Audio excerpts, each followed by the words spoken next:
Junior, that does look better. Looks like there's more light surrounding you now. Thank you.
Mayor.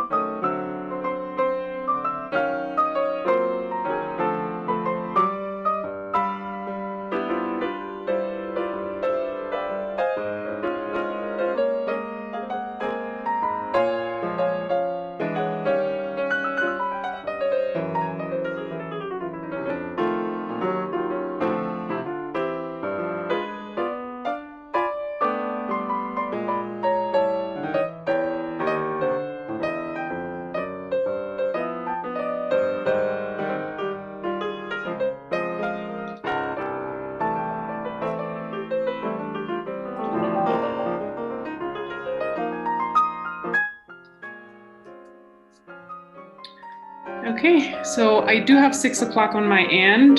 If channel 8 is ready. Hello, it's Carl from channel 8 and we're live on air. You said we're live? Yep, we're live. Thank you so much. Good evening and welcome to the Tuesday, April 27th Boulder City Council study session. We have 2 announcements prior to heading into our agenda discussion. Our first announcement concerns the COVID-19 exposure notifications. That just took over my computer. Give me a second. Our first announcement concerned the COVID-19 exposure notification and vaccination notification app. To sign up or learn more, go to www.addyourphone.com for more local information on getting your vaccine and sign up for notifications. Go to boco.org/COVID vaccine notification sign up. Our second announcement concerned boards and commissions. You still have time to apply to serve on one of our city boards or commissions. Applications are still open for the Boulder Junction Access District, parking, Boulder Junction Access District travel, demand management, and the Beverage Licensing Authority. Anyone interested in applying, please visit our boards and commissions website at https://bouldercolorado.gov/boards and commissions. All right, so tonight we have 3 agenda items. The first one is the Youth Opportunities Advisory Board Fall 2019, Spring 2021 Action Team Accomplishments. The second agenda item is the financial update. And the third is our update on approaches to safe space management of public areas and sanctioned camping. Please take it away, Chris. Great, thank you so much, Mayor Pro Tem Joseph, and good evening, council members. For our first agenda item tonight, I'm first going to introduce Kurt Fernhaber, our Director of Housing and Human Services, who will introduce the rest of the team. Good evening, Council. So the UAB program sits under Housing and Human Services, and it's led by Brandon Blue, who will be starting us off.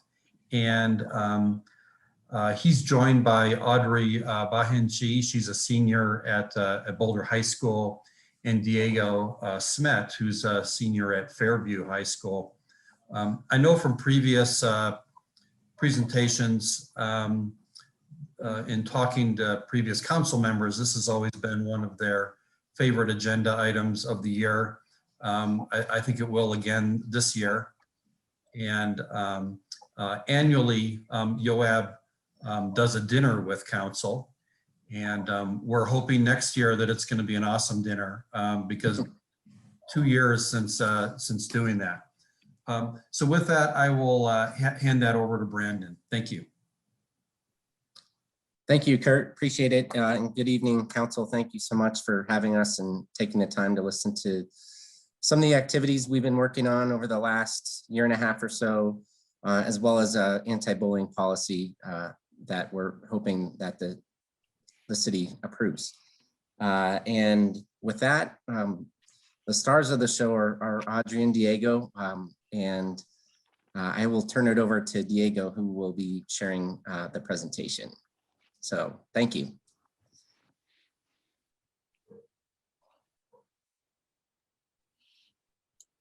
So hi everyone, my name is Diego, like Brandon said. I was already introduced, but I'm a senior at Fairview High School, and this is my second school year on YOAB, and I really enjoyed all the time I've spent as a part of YOAB. And again, I'd like to thank all of you for taking the time to listen to our presentation and give us the time to speak here. Hi, everyone. My name is Audrey, and I'm a senior at Boulder High School, as Brendan has said. And this is mainly my first year on YOAB. And like Diego has kindly stated, I'm really thankful that you guys are here today and are listening to what we're about to say. To start, this is our Youth Opportunities Advisory Board 2020 to 2021 activities.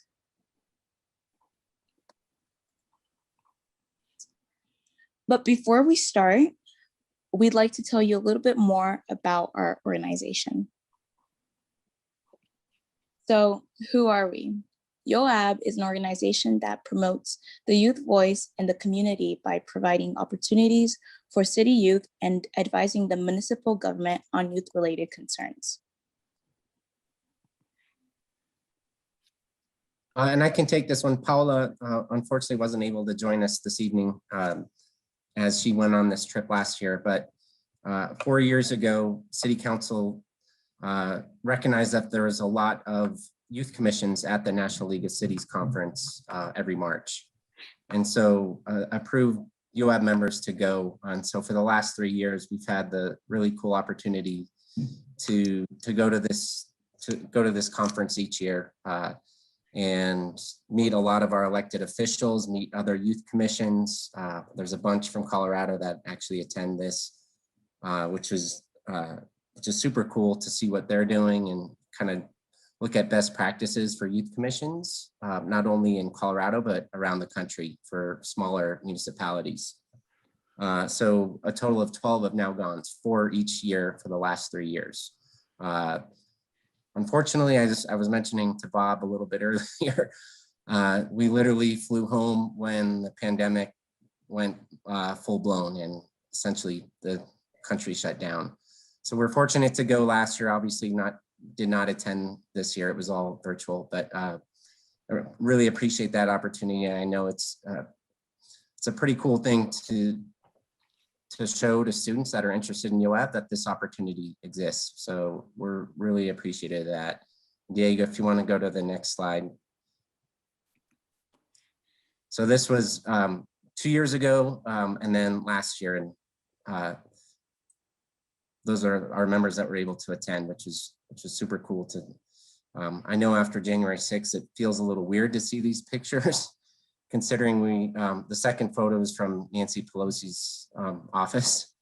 But again, just such a cool opportunity for our students, and we're really grateful that we were able to attend. And so now we wanted to take the time to talk about a few of the activities and projects that YOAB has been a part of and that YOAB has led. And so one of these was in relation to the 2020 census that was taken last year. And so in response to the census, a group of YOAB members got together and we designed and helped translate local census awareness materials in hopes of better reaching all of Boulder and better informing everyone we could in Boulder about the census. And so along with making these materials, we also worked on dispelling common misconceptions about what's in the census and what's asked in it and who can access the information from the census. And so we wanted to dispel the misconceptions about how answering the census might hurt you or your family. And we wanted to educate everyone we could about how important it was that everyone filled it out so that everyone was counted. And so we distributed this information and these materials throughout several Boulder area schools and different areas, just to try to reach as many people as we could. So one of our next activities was the COVID social distancing awareness video, in which we administered and produced a bilingual awareness video regarding better ways to safely practice and social distance, and as well as reduce the spread of COVID-19. In this video, we contain safe practices to follow and helpful tips to stay entertained during quarantine. It was also featured on all social media pages of the City of Boulder, the City of Boulder's weekly newsletter, Boulder High School's Panther TV, and Fairview High School's announcements. And next is the video.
And so that was just the video that we had made last year for the COVID-19 social distancing awareness. Oh, sorry about that. And so another project that we got involved with last year, and one that I was personally involved with in planning, was the Climate Change Youth Summit. I really enjoyed this project. So prior to the pandemic, in early February last year, YOAB hosted a climate change summit for youth that took place at the main library.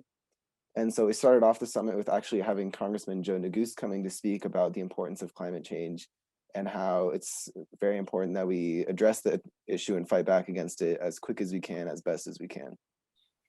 And so once Congressman Neguse was done speaking, we broke all the youth in attendance out into smaller breakout groups where they had the chance to voice their concerns about climate change and provide ideas on how the city can combat climate change. And these breakout sessions focused on multiple different aspects such as energy usage or waste materials and trash recycling and compost. And another project that YOAB does every year is the Martin Luther King Jr. Day of Service. And so every January on Martin Luther King Jr. Day, we organize a number of volunteer opportunities for youth around the Boulder area and Boulder County to get involved in.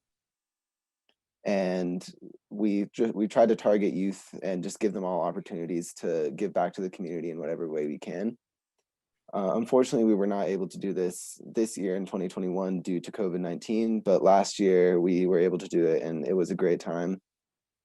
Normally every year we would invite all the attendants and all the youth volunteers to a breakfast where we'd all get together and just socialize and get to know each other and meet new people. And then once the breakfast was done, we would all split out into a number of different groups that would go to different volunteering opportunities in the area. And we would just spend the day volunteering for those places and just giving back to the community in any way we could. And then every year to show our appreciation for all the youth volunteers that come out, we design these t-shirts and they always look really cool. There's an example of the one on the right there. And I always think they look really cool. And I think it's just a great experience to be involved in overall. All right, so another activity that we've done is the Parks and Rec Master Plan, in which we created a survey to firstly understand what the youth of Boulder wanted from the Parks and Rec Department of Boulder based on different subject areas, as well as we are currently in the process of creating a video detailing possible next steps and Parks and Rec future plans. After we finish that, we plan to create a survey, a post survey, asking the youth for their opinions on the future steps and any ideas or concerns they may have. And we will then present those ideas to the Parks and Rec Board. You're welcome to see the pre-survey linked in this slide. I will also put that in the chat for you. Our next activity is the Boulder Police Master Plan Survey, where we conducted a series of ways to help gain feedback from the 2021 police reform, one of which was the police reform survey. And this survey sampled feedback from high school students that live in the Boulder community in regards to their thoughts and concerns towards the Boulder Police Department. Some example questions were, what's one policy you would like the police to change or add in their practices? How do you believe your peers view the police? And if you had any experience with the police, how was it? Again, the survey is linked in the slide, and I will also put that in the chat. But I would warn you, a lot of the responses that we gained are very negative, and they might be due to the fact that a lot of the responses were pre the King Soopers tragedy. And so another project that YOAB does every year is the Outstanding Youth Volunteer Awards, or OIVA as we call it. And so this is where we find nominees all around the Boulder area of youth that have shown outstanding volunteer service in their communities or their neighborhoods. And normally this is recognizing youth year by year, but due to the COVID pandemic and the situation as a whole, we are planning to recognize youth volunteers from 2019, 2020, and 2021 in the upcoming OIVA Awards. And so usually we would host a breakfast ceremony, and we would invite all the nominees over and have a breakfast with them. And then at that ceremony, we would award them with all the OIVA awards that we had and we were going to hand out. Unfortunately, due to COVID, we are not able to do a breakfast this year, but we are still planning on recognizing those outstanding youth volunteers. And so instead of the breakfast ceremony, we are going to have YOAB members personally deliver the awards to the volunteers' homes and just give them that recognition that we feel that they deserve for giving back to the community in so many ways. And so any middle school or high school student can be nominated, and these nominations are usually done by their peers or teachers or volunteering supervisors or parents or anyone that knows them and knows what they do to volunteer for the community and help out the community. And so these nominations are done by either emailing Brandon, who's our coordinator, at that email right there, or there's a document where people can nominate the youth on our website at www.yoab.org. And so all the nominations for this year's OIVA are going to be due by May the 15th. And we hope to collect a ton of nominations so that we can award everyone who we feel deserve it. And then another thing about YOAB is the membership. Normally YOAB consists of about 16 high school students from high schools around the Boulder area and in Boulder County. This year, due to COVID, we've been cut short, and so we're down to 12 members, but it's still a really great group of students, and I really enjoy being a part of it and getting to know everyone that's a part of it this year. And so currently we are accepting applications for the 2021-2022 school year, and these applications can also be found on our website at the same link. And we are soon going to be promoting these membership opportunities in a number of different areas throughout the city of Boulder, such as schools and parks and other places like that. All right, so we believe that it is important to have an anti-bullying policy. So with that said, here's our idea for a policy prohibiting bullying. So we wanted to start out this policy with defining bullying. And so the definition of bullying that we came up with was severe, pervasive, or persistent act of conduct, physical, electronic, or verbal, that's based on actual or perceived differences in the victims, any of these traits that are described below. And there are a lot, so I'm not going to read all of them because that would take a while. But just to name a few, there's disability, political affiliation, race, ethnicity, religion, financial status, and anything else like that.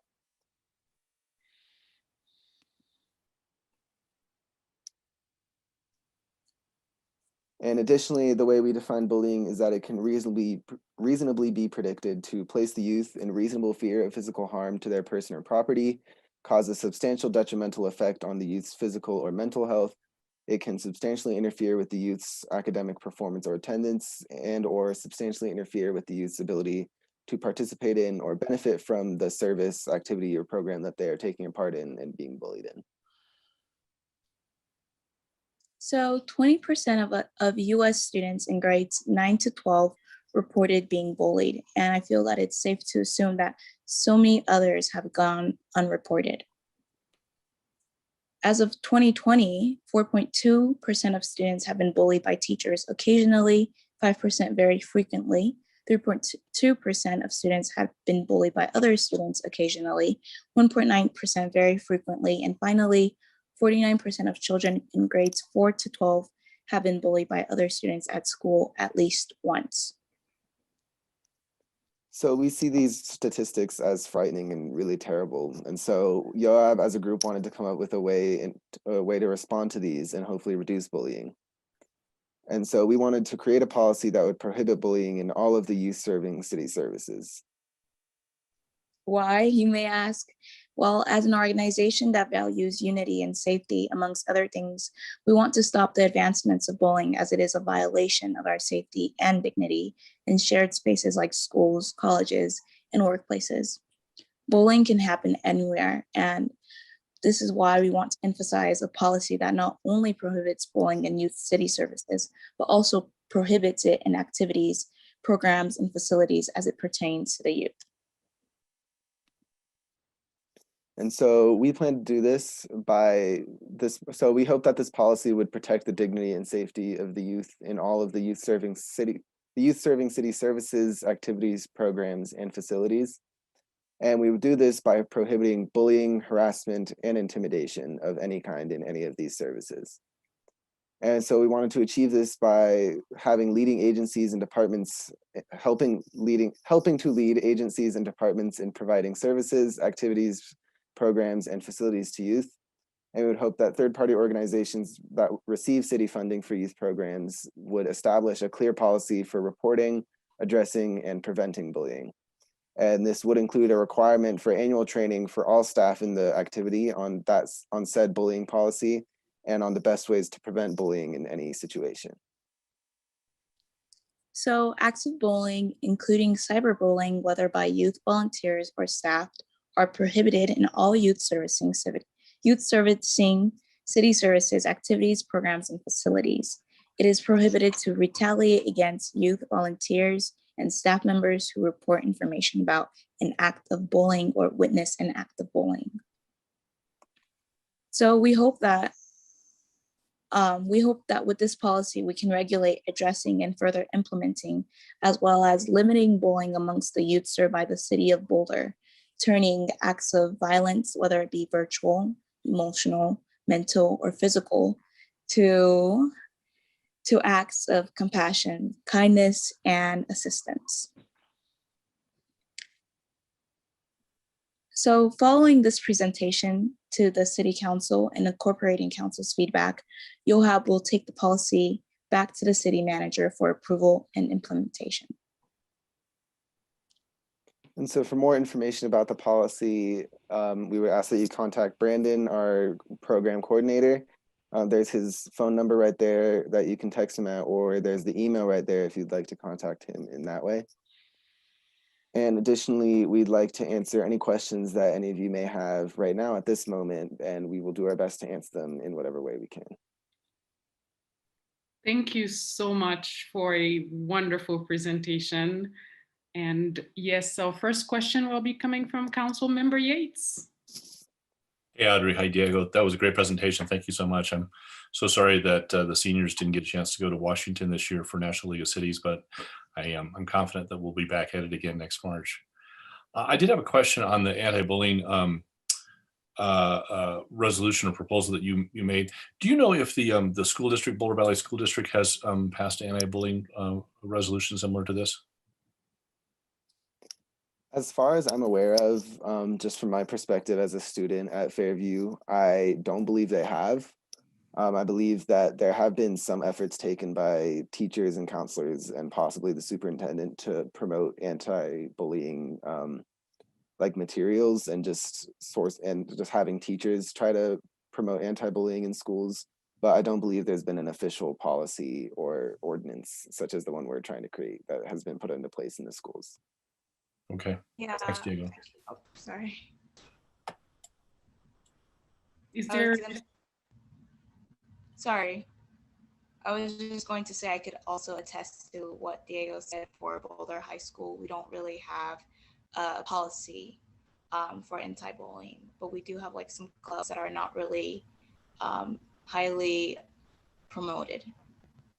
Right. Okay. Thanks, Audrey. I was just curious. Obviously, what you proposed is for youth serving activities and facilities in the city. So I get the fact that that's different from the school district. I was just wondering if the school district had taken action on that as well, and if so, how it was going. So, well, thank you so much for that proposal. I think it's just great.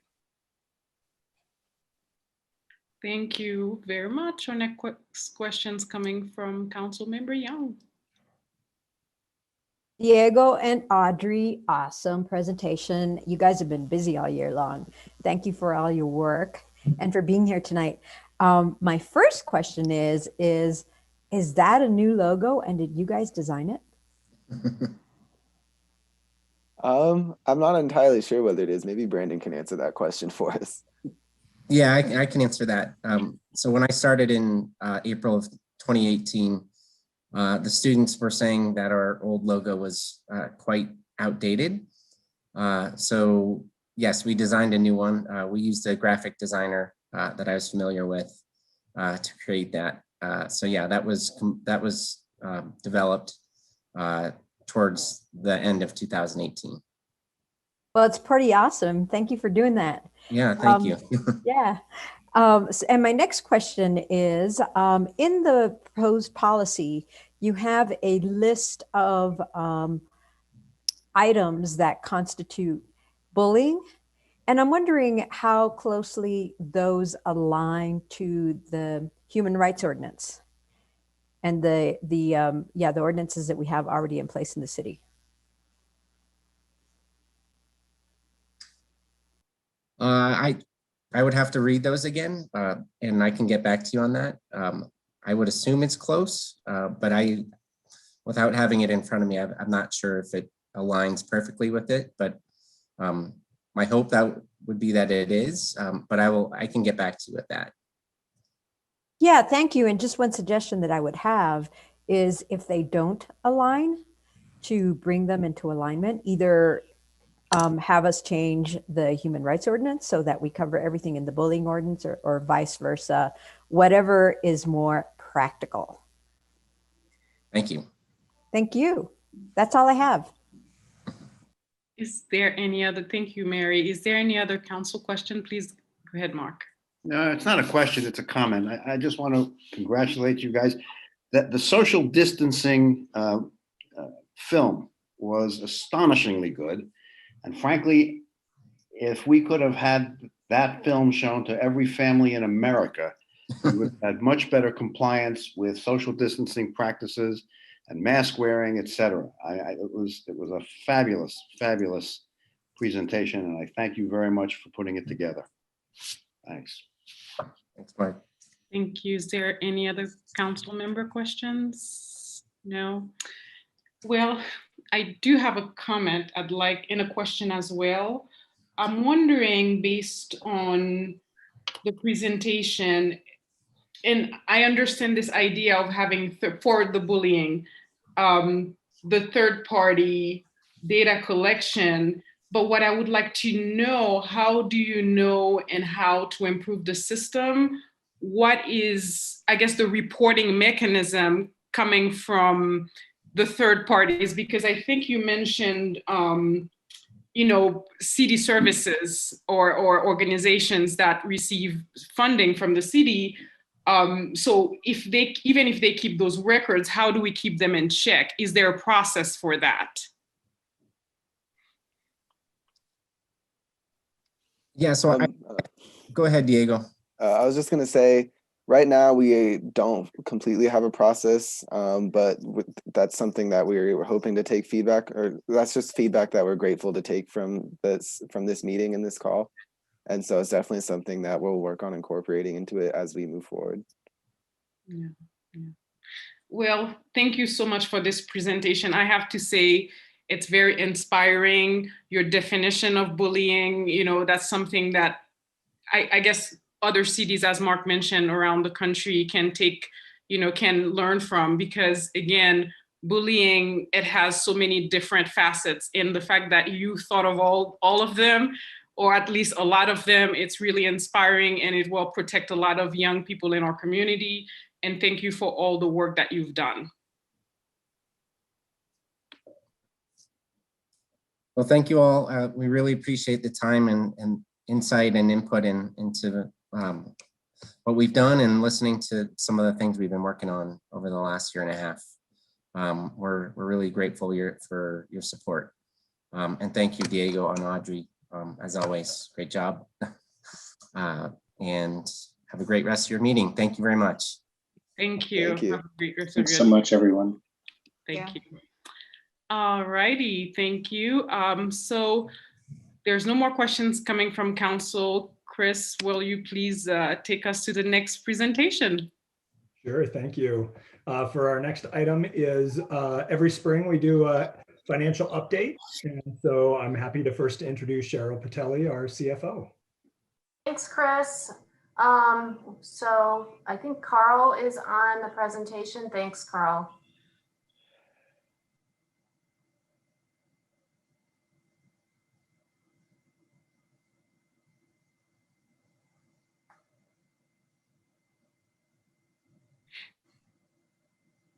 Thank you. So next slide, please. I first want to just start by thanking my amazing staff for all their work putting this presentation together, as well as the Financial Strategy Committee. They really helped with their great feedback on it. So tonight we're going to start with the 2020 financial results, and then move into our updated outlook for 21 and 22. I'm going to hand it over to our Senior Budget Manager, Devin Billingsley, for the American Rescue Plan Act funding, and then we'll talk next steps and any questions. It is a longer presentation, so feel free to stop me throughout the presentation if you have questions on specific slides. Next slide. So I'll start with the 2020 financial results. And first we'll cover our sales and use tax results for all of our funds. and then get into a little bit more specific about the results for the general fund, as well as a couple of our other major funds at the city. Next slide. So as we present the city's financial picture for 20 and 21, we wanted to recognize that we are heavily reliant on a local economy that's been significantly impacted by COVID. And this slide, along with the next 4 slides that you'll see, really speak to the fact that Boulder, in many cases, has been more adversely impacted than our surrounding communities. So during 2020, we saw a greater than 70% loss in our in-person workforce. As you all know, CU went remote. It also led to the cancellation of events at both CU and throughout the city. We saw a significant decline in accommodation tax. Many of or most of our businesses adjusted their staffing and or wages. We saw negative job growth, and also, as we'll speak to in the next few slides, the lower wage jobs were unfortunately disproportionately impacted by the COVID related reductions. And also our brick and mortar stores were disproportionately impacted by COVID. So next slide. So the next 4 slides we received from our partner CU. As you all are aware, we went into a contract and they're helping us with our economic modeling throughout this pandemic. And this first slide shows the employment year over year as of March for the Boulder, MSA stands for Metropolitan Statistical Area. And as you can see on this slide, Boulder's employment is lagging the state and other MSAs in terms of the employment recovery. In fact, it ranks in the bottom quintile among the MSAs nationally for year over year growth and leads only the Greeley area MSA within the state of Colorado. Next slide. So this chart shows the percentage change in jobs by industry. Boulder MSA is in gold and the state as a whole is in blue. And you can really see here where we have been impacted compared to the rest of the state. So leisure and hospitality and government industries account for 87% of the losses among our 6 losing industries for the MSA. We do have a few that outperform the state. You can see on the far right, manufacturing, professional and business services, and then trade, transportation, and utilities. Next slide. So this shows the jobs, change in jobs for Boulder. The chart on the left represents percentage change, while the chart on the right is the change in the actual number of jobs represented in thousands.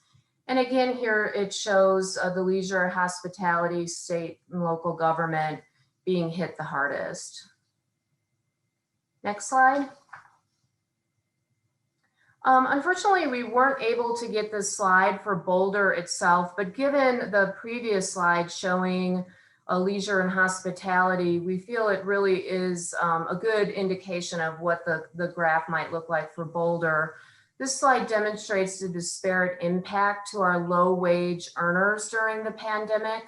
And as you can see, many of the other middle income and high income really didn't have a significant impact at all during the pandemic. Next slide. So now we're going to move into the city itself and talk about our sales and use tax. And this is for all of our funds. It is our largest revenue source, almost 50%, excluding utilities. And it declined about 5% from 2019 in 2020. I will say retail sales tax fared worse than as a whole, and I'll show that in the next few slides. And really the losses, or the bigger losses in retail sales tax, were offset by our gains in business use and construction use tax. Next slide.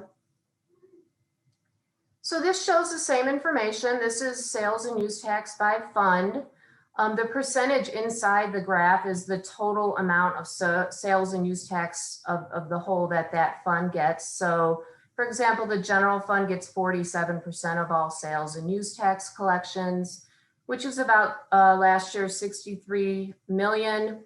And sales and use tax itself represents 43% of all revenue that the general fund collects. So that is heavily reliant, but if you look to your left to the other funds, you'll see they are almost 100% reliant on sales tax.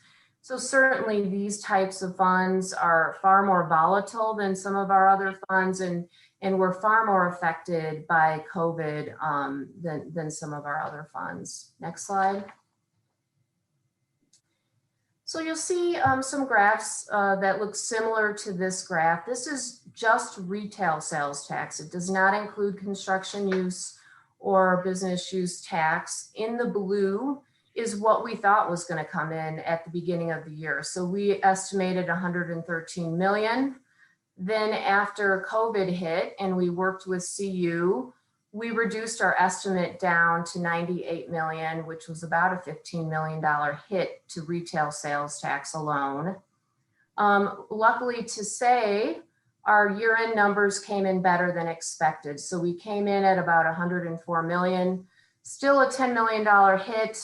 As you'll see in the slides coming up, a lot of that relates to our online sales that we saw in 2020. Next slide. So as we would expect, eating places had the sharpest decline, followed by apparel stores and home furnishings in 2020. Food stores we thought would be a lot stronger than it showed up. It was pretty strong the first 2 months and then really flattened out. In addition, we believe the fact that the CU students weren't around really led to food stores being pretty flat from 2019. Computer-related business sector, you'll see that high growth that came from institutional sales of software and hardware. General retail was not down very much, but we'll see in the next slide, a lot of that relates to our online sales. Marijuana fared very well, and both transportation, utilities, and all other were down in 2020. Next slide. So I think this slide is a very interesting slide that really tells the story of how our local businesses have struggled throughout the pandemic. This is retail sales by location, and you can see all of the top in red are Boulder brick and mortar stores that have, quite frankly, been crushed in 2020. What helped save us as it relates to revenue is the out of state or the remote sales that we've had. So we certainly know that COVID really accelerated the behavior change to folks buying things online. We don't know to what extent this is new habits that will continue on, but certainly something we're going to keep an eye on. The growth of online sales came from our existing retailers that were already licensed in the city, but it also came, if you recall last year, we passed the marketplace facilitator ordinance, which allowed us to collect sales tax from third-party facilitators from Amazon, eBay, those types of things. So that really increased our online sales as well. But again, I think this tells the story that our brick and mortar stores, we have a lot of concern. We've seen stores and restaurants go out of business, and to what extent will this continue? We don't know, but we're certainly going to keep an eye on. Next slide. Cheryl, this is Sam. Can I Hi, ask? Sam. Sorry, I have my video off because of bandwidth issues. No problem. On the last slide, you have both 29th Street and the Boulder Valley Regional Center called out. Is the 29th Street number a subset of the Boulder Valley Regional Center number? Yes, it is. The Boulder Valley Regional excludes 29th Street. Okay, great. Thank you. Thanks. So this slide is going back to the winners in 2020. It certainly was construction use and business use taxes, and they came in, again, the blue is our original, yellow our revised estimate, and gray is our actual numbers. They came in significantly over both our original and revised. What we found, there were a lot of permits, prepayments, a lot of work being done on residential houses, rehabs, those types of things during the pandemic. And we also had several large unpermitted projects from some big names here in the city. For business use, we had a pretty big payment from an acquisition of in the biotech manufacturing sector. And then a lot of our larger manufacturers here in the city were making significant capital investments that we in turn received business use tax for. Next slide. So that was the end of the section on sales and use tax. Does anyone have any other questions as it relates to 2020? No? Okay. So I will move on to a little bit more specific information about our funds and how they fared in 2020. So next slide, please. For our general fund, this slide's a pretty basic slide that shows we had actual revenues of 148 million and expenditures 157, which required us to draw down fund balance by about 9.4 million, which I will explain a little bit more on the next slide. Thanks. So this slide shows our general fund balance, and I just want to point out two things initially. So in the blue, we have our emergency reserve, and this is what you're used to hearing about. This is the 19.5% reserve that we keep for unforeseen situations such as COVID. In the maroon, that is really all of our other reserves. So that would include, we have some restricted reserves. For example, we keep money aside for when we have a pay period 27. There's some legal reasons why we have to keep money separate from our emergency reserves. And it also includes some excess reserves over our emergency that we've accumulated for some of the projects that we're working on, such as Alpine Balsam. But what this shows is we originally expected to draw down about 9 million. And again, that really came from two different things. One from mainly our Alpine Balsam, the work we were going to do there, as well as money that we rolled over from 2019. So projects we didn't finish in 2019 that had to be spent in 2020. So that's was our projected on the second column. And then once COVID came, we quickly realized we had to make budget cuts, but we didn't want to go so severe that we cut services to an extreme. So we did plan on utilizing some of our reserves to balance our budget. So that's our 20 million there. But what we came in is actually a lot better. So we came in only needing to take 9.3 from reserves, which is around what we budgeted for. And as you can see, what's even more important than that is that blue line, which is hard to tell. But the good news is we did not have to cut from our emergency reserve of 19.5%. Back in the summer, we thought we would have to go down to 15, 16% perhaps. Because our revenues in some areas came in better, as well as our expenses, we didn't spend what we were planning on to the extent we actually did not have to cut into our reserves. So that's the good news in a tough year. Next slide. So I have a couple slides like this for our funds. The first three columns are similar to what you've seen before. Our original budget for revenue, our mid-year estimate in yellow, and then our actuals in gray. And then the fourth column in maroon is our actual expenses. We'll go into a little bit more detail for the general fund. Next slide. So if we look here, this is our general fund revenue by major revenue source. We talked about retail sales and accommodations. If you look at charges, fines, and fees, that the two areas that were hit the hardest were parking fees and red light camera revenue. And as you would imagine, we just didn't have the people driving around, and we didn't have the people parking in Boulder. And then other revenue comprises of a lot of different areas. Most significantly, interest revenue was down because of all of the Fed cuts to the interest rate, as well as short-term rental revenue. Next slide. And here's the same information for our expenses. What you can see in the middle column, the post-COVID reduction, we took almost an 8% reduction in expenses once we realized our revenues were going to be so low as they were. We did come in better than what we thought in expenses. We only spent 157. I will say the caveat, some of that will be rolled over for projects that were not completed in 2020. But for the most part, overall, our expenses came in lower than what even our revised budget was. Next slide. So we have a couple more funds here. The Open Space and Mountain Parks Fund.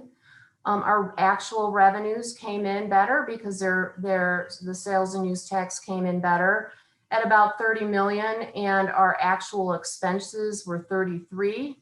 We did have to dip into fund balance, but that was actually budgeted. We had a major acquisition along with some other projects that were budgeted to dip into our fund balance. Next slide. Transportation fund, actual revenues 32.8, expenses 34.8. The dip into fund balance here was due to the timing of our federal grants. So we had spent money, but had not yet gotten reimbursed. So that is why we had to dip into our fund balance a little bit in 2020 for transportation. Next slide. And then recreation activity, as we all know, Parks and Rec was probably one of the hardest hit areas for our city. We had to close rec centers, we had to cut programs. They immediately changed their spending. As you can see, they came in right about what they received for revenue, which was fantastic. Next slide. So just a key takeaways for 2020, and then we'll move on to 21. I think how quickly we reacted to the situation at hand to revise the budget the way that we did really led to what I feel we're in a strong financial condition right now. We finished better than we anticipated. Yes, we drew from fund balance, but that was far less than our mid-year forecast. And again, our emergency reserves remain at 19.5%. So that's all I had for 2020. If you have any questions before I move on to 21 and 22. I did have a question. Go ahead, Aaron, since you. Sorry, Mark, if I beat you out, but I'll give you a shot in just a second. Cheryl, could you go back to the slide about the reserves and the fund balances? Sure. Please. It is, let me see if I can see the number here. Can you, Carl, I'll tell you when we've hit it. Would you mind going back a couple slides?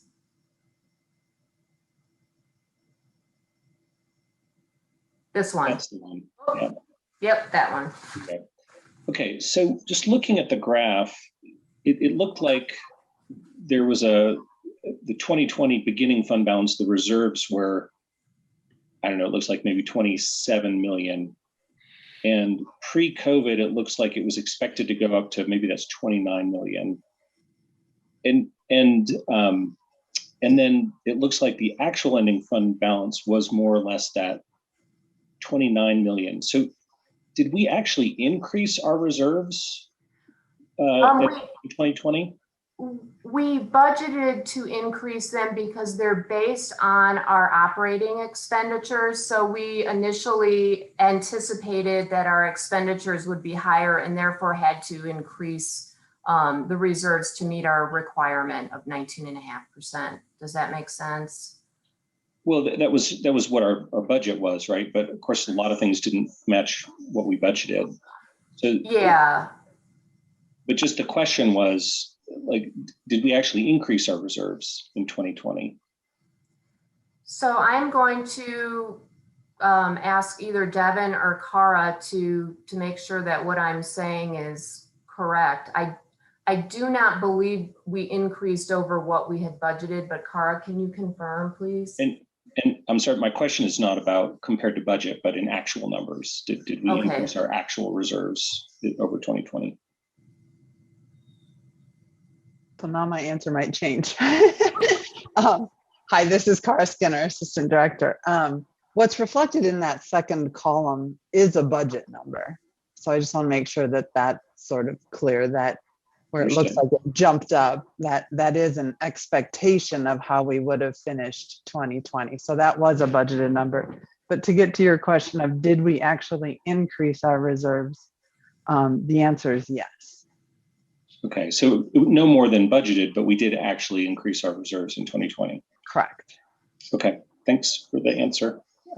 Mark, I'll let you go now. Yeah, just a point of clarification. If we maintained or actually increased our emergency reserves, then the entire 9.3 million difference between our revenues and expenditures came out of other fund balances. Is that what I'm hearing? Correct. That's true. Okay. That was my question. Thank you. Thanks. Any more questions? Oh, sorry. That's my husband's phone. It's not mine. Sorry. No more questions? Well, is there another part to the presentation? Yeah, we have a couple more parts, but they're much shorter. So the next section, we're going to focus on what are our updated outlook for 21 and 22. Next slide. So we just want to start with how did we come up with this updated outlook? Again, we're partnering with CU, and they really take an economic outlook that is developed by Moody's. And then they add state, regional, and local factors to it to come up with our modeling. So Moody's is projecting, as we all know, that the economy is performing better than previously expected. A more rapid recovery is expected. The recent stimulus, along with the other stimulus packages and potential additional stimulus, had certainly proved to stimulate the economy in the way they were intended. Moody's is expecting that the US will largely have herd immunity by the summer. Job growth will increase steadily. And then there's a huge pent-up demand for experiences and travel. So certainly, as we look in Boulder, hopefully we will be see the benefits of that pent-up demand. Next slide. So Boulder outlook, it's a slightly different. So as you've seen in the slides that CU provided us, we've lagged in the economic recovery. We are hoping that the return, and expecting actually, that the return of student population in the fall will help mitigate some of the lagging economy here at the city. We're unsure about how quickly visitors will be returning. And we really have some concerns about enduring some of the systemic shifts that we've seen throughout the pandemic in the last couple of years. So the first one is working at home. As I stated before, we had almost over 70% of our folks who were commuting into Boulder were no longer commuting into Boulder. And how is that going to change? We know a lot of major companies have announced they're going to a full remote or a hybrid type work schedule. How will that impact our retail, restaurant, service space? Also our commercial property. What kind of vacancies will we see? How will the value of that property be affected? And the value has a direct correlation to our property tax revenues. So if the values go down, our revenue is gonna go down. So we're gonna keep an eye on that. Accelerated online shopping habits. I've talked a lot about that and the impact to our brick and mortar stores. And then something we've talked about for the last few years is the aging population here in Boulder, the shift to services rather than goods, and how will that affect our local economy. Next slide. So we just have 2 months of sales tax data given the lag and timing of collections. And as you can see in the 1st through February, eating places still have suffered tremendously and continue to suffer. Apparel stores, those types of things that one would expect. General retail, on the other hand, is up 22.95%. And you'll see in the next slide, again, that really almost solely relates to our online sales. Next slide. So here's by location. Again, most of our locations year to date are down, with a few exceptions, which is a bit promising. And there's that out of state number. We're up almost 46% from this time last year. So it's really helped us with our overall revenue picture to have that type of online activity. Next slide. So now I want to talk about 2021 and what are our expected revenues going to be over what we passed back in October for our budget, and what are some of our needs. So based on sales tax and some other revenue, we at this point, and of course this can change, believe that our revenue in our general fund, so I'm only speaking to general fund, is going to be about 3 to 6 million more than what we budgeted. So that's good news. But we have a lot of needs and we cut a lot in 2021. So I'm going to break the needs really into 2 components. The first is the adjustment to base that is coming to you in about 2 weeks. And I have a slide next kind of going over some of the items. But the majority of what is coming to you are new items that have come about because some of what has been happening in our community during the pandemic. So the adjustment to base coming to you in a couple weeks is about $3 million. Included in the adjustment to base, and we really wanted to point this out separately, if you recall back in 2020, we had 6 employee furlough days for our employees. Our employees have been working so hard during all of this pandemic. We had to take 6 furlough days. And then for 2021, to balance the budget, there were no employee increases given, with the exception of our contract we had with our police force. And we also had 2 additional furlough days, and those were planned over the holidays, upcoming holidays in the winter time. So what we will be proposing during the adjustment to base is eliminating those 2 furlough days for our employees. So that's just something we wanted to point out today. So then moving on to restoration of what we've cut, the services, the programs, they really fall into 2 categories. So we cut about 5 million. We made one-time cuts to ongoing costs. So here what we did is we said, okay, for example, staff. We had a lot of vacancies that we are holding open the entire year. But the expectation kind of was when the economy rebounds, we'll be able to re-add those staff again. So their ongoing staffing is ongoing. The one-time cut is just holding the vacancy. So we have about 5 million that we had to take to balance 2021 in the general fund. Then we have an additional 3.9 million that we just cut. There are ongoing cuts to the budget, ongoing cuts to programs, services, etc. So if you add all of that up, we have, and if you, let's say you were going to restore the city back to where it was pre-COVID, we're looking at needs of about 12 million and a deficit from what our revised revenue is of $6 to $9 million. So it is significant, and I think it speaks to the fact that we are not going to be able to restore services back to where they were in 2021. And we certainly are going to have to prioritize. Next slide. So here again, I don't want to get into detail because this is coming back to you in 2 weeks. But here's just a preview of the types of things that you will see on the adjustment to base. The homeless encampment services you'll be talking about tonight, public safety overtime. Some other things are insurance, liability, general liability, and property and casualty insurance has gone through the roof. Those types of things will be coming before you. You certainly don't have to approve all of it, but I just wanted to make you aware of those expenses that we have, mainly new expenses we have coming down the pike. Next slide.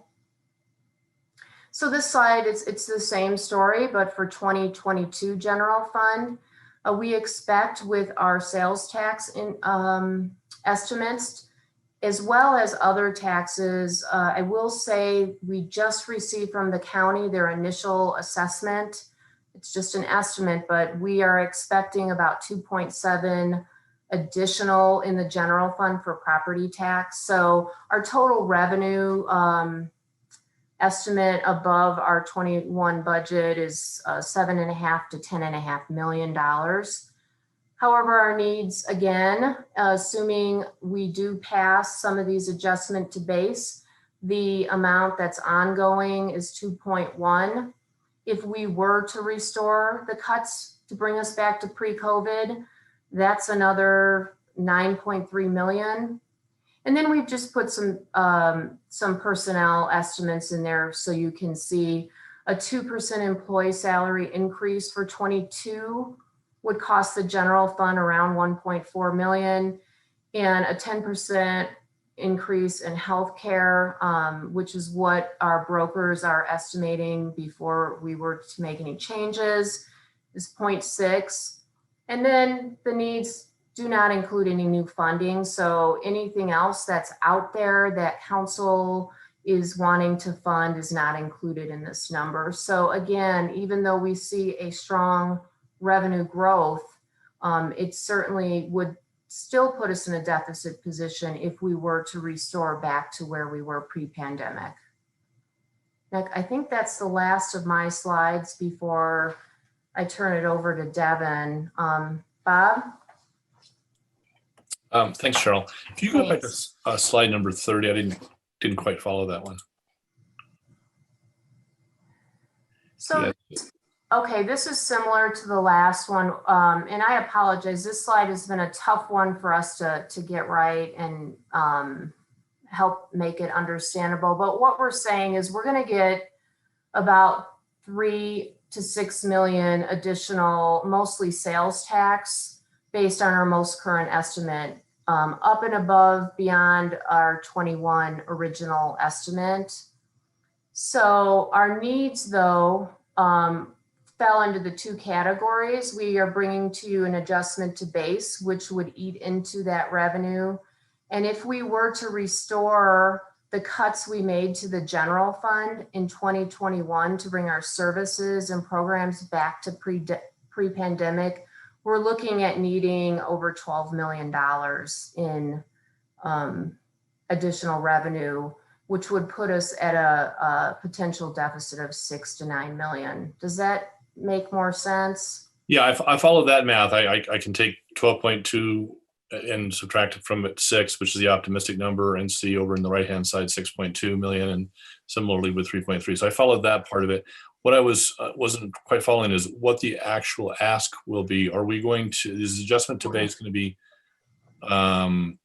3 million, and then we're eliminating the 2 furlough days, so that takes us up to 3.3, which is the low end of your additional revenue estimate. And we're not going to right now restore 2021 one-time or ongoing cuts. Is that what you're saying?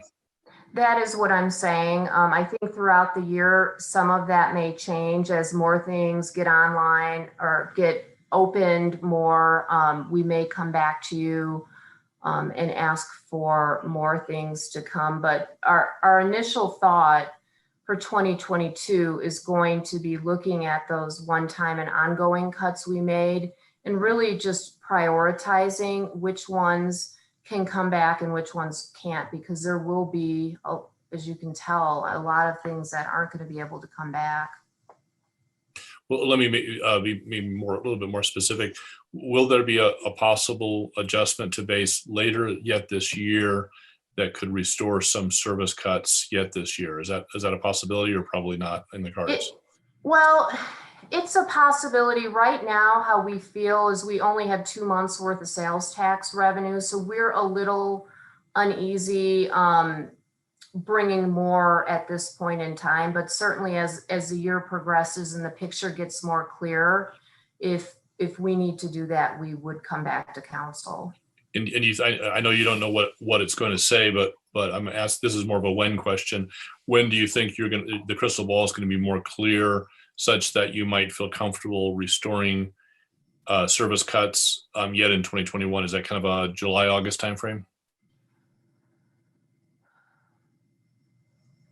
I would say late summer, given the lag in sales tax, which is the biggest revenue. But I'm going to defer to Chris, because this really is his call on what he thinks. Chris.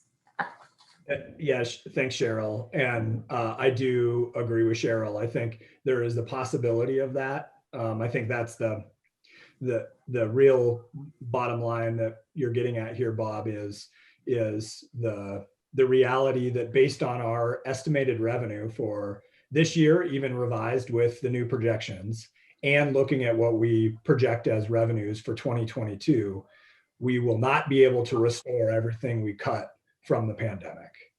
So we are going to have to make some hard decisions about what services or things that we cut come back now, or which ones are maybe going to need to wait a little bit longer. So I think there is the reality that we could have a conversation later this year about another increment of services to potentially bring back. It's my hope that revenue projections continue to come in higher than we've estimated. And I think Cheryl's timeline that she said is the right one, which is probably late summer. Great, thank you. All right, Mary. Thank you, Junie, and thank you, Cheryl. I have a couple questions. One of them is just to get a little more clarity around what Bob just asked, which was, he said that we wouldn't be restoring the one-time cuts to ongoing expenses and the ongoing cuts.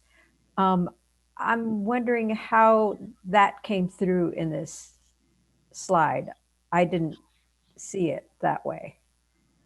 So I'm just trying to understand how that conclusion, and maybe this is a better question for Bob, because you concluded that the 5.0, the 5 million and the 3.9 million wouldn't be restored. So how did you conclude that? I think that's what I heard Cheryl say. I think I heard her say the adjustments to base that we'll be tackling next month are just the 3 million at the top, plus potentially eliminating the furlough days, and then we're parking the $8.9 million cuts for the time being. We may revisit some of those later in the summer, if I heard Cheryl correctly. And Chris. You did, but I didn't say there are some restorations in the adjustment to base. It's not the majority. And Devin, I don't know if you want to speak to that, but I do believe there's a few positions that folks are asking to come back earlier than planned. Yes, sure. Thank you, Cheryl. Yes. So the like I'd say 3/4 is the one-time or ongoing ads for needs that we have now going forward. So they are things that are kind of new. There is about a quarter of it that is restoring cuts, both one time and ongoing from last year and this year as well, but the vast majority is not that. Great, thank you. So there's, what I'm hearing is that there's little bits of the 5 million and the 3.9 million that will be restored in the first adjustment to base. And that's correct. Okay, cool. And then my second question has to do with just curious about examples on the ongoing cuts. You gave an example of the one-time cuts to ongoing expenses, which was holding positions open. But I just was curious about examples on within the 3.9 million.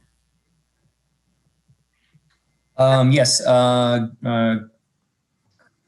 Carl, could you actually please flip this? I believe it's slide 45, and that will show you a list of some of the cuts. Certainly not all of them, but it's the cuts by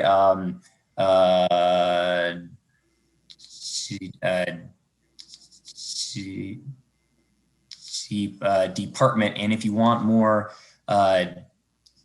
detail on what all of those cuts are specifically, I could certainly provide that. I will say, so it was included in the 21 budget book, and the list is quite long. So it would be a matter of either providing you the entire list or choosing a couple of things that are the large ones. But we couldn't really fit that into a slide because unfortunately it was a tough year and we made a lot of cuts. No, I think this is, I just wanted some examples, and this is plenty good. And thank you for anticipating my question with a back pocket slide. Sure. Thank you, Mary. Next is Aaron. Yeah, thanks for all this additional information, Cheryl. It's really helpful. Can you go back to the slide that we were talking about, Bob was asking a question about before from 2021, please? And then the next one is the 2022? Correct. Or second next? One more, Carl. Thanks. Here we go. So this has the restoring the one-time cuts, and what I'm the 5.2 million there. Is that the same one-time cuts that was on the 2021 slide? In other words, it is, and we include inflationary factors associated, because a lot of it was personnel, so there was healthcare increases, et cetera, and then also just contractual increases that we would need to have. Got it. And so we wouldn't add the 2021 and 2022 potential deficits up for a total deficit because there's some numbers that are included in both. Correct. Okay. That's good to understand, is that makes the numbers look a little better. That's good. Yeah. Can you go back one slide then on the adjustment to base item? So these are the things that you're going to be bringing forward shortly about this 3 million additional expenditure. The first item, the homeless encampment services, is that like assuming that we green light the things that we're talking about later tonight, or is that other things? That is exactly that. If you green light what you're talking about this evening. So if we picked a larger or a smaller number, then that would mean a larger or smaller adjustment to base that you'll be bringing back in May. Correct. Okay, thanks for answering those. Thanks. Please, Adam. Yeah, and let me know if I'm getting ahead, but is any of our lost funds refundable through the federal government money that's going to wind up going to cities eventually? Just, are we getting the full picture with that in mind too here?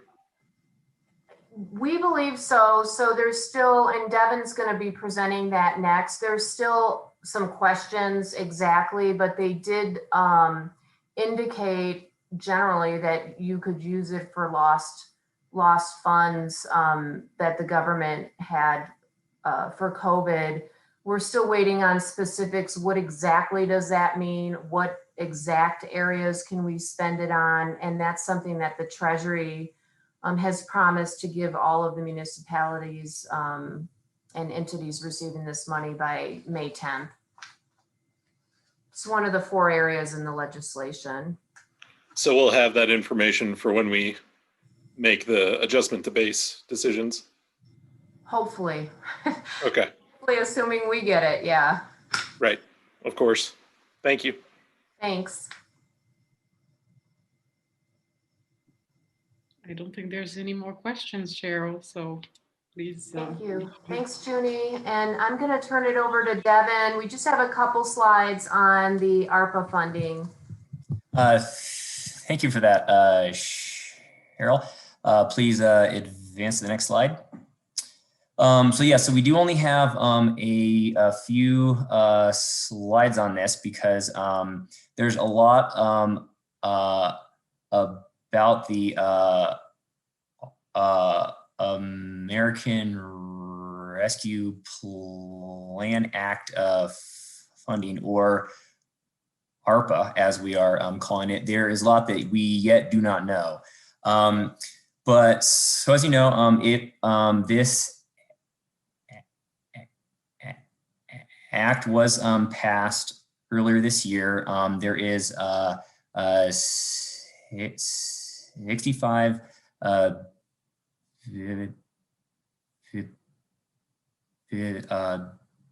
billion dollars that was allocated to cities, and we here in Boulder are expecting to receive about $20.5 million. At this point, there are 4 main areas that it as was written in the legislation, we can use the funding for. So Adam, to your point, we can use it for revenue replacement. We can also use it for COVID-19 expenditures, or to address the negative economic impacts of COVID, and that really runs the gamut from small businesses to households to hard hit industries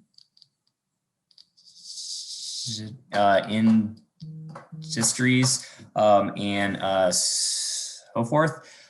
We can use it for premium pay for essential workers, and it does actually specifically encourage us to invest in our water, sewer, and our broadband infrastructure. But as you can see, those are 4 very broad areas, sort of defined, but not to the point that that we would prefer. So if you could advance to the next slide.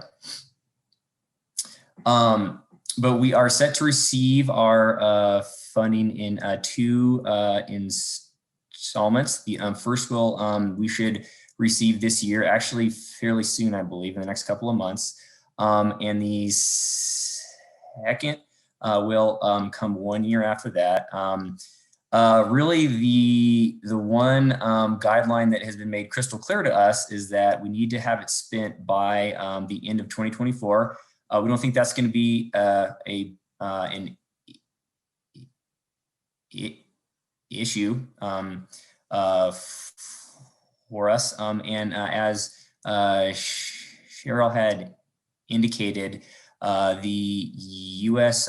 Treasury is set to release its official guidance here in the next few weeks. And so we are going to be keeping our eyes out for that. But as we are approaching it from this point forward, and we don't have that guidance yet in hand, there are sort of two key themes that we really want to want us to keep in the back of our minds. One is that we feel that perhaps this funding is most appropriate for long-term investments that could in some way contribute to financial stability, or to reestablish some of that stability that we did lose. And one other point, and this is something that you hear from us a lot, the same drumbeat, is these are one-time funds.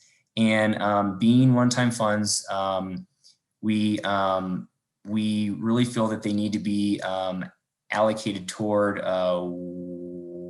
one-time uses. And I will leave that at that. Could you advance to the next slide, please? So the process that we are currently in the middle of is we are developing our own city of Boulder guiding principles, and we are using our tools such as the sustainability and resilience framework, as well as the racial equity tool. And there are four main areas that that we think this funding should target. And those four are community members, city employees, government services, and city infrastructure. And as I said earlier, we have not yet received the guidance from the U.S. Treasury to really help us inform how we may fund those four categories. But as soon as we do get guidance, we will be coordinating with our regional and community partners, and our hope and our intention is to come back to you with a high level funding recommendation by maybe late May into June, hopefully. And then by June or sometime in June, we would want to seek your input, and then ultimately we envision this being presented as a public hearing shortly thereafter. Advance the next slide, please. Actually, you can go to the next slide after that. And so here we are now on April 27th. And we hope that we were able to give you that ever so important financial context as we move forward in the budgeting process. And as Cheryl had mentioned, you will be hearing from us again in mid-May for the first adjustment to base, as well as an update on our ballot issues that we may propose come November. And then we do start our 2022 budget development process. We start in May and we work pretty hard all the way through August, at which point we will be bringing you a draft of our recommended budget in early September. And then we have our two, potentially three, sometimes budget public hearings in October. And as you see in the June and July timeframe, we will hope to have some more clarity on ARPA, with which we can then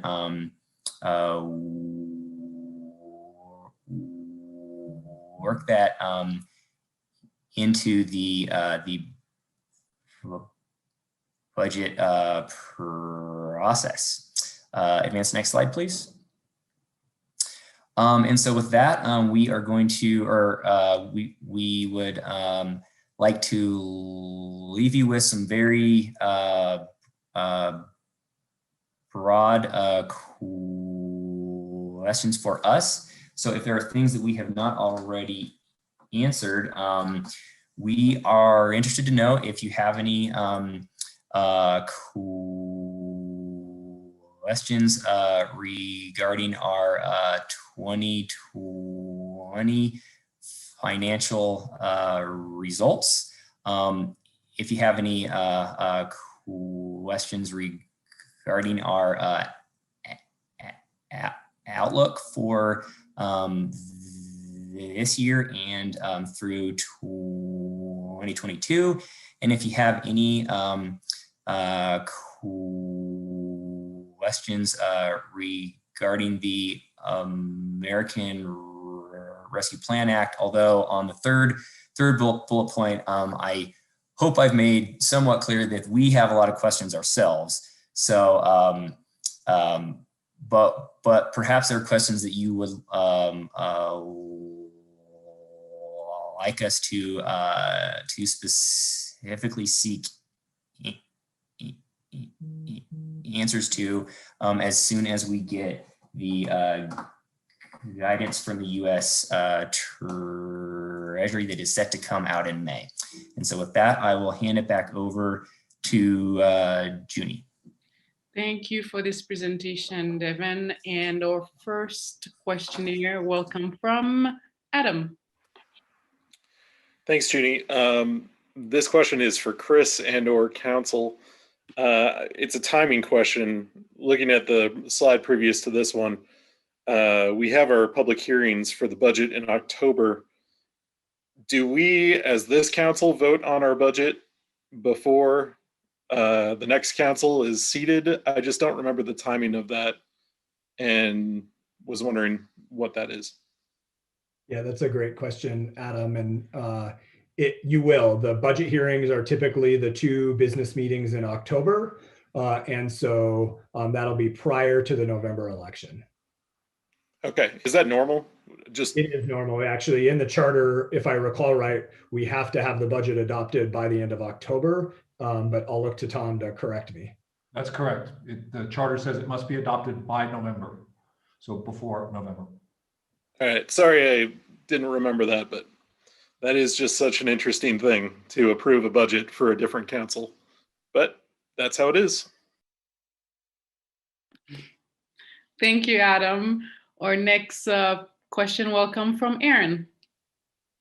So it's actually a couple comments, but first let me thank you for continued excellent presentation, and also to the financial staff for steering us so ably through the choppy financial waters of the last year or so. It's been a really tough time, and you've done a really remarkable job. So thank you for that. So my comment is just that, well, in the American Rescue Plan Act, I appreciated the timeline, and that makes a lot of sense. We're getting the guidance in May, and looks like you're moving on that pretty quickly, which I appreciate. And just a thought that it is one-time funding. Well, actually, it's two-time funding, right? It's like one this year and then next year. So I totally get that we shouldn't try to establish some brand new $5 million a year program that we then be left on the hook for after the funding dried up, right? That we want to focus it on more one-time needs, but just to plant the seed that making up temporary shortfalls in revenue, I think is something we could think of as a short-term expense. So, if those deficits that we're seeing in the needs in terms of restoring cuts, we don't expect those to last forever. So I would like us to consider that the Rescue Act funding could help bridge us to when our revenues come back to normal and might assist us in restoring some services. And to not be too conservative in this, the service cuts have definitely been challenging for the community. We've significantly reduced library services and parks and rec services. We've even reduced our fire funding, and the list goes on. And those have real consequences for our community. And so I was a little surprised to see that we were continuing to add to our reserves in a year when we're cutting so many services. So just to think about how we can try to bring those services back, particularly the ones that have the most direct impact on our citizens, more quickly rather than more slowly. So thanks for keeping that in mind. I appreciate it. Thank you for your comments, Aaron. Mary. Thank you, Junie. And I just want to support what Aaron just said. And to that, I just wanted to add comments with respect, or I guess they would be comments because we don't have much information right now on the essential workers part of those 4 guiding principles for the ARPA. And I'm wondering, would that be in the form of back pay to essential workers? And that seems to me like it would make sense. And would it be only for public employees? And to the extent that we can create some sort of assistance in the form of some sort of back pay to employees of private businesses, that I think would be very helpful as well, especially since we saw that the lower end of wage workers were the hardest hit. So that's just a comment there. Thank you. Thank you, Mary. I did see Maribai's hands up earlier. Did you take it down, Maribai? It was just a mistake. All right, thank you. Then our next speaker is Mark. Just a quick question. In reading the staff memo, there was an explosive growth in tax revenues from $60,000 to 1.5 million relating to the airport. A, can you tell me what that represents? And B, to what extent does that kind of skew our projections going forward, as I assume it's not an expectation of a continuing revenue source at that scale? Mark, I will to be 100% certain, but I believe there was a grant that the airport had received. Okay. Yeah, I believe it was the federal grant for the Runways? Runways, yeah. Okay. So that's not something that we're going to be seeing on a repeating basis. That's correct. Okay, because that then reduces our expectancy of revenues by about $1.5 million going forward, does it not? We don't really, so the airport is an enterprise. So those we do not include in our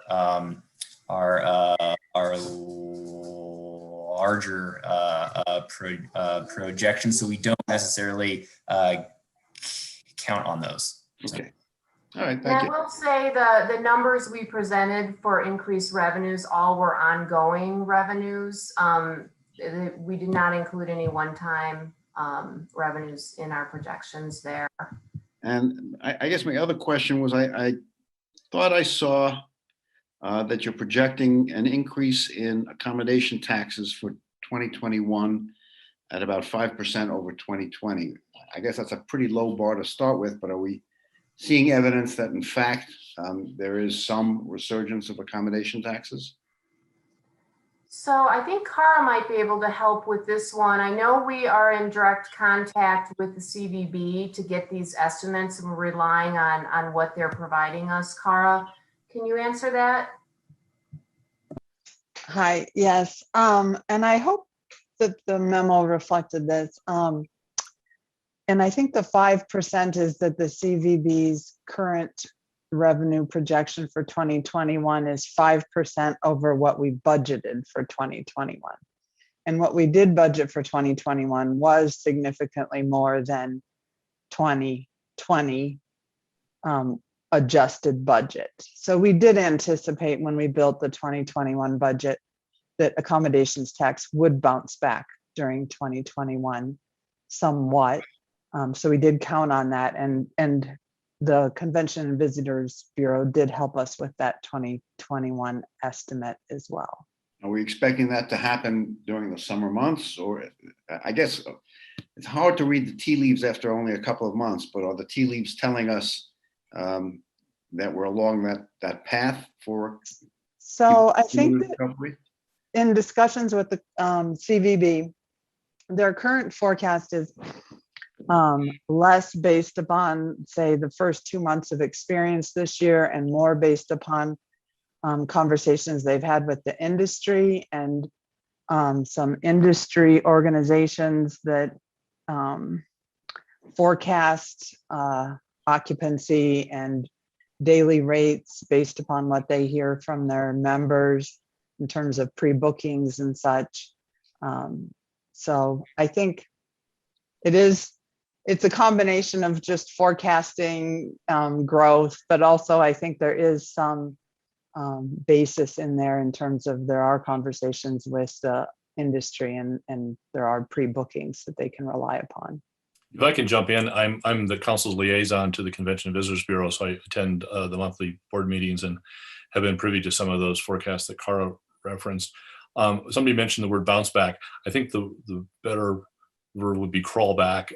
It is a very slow and painful and gradual recovery that is expected to take many years, not months. What we are seeing is a gradual improving condition with respect to leisure travel. Leisure travel seems to be coming back, not anywhere close to where it was in 2019, but it is gradually edging back. And so, as Cara said, some of the bookings out a few months for leisure travel seem to be pointing in the right direction at a very, very slow but gradual increase. What is not coming back yet is business travel.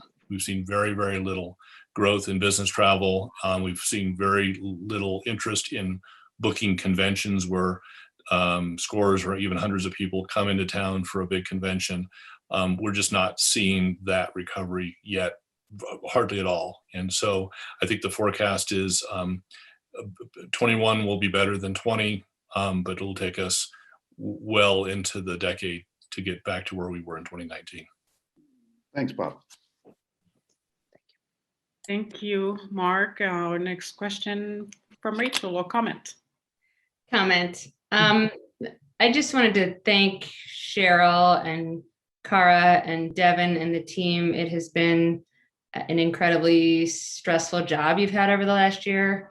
And I think that you kept level heads at a time when a lot of us were sort of deer in the headlights, frightened of COVID and where we were. And also wanted to take a moment to thank Jane Brodegam in the same vein, who I think led us and shepherded us very well early in the pandemic. So thanks, everyone. Thank you, Rachel. Is there any more council questions?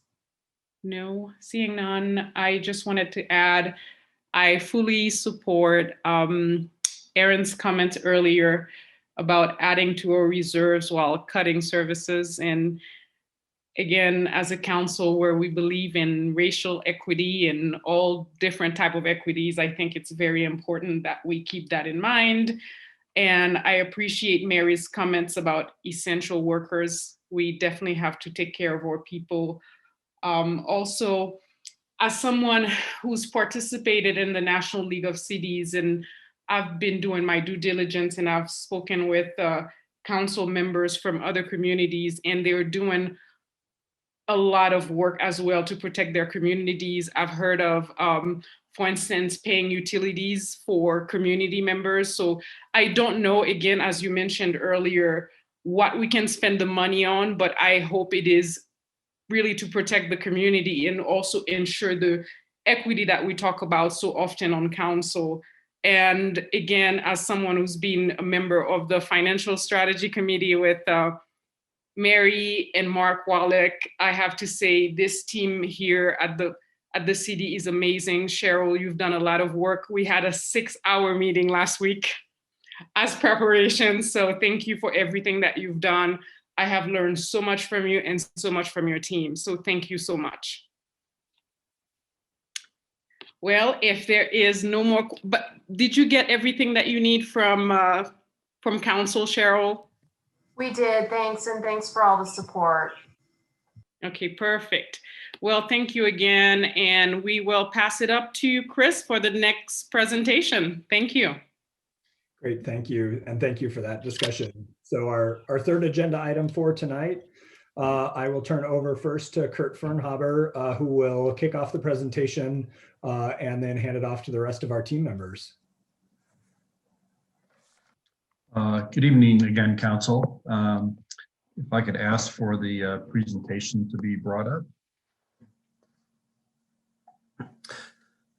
So you can stay on this slide for a second. I'm going to give a bit of an introduction and sort of set the stage for this this presentation a bit. So I'm again Kurt Fernhaber, Director of Housing and Human Services. I'm going to be joined this evening by Joe Taducci, Director of Public Works and Utilities, Chief Harold of the Boulder Police Department, Allie Rhodes, Director of Parks and Recreation, and Chris Jones, Deputy Director of Community Vitality. All of them will be presenting tonight, and it really represents the interdepartmental work that goes into the questions that we'll be looking at this evening. I'm also joined by Vicki Ebner, who supports our programs that serve those experiencing homelessness, and Mark Davidson of Open Space and Mountain Parks, who oversees their park rangers. And lastly, Carrie Weinheimer, who supports much of this work for the Boulder Police Department.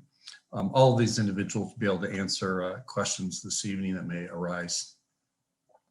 I wanted to remind council as well as the public that the conversation tonight is a continuation of the council meeting that occurred in January. In January, we heard from many members of the community related to their concerns on camping in our community, and particularly the impacts of this camping. We heard from many members of the public concerned about the care of our greenways and waterways, from parents and children that use our playgrounds, from the business owners on Pearl Street, 29th Street in the Hill area, whose employees and customers were facing security concerns. We heard from Chief Harold about the challenges of increased crime, not only in these areas, but also with the residents of these camps who are often victims of crime. But lastly, and importantly, we also heard from members of our community that want to ensure that we have the most robust programs and housing solutions for those experiencing homelessness. In December of last year and again in January, City Council directed staff to come back with approaches and solutions to enforce the camping ban in our city, to better maintain our public spaces for all users, and to support the business community, and do all this work with respect for those experiencing homelessness. Tonight, we will bring you those recommendations as you've directed. I'd also like to remind City Council and the public that we have intentionally connected the discussion this evening with that of next Tuesday, where we will be offering a look back at the last year of solutions for individuals experiencing homelessness, the plans for the coming 12 months, and the areas of challenge where our programs need to continually evolve and improve. Next week, we'll be focused on programs that help individuals into housing and services. And homelessness is a national challenge, and tonight we are having a local conversation. Homelessness is a complicated issue, and the discussion tonight, I expect, will also be complicated. Within Boulder, we have many areas of intervention, from keeping people housed and preventing homelessness, with rent support, services for mental health interventions and care, diversion services for the homeless, helping with car repairs to help them get to work, daily meals, emergency shelter, housing-focused shelter, and many approaches to outreach. As we discuss the first two recommendations tonight, we can't lose sight of these other supports within our community, which we will discuss next week. And then lastly, before we begin, at the City Council retreats earlier in the year, Council requested that staff bring back to you information that could help you discuss the possibility of a sanctioned camp program. This will be the third item for discussion this evening. So if you could go to the next slide. So this is how we've structured the presentation tonight. We'll start off identifying some of the issues, and then the three questions that will be presented to council tonight that we would like to receive feedback and direction on. The background of the challenges, and then proposed interventions that staff are recommending to council. And as mentioned, the third item we'll be discussing is sanctioned camping. And then we'll have, depending on how this goes, we'll have all questions there for council to discuss as well. Next slide.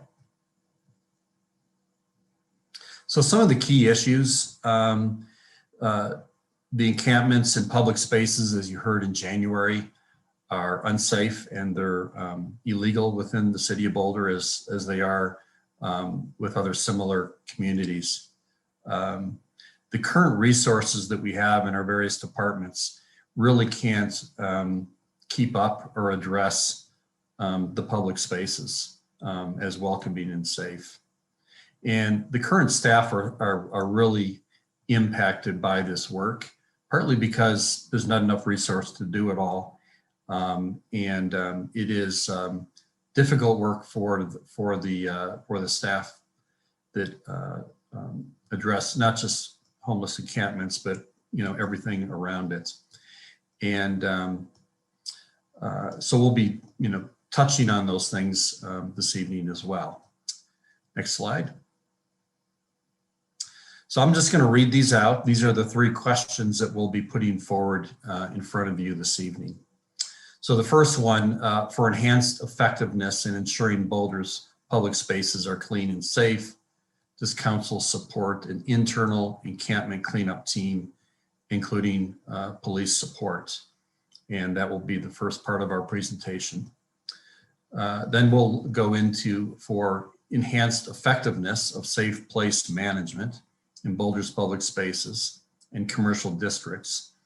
Does council support coordinated efforts that include an ambassador program, park rangers, and dedicated PD staff? And our third question, does council want staff to work toward approaches for the development of a sanctioned camp? Next slide. And here I will pass it back off to Joe Taducci, again with Public Works and Utilities. Thank you. Good evening, City Council. Can you hear me okay? Thanks, and thanks for that introduction, Kurt. Again, I'm Joe Taddeucci, Director of Utilities at the city, and I have a few slides to talk about the proposed internal cleanup team. And this first slide provides some background on our current state. And as you know, we have a software system called Inquire Boulder, where members of the public can submit issues to the city. Encampments continue to be a frequent topic of concern for community members. And at the time that we were putting this information together, and we checked, and we had 335 reports so far in 2021 about the encampment issues from the community, which is similar to some feedback we've gotten through our stormwater and flood master plan update, where people have cited flood maintenance and encampments as issues there. Many of those reports cite concerns about the effects that the encampments have on our park conditions and or conditions along our stream corridors, including concerns about stream health and water quality. And while those water quality impacts are hard to quantify, our staff share those concerns. And there are so many complicated social and human aspects to conversations on homelessness and encampments. And for every point, there's a counterpoint. But one thing that is certain that hopefully we can agree on is that the life safety issues associated with having people living and sleeping in our utilities and stormwater and flood infrastructure is not a safe situation. And as I've been brought into the conversations on this topic in the last year, I've learned that the encampments really present a safety concern for their inhabitants, including victims of crime, as noted on this slide. And while we can't generalize and say that everybody's involved with these things, it's definitely a presence that's there. And Kurt alluded to it in his introductory remarks, but the encampment cleanup efforts have been managed to date mainly by departmental staff who are being diverted away from the core mission work that we hired them for, which brings us to our internal cleanup team. So next slide. So right now, our resourcing approach for the cleanups has been to rely heavily on an external contractor to support the work. And they've provided great service to the city and have been responsive, but there are limitations and scheduling challenges. The same contractor that does this type of work and contractors that do this type of work are often called to duty when there's a natural disaster somewhere else in the country, and they leave for a while, and we just often have difficulty effectively coordinating and scheduling the work. So in our memo, we described the makeup of an internal cleanup team, and the left box on this slide shows the makeup of the crew. And we'd have a crew lead and 3 support staff that would work with them. When the cleanups occur, there's often a fair amount of accumulated trash and personal property that we gather. The latter we temporarily take possession of and have a system to try and get it back to its rightful owner, but there's material to collect. And so the trucks and the UTV are the equipment that would help collect those materials. And this is a similar setup to what our outside contractor uses. And the middle box addresses what the cleanup crew in utilities would do. And their primary mission would be to support the work with the encampments. But when there are no cleanups, or if there was a pause in implementing our our policies or other gaps, we're designing this crew to be able to pivot quickly to regular utilities maintenance work. And we'd be hiring with the skills in mind to do both the cleanups and regular maintenance.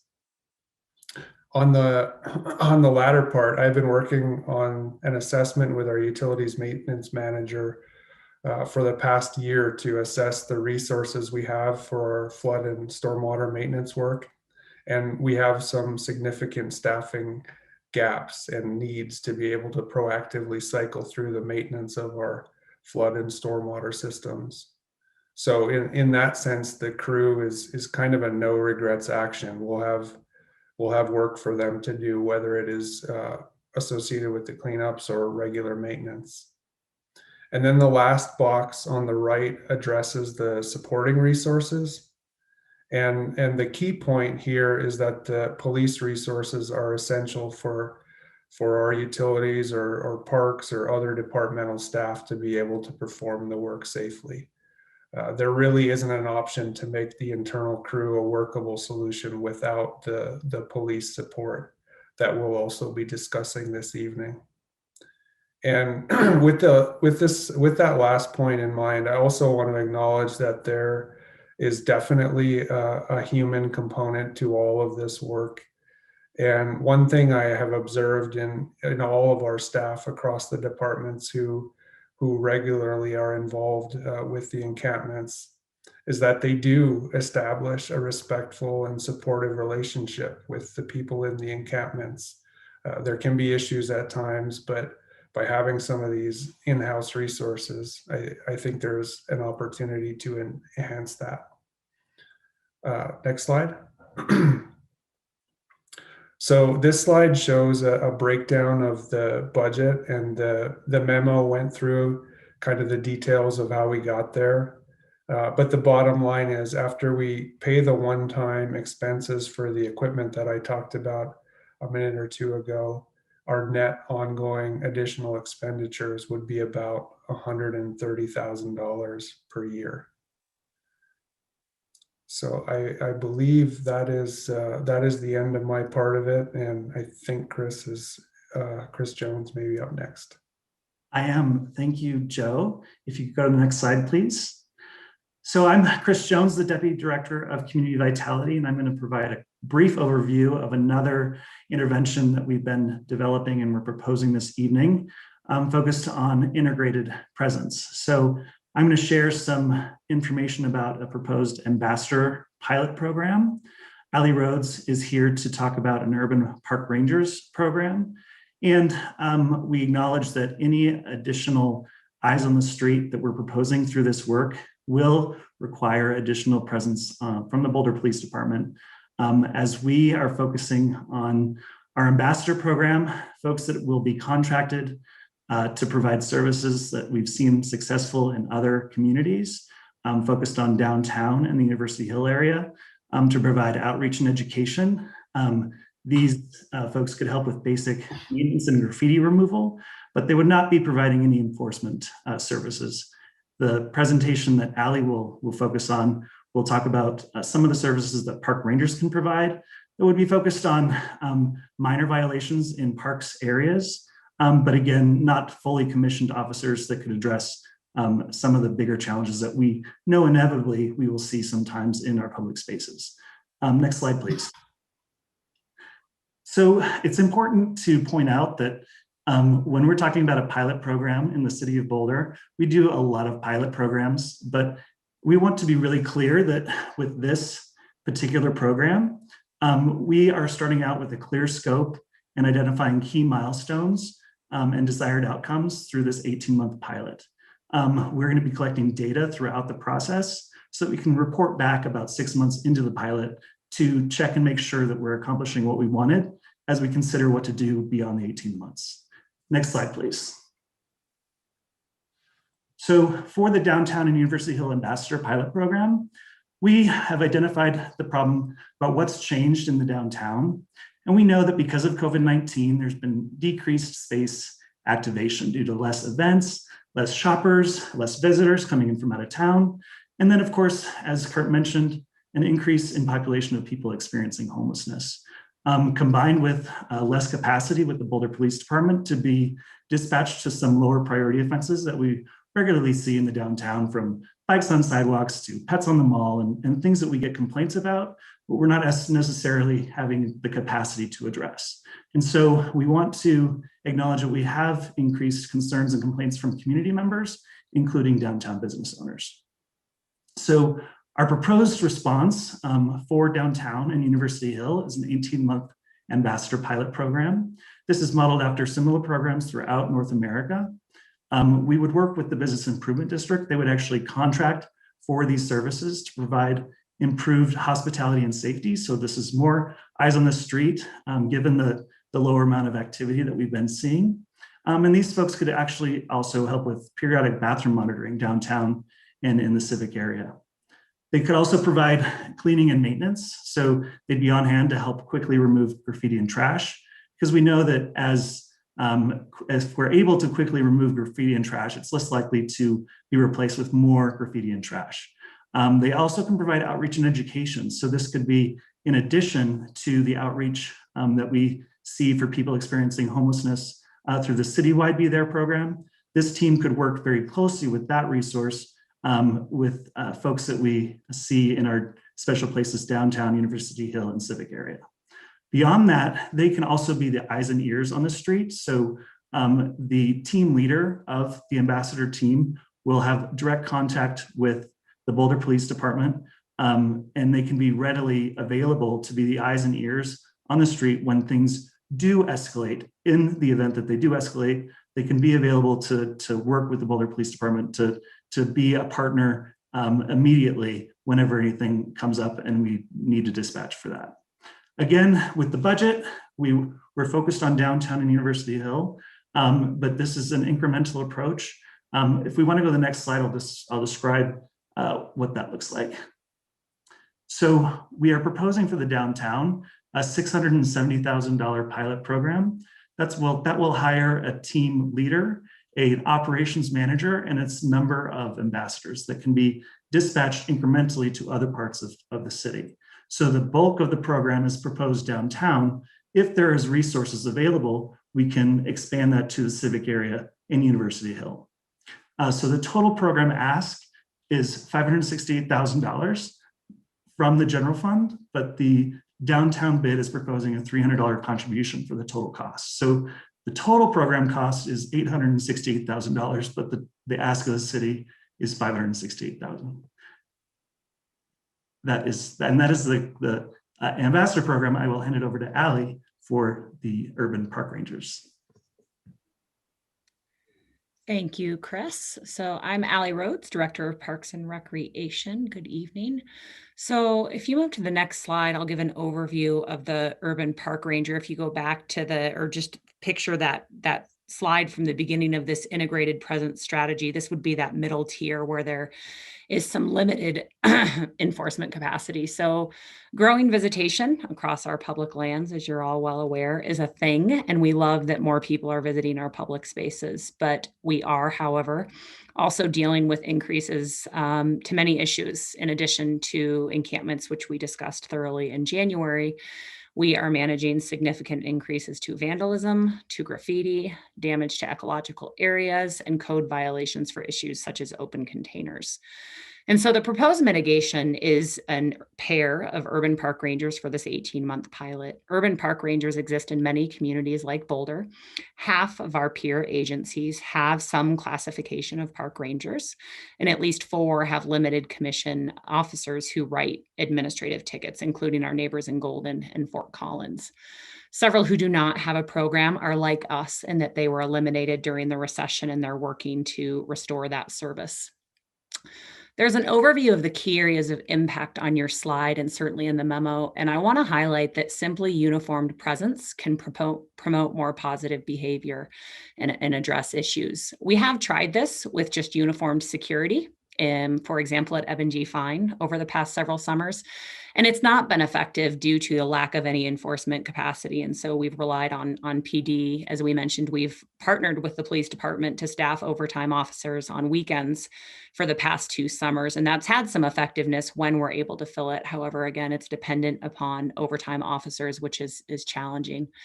And so the program would be designed to promote positive visitation and land stewardship with the ability to write administrative tickets. And of course, for threats to public safety, we would continue to rely on our partners in police. The pilot would be designed, as Chris mentioned, to monitor throughout the 18 months. Some of the measures for this area could include decreased vandalism, and graffiti, and police involvement, and our CRM tickets through Inquire Boulder. So if you go to the next slide, I'll give an overview of the expenses for this part of the program.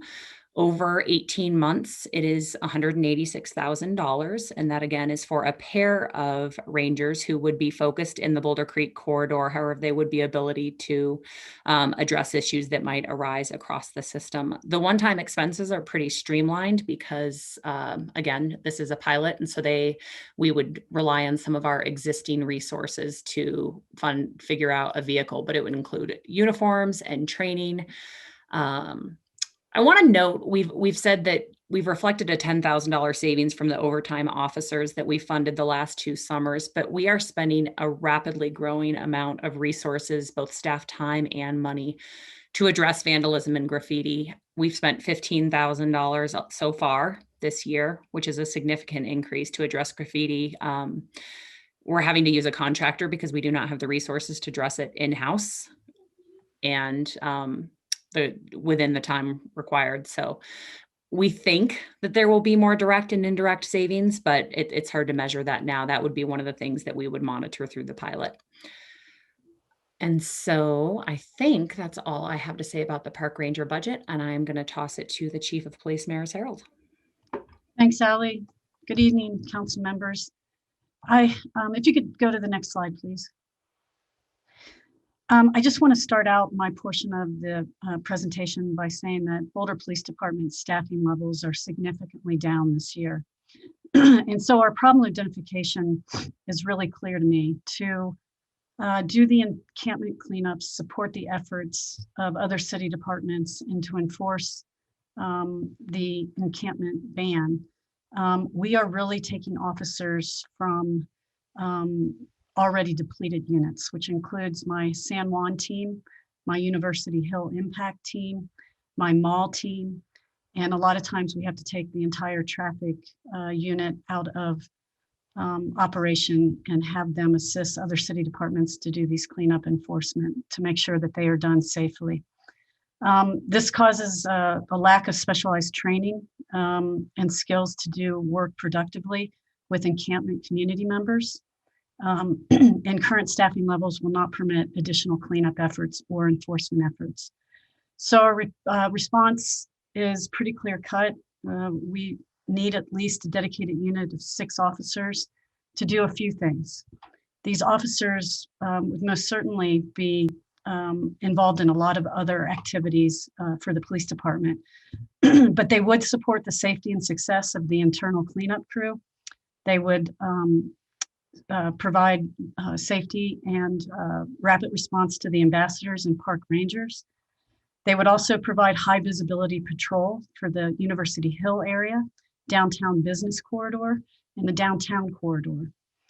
But lastly, and probably most importantly for me, it would provide me with a group of officers that I could begin proactively problem solving some of the problems that we all see uptick this year, including burglaries and other significant crime increases that we've seen in all of these areas, including the downtown business corridor, the San Juan community, the Hill community, and also the Central Park area as well. Next slide, please. And I'm going to turn this over to Deputy Chief Weinheimer, who has worked on the budget and staffing issues for me. Good evening, Council. Terry Weinheimer, Deputy Police Chief. So I'll quickly walk you through the budget here. We have the for 2021, the impact would be just under $500,000 That reflects $385,000 in salary and benefits for 6 officers at 6 months of salary, assuming a July start date, and one-time expenses of about $114,000. A large portion of that is academy training costs, and the rest is the cost of upfitting and outfitting new officers. For 2022, that budget reflects a full year of salary and benefits at $843,000, and the one-time expense of $159,000 to add 3 cars to the fleet to support the 6 officers. So the total cost over the 18-month project would be $1.5 million.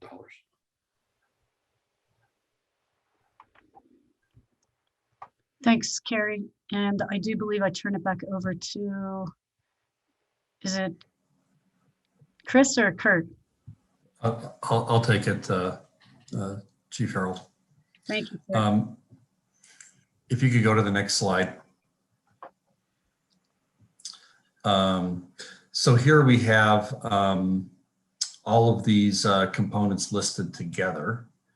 So you can see the budget impacts in totality for the various recommendations of staff.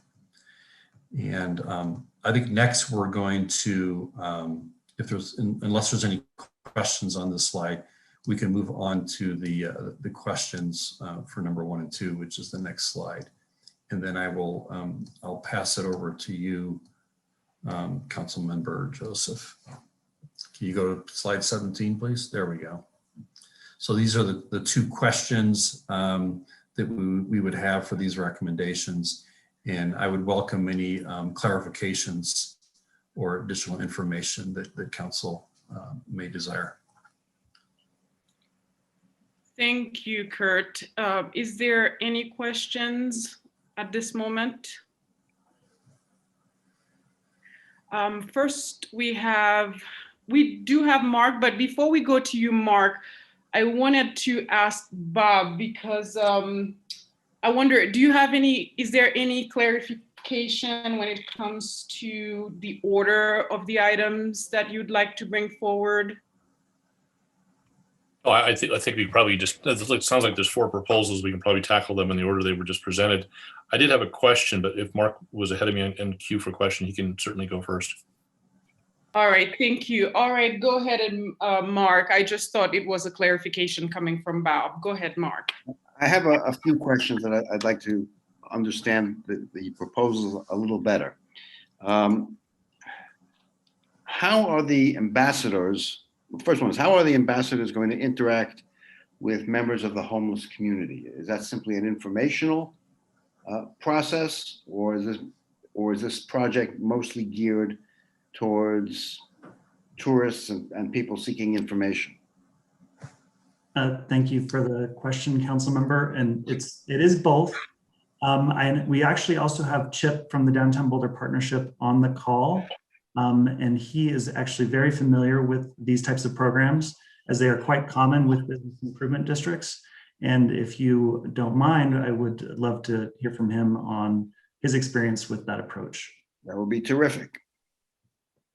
Thank you very much. Thanks for the question, Mark. It's a great question. I think the core focus of the ambassador program is to engage with everybody in the downtown in whatever role they're playing. So I think in terms of specifically engaging with the unhoused community, a lot of the work the ambassadors would be doing is striving to connect folks with resources as needed, make sure people are safe and know what resources we have available, directing folks towards coordinated entry or the Be There program or any other services that are available. So I think just building the relationships with folks downtown, including the business owners, but also the unhoused community and the other folks in the district is kind of the main focus of the ambassador program. Well, while I've got you here, if we're going to use an independent contractor, what kind of standards are we going to employ in doing so? What are we looking for? That's a great question as well. We have been in conversations with an organization who runs programs, is kind of by far actually one of the leaders in managing ambassador programs in the country, called Black by Block, where we've been engaged with them to help us understand the scope and build the scope. And we get a lot of information from our peer cities around the country. So we'll be building the metrics of what we're trying to aim for based on the needs of the community as they change and the needs of the downtown. All right. My last question with respect to the ambassador program, can you describe the scope of what constitutes public safety support? Are the ambassadors supposed to intervene in a difficult situation?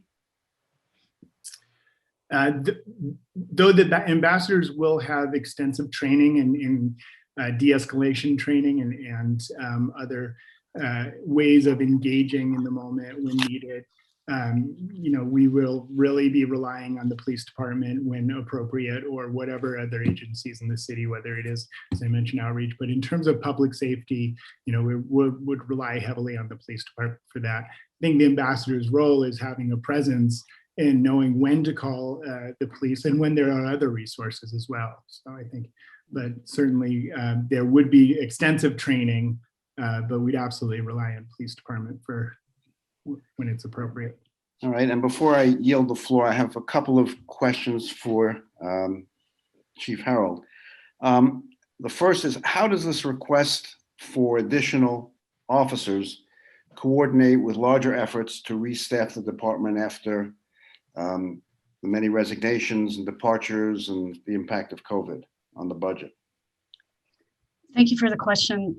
I think that what this does is, my hope is that we have much success in doing this, and these officers become the fabric, and we re-bolster our numbers in these very important groups that I've discussed. And these are my most proactive, problem-solving, crime prevention officers.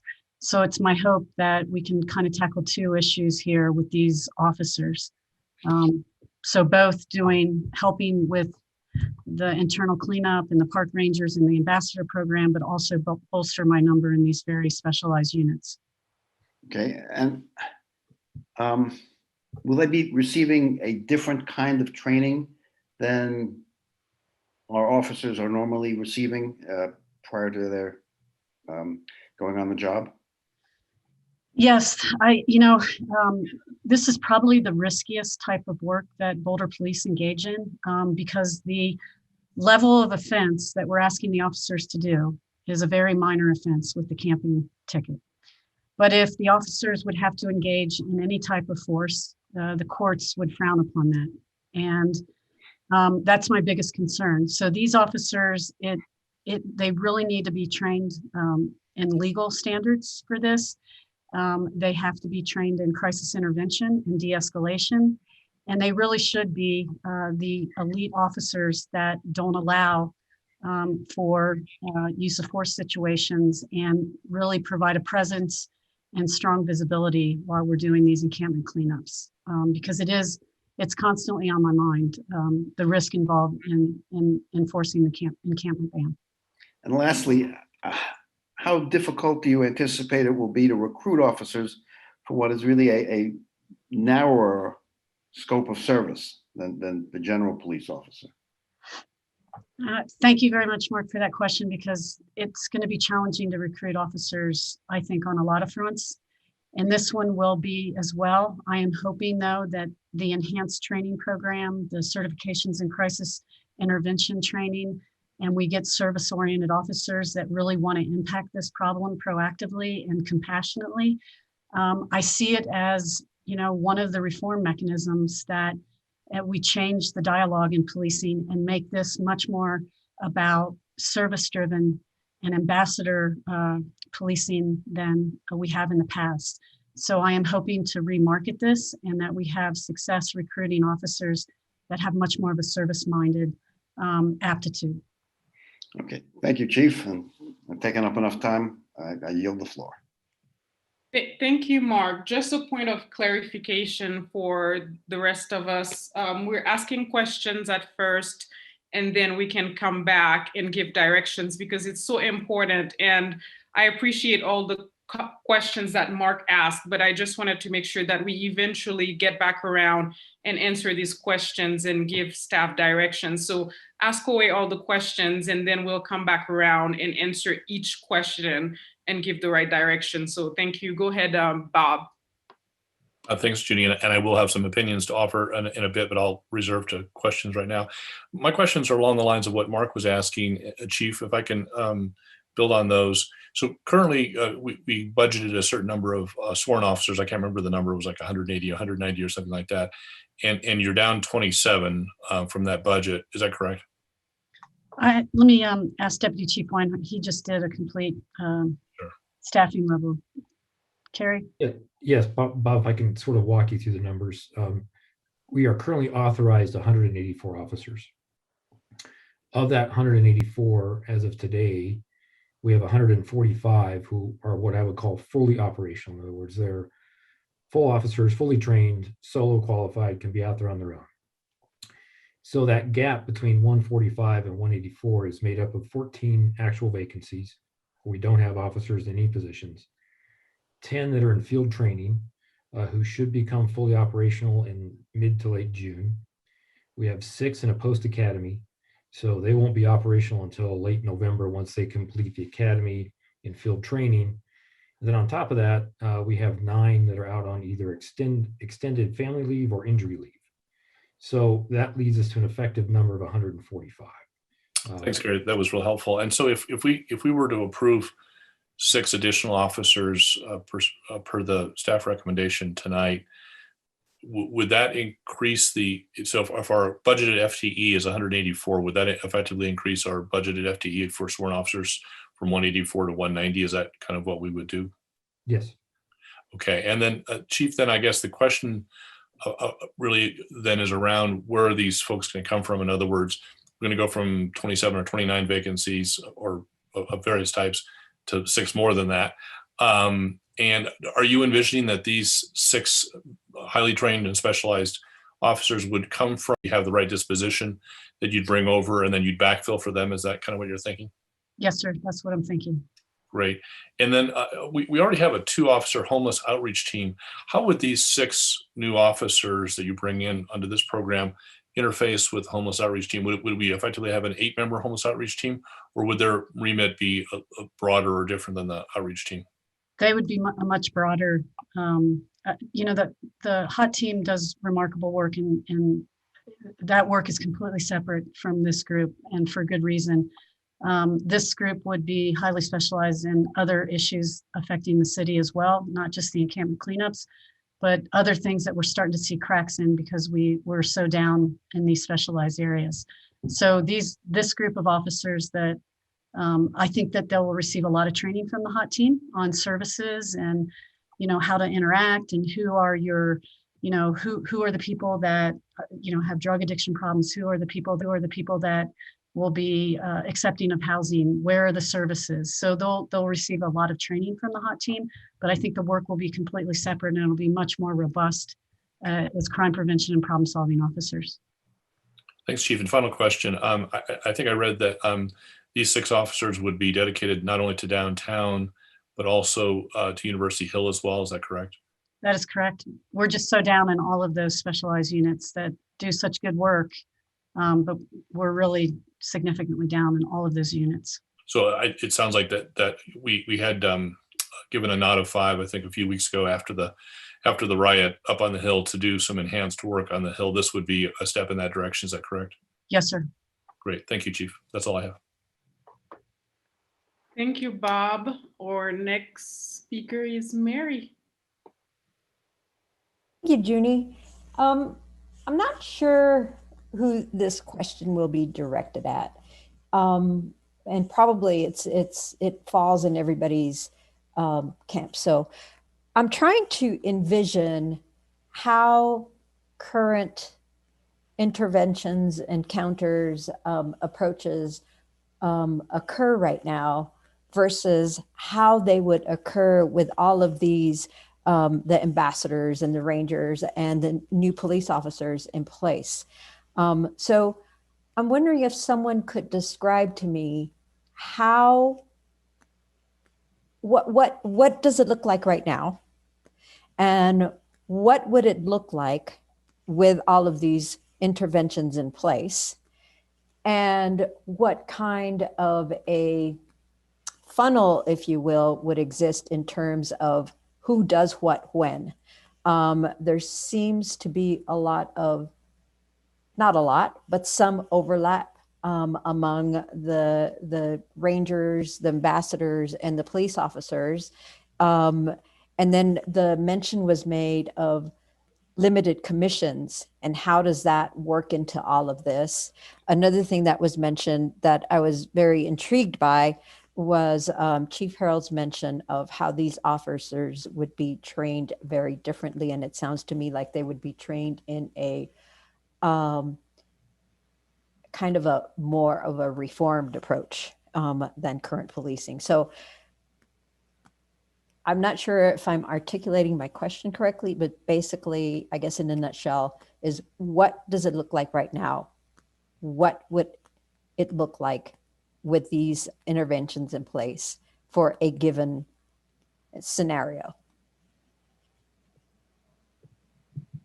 Maybe I'll just start and then I'll pass it over to Allie. I think she's probably best positioned to answer what appears to be a very challenging question.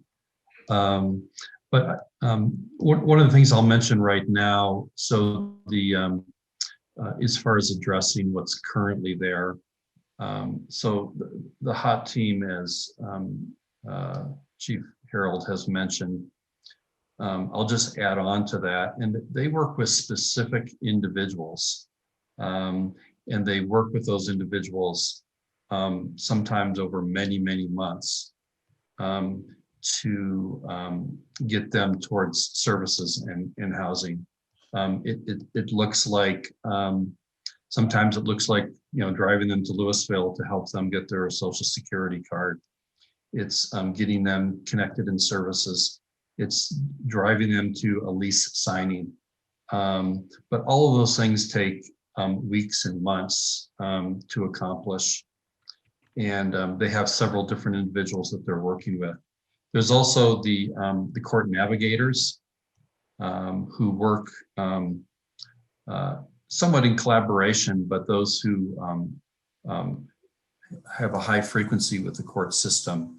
They do similar work. And then the Be There program is also ensuring that there's lots of engagement, particularly with individuals that may be new to our community, about the services that are available to them. There's coordination between all of these different outreach areas.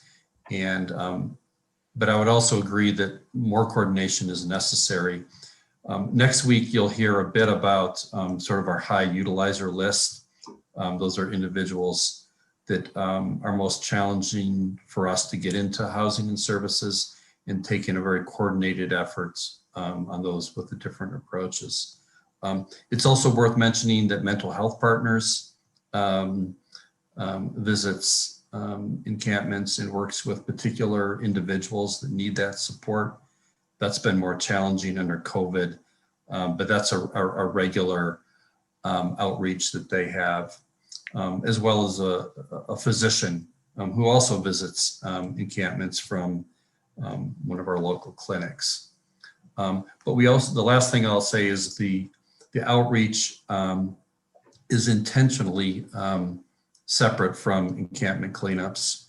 And if we know that there's an encampment cleanup that's occurring in a few days, we also ensure that that there's proper outreach, again, to individuals to make sure that they're aware of services before the cleanups would come. But I'm going to pass it over to Allie, because she'll be very well versed in sort of the new programs and how those are intertwined. Yeah, thanks, Kurt. Mary, what I heard you ask is what does it look like now, and why would it be different? Why are we making this proposal to spend this money, and what happens now? And I'm going to speak specifically about the Boulder Creek corridor, Eben, and the civic area, and talk about that briefly as I can, and then I'm going to let Chip kind of paint the same picture for downtown. So right now, what happens in the parks is that, as I mentioned before, there is growing visitation. Council's aware of our regular struggles at Eben G. Fine Park every summer and growing every year, as happens along waterways across the state. Every director I talk to has water in their community. They're dealing with these issues and trying to figure out how to address growing visitation. Without the eyes on the sites, without the ability to enforce, we and social media support, we end up with situations that are out of our control. And so the hope would be, in a future state, with the eyes provided by ambassadors in the civic area. And really the hope is, with the scheduling of that, it would support those high intensity days, right? A Saturday where there's a farmer's market and an arts event and outreach all happening at the same time. And it's wonderful. And ambassadors can support that and, do some walk-bys the bathrooms and check things out. And up at Eben, rangers could help address some of these issues, write tickets for open containers, which can be a deterrent. And so that's really the hope there. In addition to, and I don't want to skirt around the piece of addressing encampments, we are pulling staff from across our system every time that we're doing this work. One, because of the burnout on the team downtown, but also because the work that has to continue to happen. And so this issue continues to grow and our resources are shrinking. And so the hope would be that in a future state, we're addressing a growing issue with growing resources. And so with that, that's the parks picture. And I think it would be helpful for Chip just to talk a little bit about what it might look like downtown. Thank you, Ali, and thank you, Mary, for that question. I think essentially what it looks like right now, anytime we do have criminal behavior or even antisocial behavior or any kind of behavioral issues, essentially what our business owners and managers and employees downtown have is 911, essentially call the police. And often that's very appropriate. And sometimes there are other interventions, as Kurt mentioned, a number of resources we have in the city.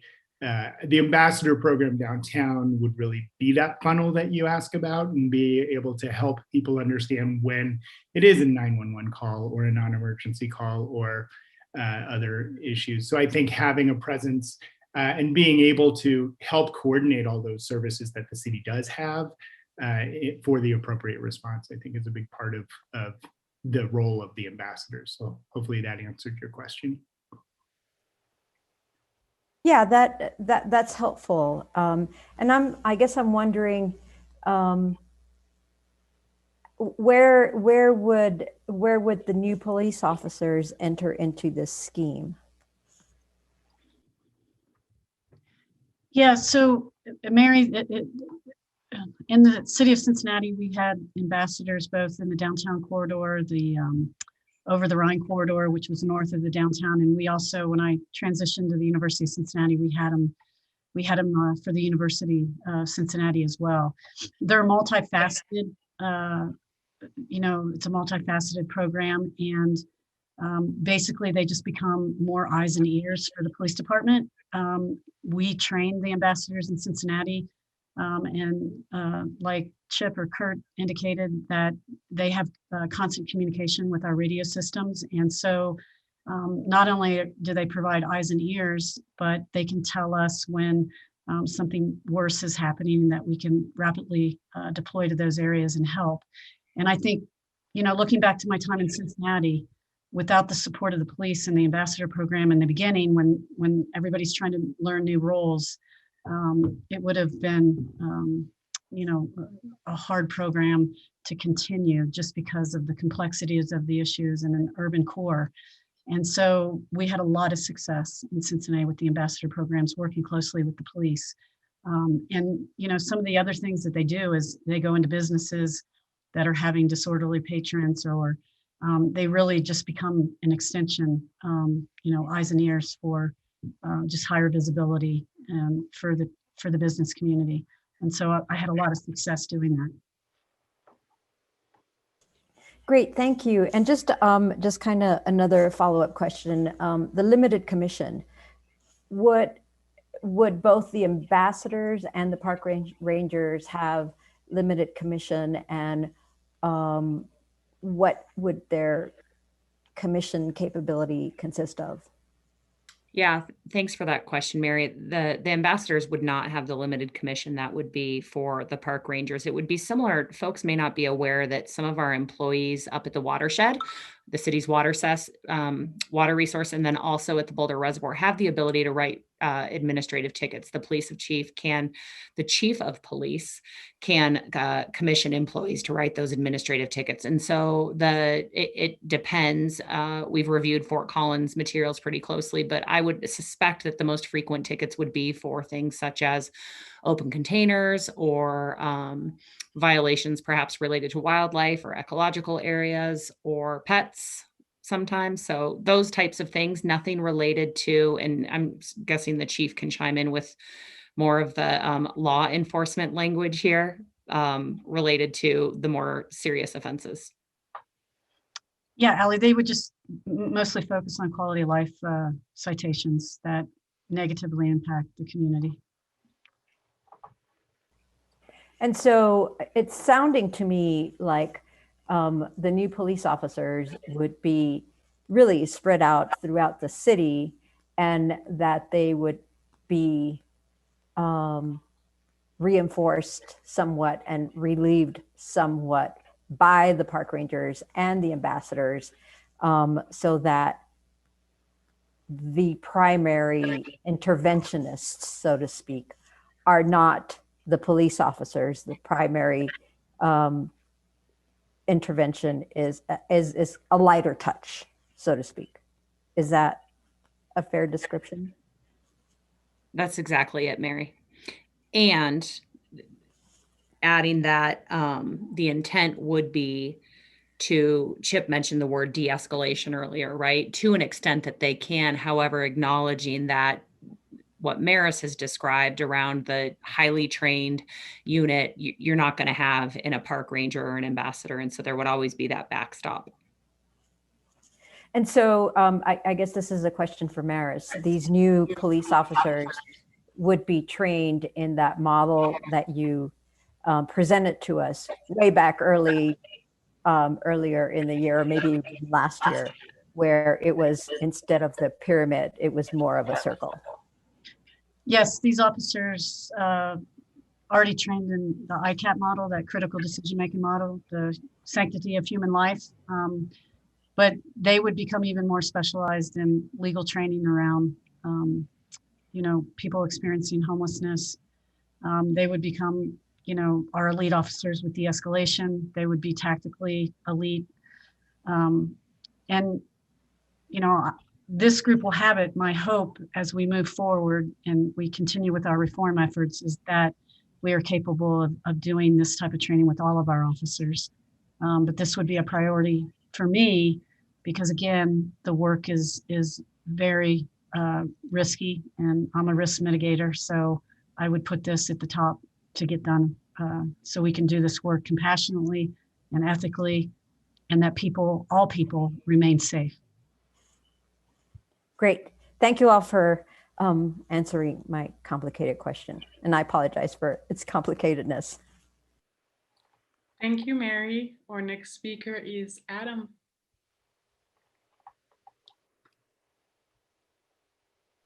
Adam, you have the floor. Thank you, Jeannie. Yep, I got it.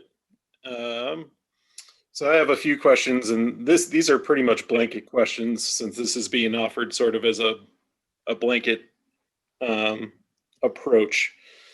So my first question is, how will, like percentage-wise, what is the approximation that these policies will decrease illegal camping?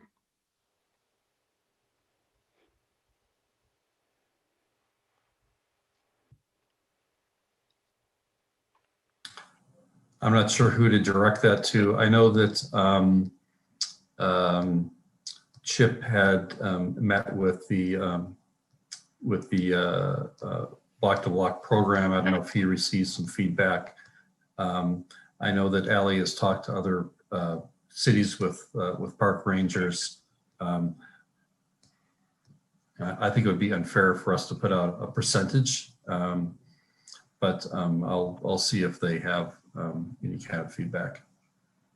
I definitely don't have a percentage, and I don't have input on whether it would contribute to decreased camping.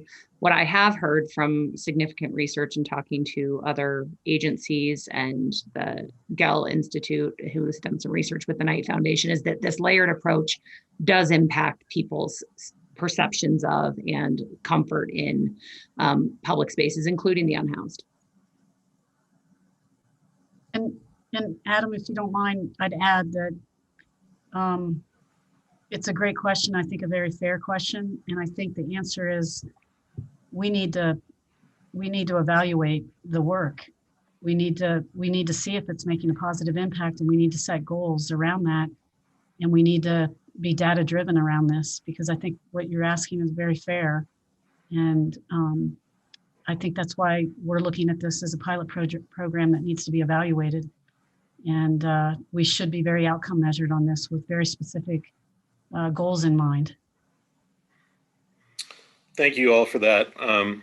Yeah, I understand that's a tough question to answer, but I feel like when we're making such big decisions with such large, sums of money involved, especially, having a goal or having something that is going to show that this is being effective over the course of the 18 months would sort of need to be a requirement.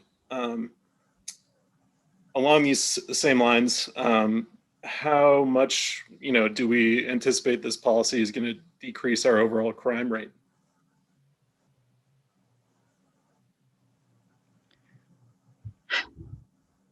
And I assume it's probably a similar answer to the last one.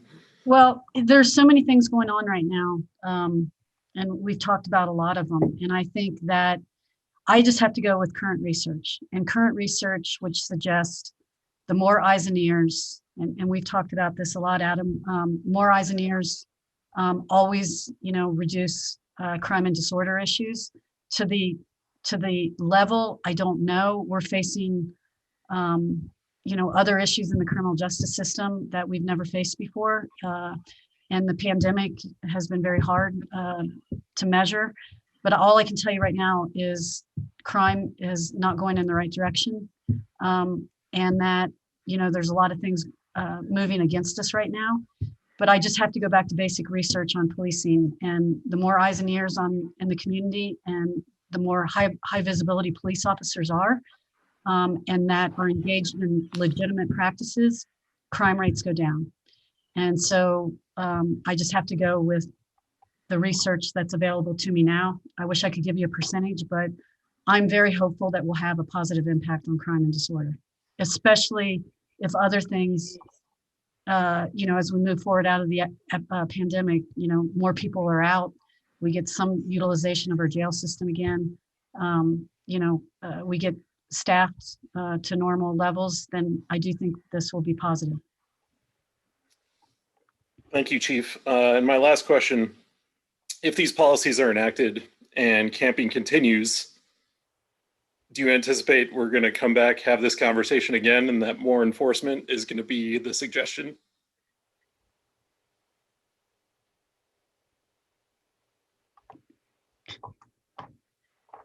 Is that directed at me, Adam? I think it's directed at everyone, since everyone's sort of taking this all on as a comprehensive policy. The one thing all these policies have in common are they're enforcement based.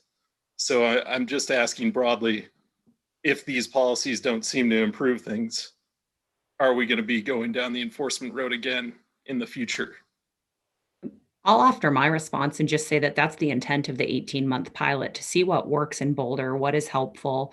Communities across, as council is well aware, communities across the country are struggling with this issue. And I know we're all hoping for national solutions to address all the upstream issues that contribute to homelessness, right? This proposal is really specific to addressing the conditions that we're seeing in the public spaces in downtown and in the parks. And so what we would be watching for and monitoring is, are we impacting those conditions? When we get into camping, that's when you get into the broader questions and conversation about homelessness that as we all know, is incredibly complicated. I know your council's going to get a comprehensive update on that soon, but again, in about March, you know, a little less than 11 months from now, our hope would be to be comprehensively looking at what has changed, what is working, what isn't, and that would inform the next steps in the development of the 2023 budget. Thanks, Allie. Yeah, I appreciate it. I realize these are, tough questions to answer, and there's a lot of, things happening that are not normal due to the pandemic, but I'm interested to know what the actual numbers-based outcomes are anticipated. So I appreciate all your answers, though. And if Junie, do you mind if I jump in and try to guide Adam to a resource that might be responsive to his question? Please. Adam, Fort Collins has for the last several years had an ambassador program called Outreach Fort Collins, and you can just Google it and see Outreach Fort Collins. And on their website, you'll see something called the Community Impact Dashboard. They've been doing this for 5 years, and they break down each one of their interactions. I mean, literally like how many times are we interacting with somebody, whether it's a tourist, a resident, a homeless person who has an issue, and they identify each of those interactions, and then they classify them into, was there a safety concern? Was there a law enforcement issue? Was there a mental health issue? Was there just a welfare check? And they break them down by interactions, by outcomes. They track crime. They track contacts with everybody they really reach, and what the resolution and result was. And it's a very interesting dashboard. So I encourage you and anybody else to go to the Outreach Fort Collins website and click on the Community Impact Dashboard, because you can see 5 years of history there and how they have had a positive impact up in Fort Collins. I appreciate that, Bob. Yeah, I realize a lot of this is going to be data driven, so to have an example is helpful. Yeah, I would really hope, I know that we're going to be doing a little bit of a measuring period over here over the next 12 or 18 months. I would hope that a dashboard like what Fort Collins has would be part of our system so that we could track interactions and outcomes. Okay. Well, thank you, Bob and Adam. Chris, did you have a comment you wanted to make?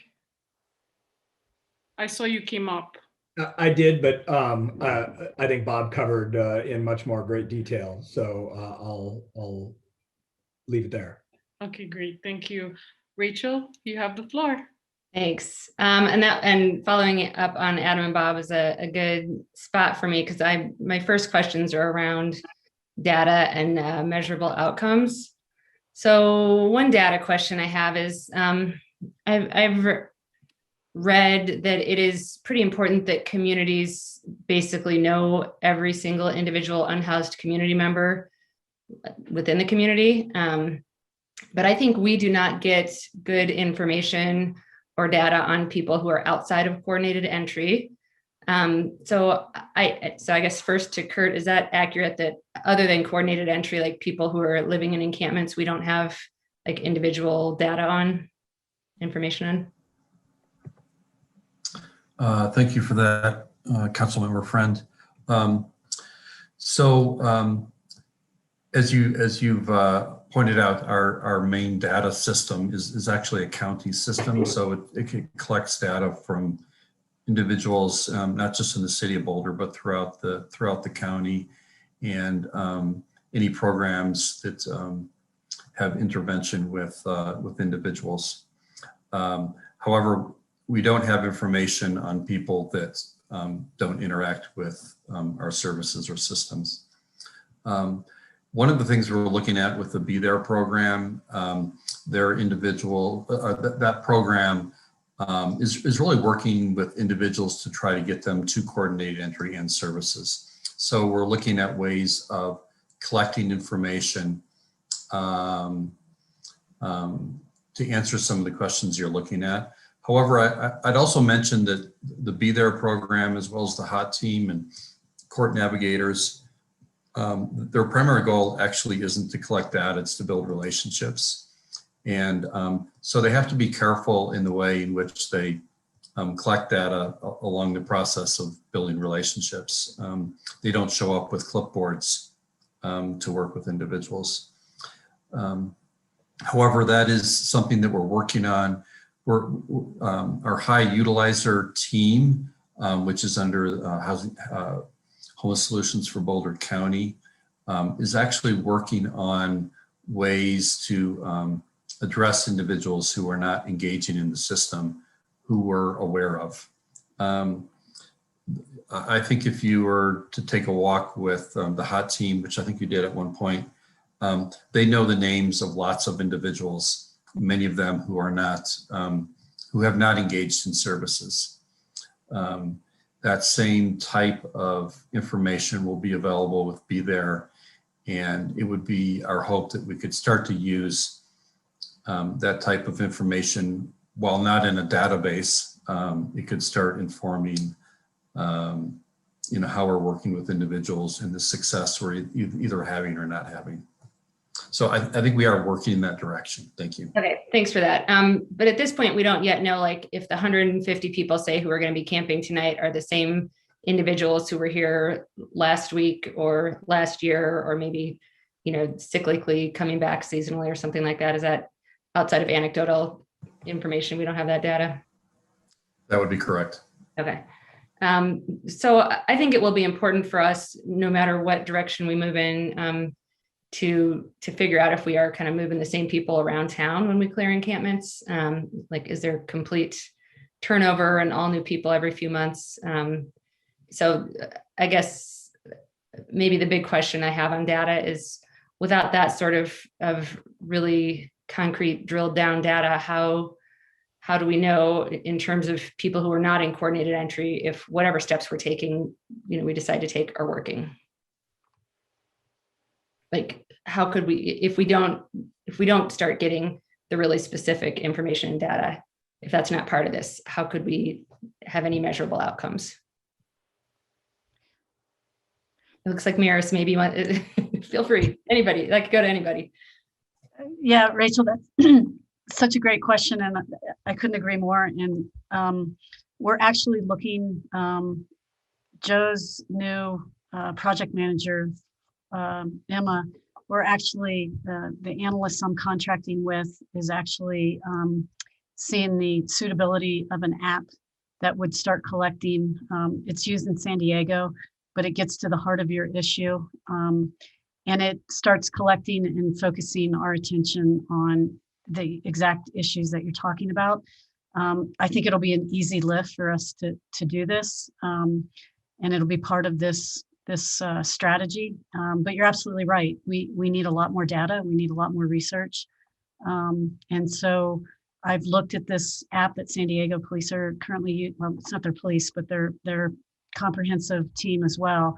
And it's pretty cool. And I think it will give us some data sets that'll be very valuable. Okay, that's good to hear. And then in terms of outcomes, kind of what we do with the data and figure out whether our steps are working, I think that we as a council will need to kind of crisply identify our targeted outcomes, and then staff would be measuring them. So I'm wondering, what are the outcomes we are hoping for as a result of the changes that we are being asked to implement? What are the measurables? Like, frankly, clearing encampments doesn't seem to directly tie to getting people housed. So I don't know that that is like the measurable or the targeted goal of a lot of what we're talking about tonight. So I just would love for staff to clarify what are the targets? What would a successful outcome look like if this all works? Is it people just not visibly camping in Boulder? And so and there are ripple effects to that. If they are just camping elsewhere in the county, is that still considered a success for this program? So my question to staff is, do you have outcomes in mind before council digs into what are the outcomes we're looking for in this discussion? I think you keep hearing pauses because we don't want to step on each other, right? But I'll just jump in and share the immediate ones that make sense to me, and I'm certain my colleagues can add more. But with each of the options, we identified what the problems are, and so I know that I would certainly want to be tracking vandalism, graffiti, other other of the mayor's, quality of life crimes that we mentioned, some of the things that we're seeing at Eben, the money and time we're spending addressing the behavior we see every weekend in the summer at Eben G. Fine Park. So those are all just off the top of my head. I'd love to see a reduce in trash just left around the park. Again, I'm thinking of Eben, not just encampments, but people. We are working really hard to educate people in the parks about leave no trace principles, right? If you have more trash than can fit in a bin, then take it out with you, right? Don't just leave your trash around the park. So those are all things that a park rangers can impact, and that's what I'd be hoping we're measuring. Yep, that helps. From a policing perspective, Rachel, I would be very concerned. Very interested to know community complaints that we receive through Inquire Boulder, that council receives. Are we lessening the complaints? Community perception of cleanliness and the feeling of safeness, their perceptions of how safe. And then ideally, less citations and less interaction with the police would be really good. And then I'm sure Kurt has measurements that are in his mind, but those would be my big ones. Thanks. Kurt, anything to add? Or yeah, the other thing that I'll add is, and I had the opportunity to meet one of the gentlemen from Block to Block last month, and they also have a very good system for collecting data, and they have metrics that they've used in other communities, and I think bringing in sort of an experienced partner in that will help us define those. And also help bring in the systems to collect that kind of information, which we don't currently have. I can just add on to that, having worked with Block by Block before and knowing understanding their program, the data can be really catered to the community and what we want to perceive. In some ways, the ambassador program is really focused on the quality of life issues that are in some ways less measurable, but they're also really, the ambassador program does create an opportunity for collecting really good data. So that's something we'll take full advantage of. Getting back to the question of metrics, they're just one of the things that we found and experienced in talking with other communities. Often there's really great data once the ambassador programs have been in place, but the baseline hasn't always been there. So a lot of the things we will be counting moving forward, we just don't know where we're starting from. But to reiterate the chief's point about just increased eyes and ears is really a big part of what gives that quality of life and the feeling in the built environment of just being more secure. All right, thanks. And then I don't know, Chris, did you have anything you wanted to add to that? Nothing that hasn't already been said, but just around the themes of clean, safe, and welcoming. We do know that we've been having challenges in this area, and the ambassador team specifically will be very well attuned into asking the right questions and documenting their interactions with all types of people.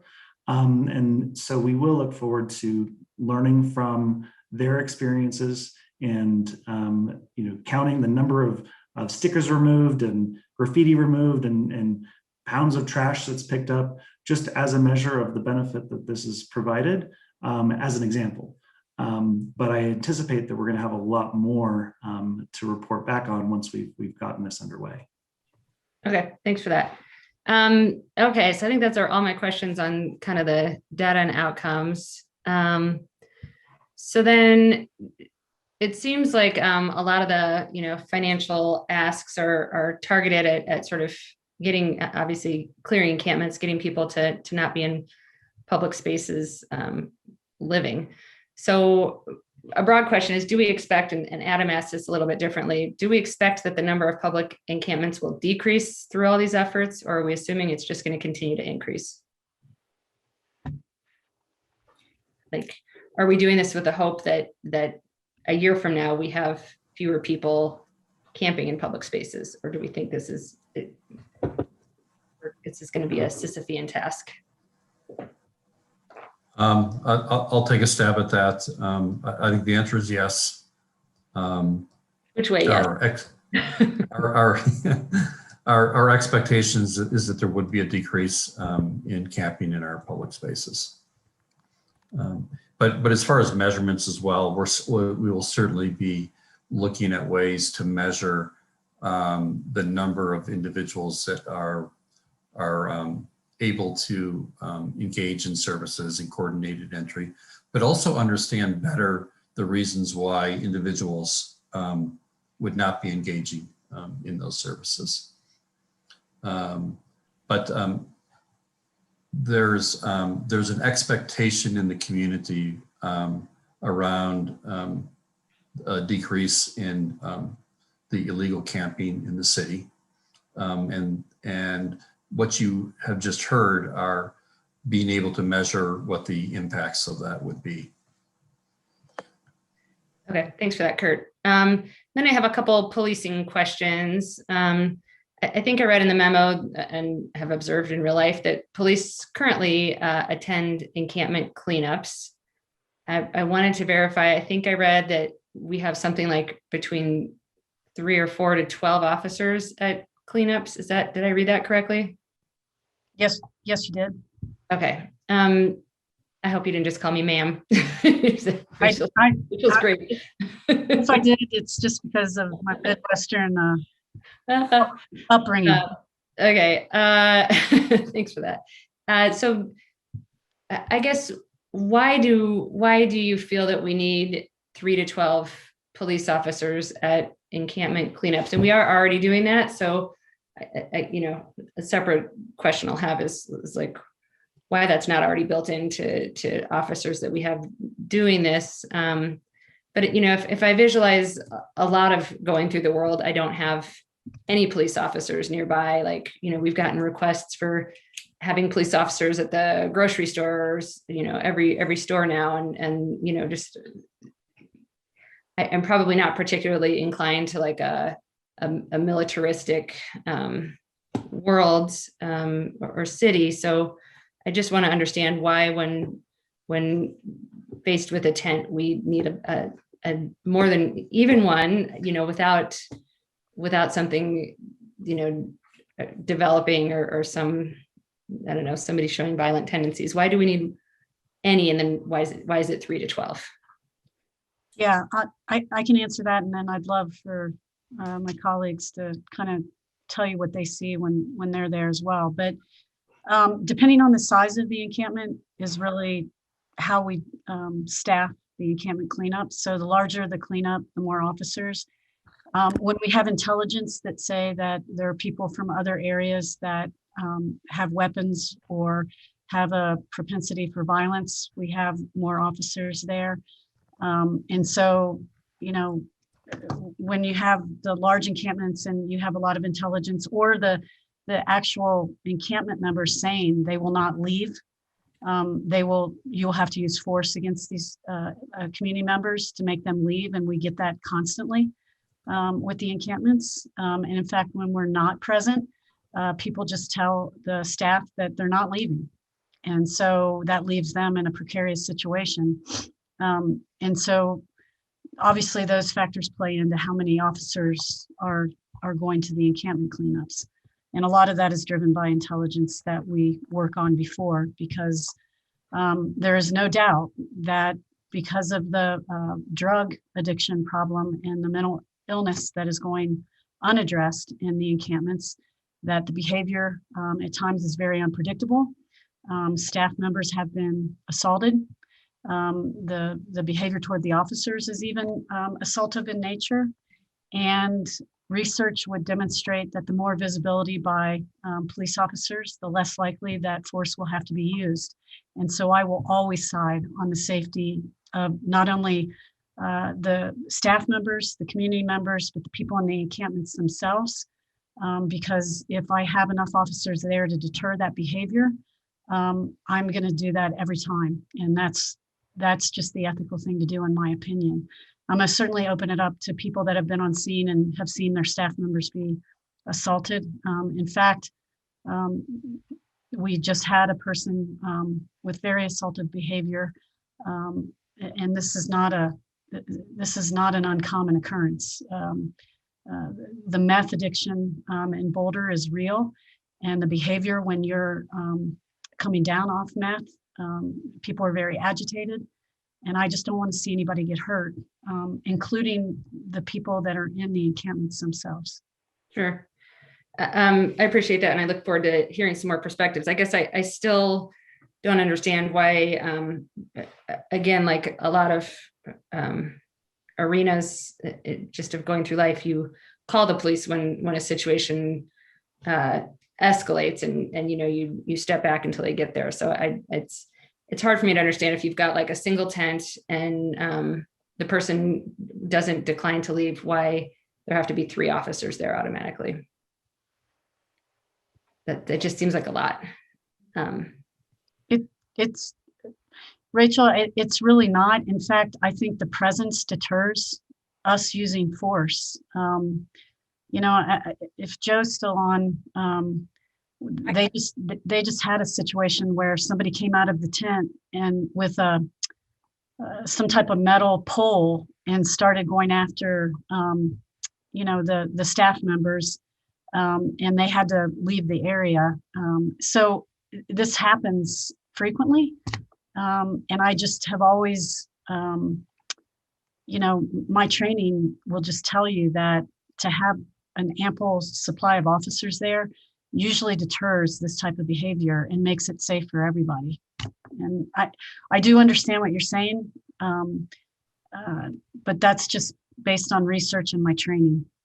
Okay. I appreciate that. I'll probably return to that in comments. So let's see.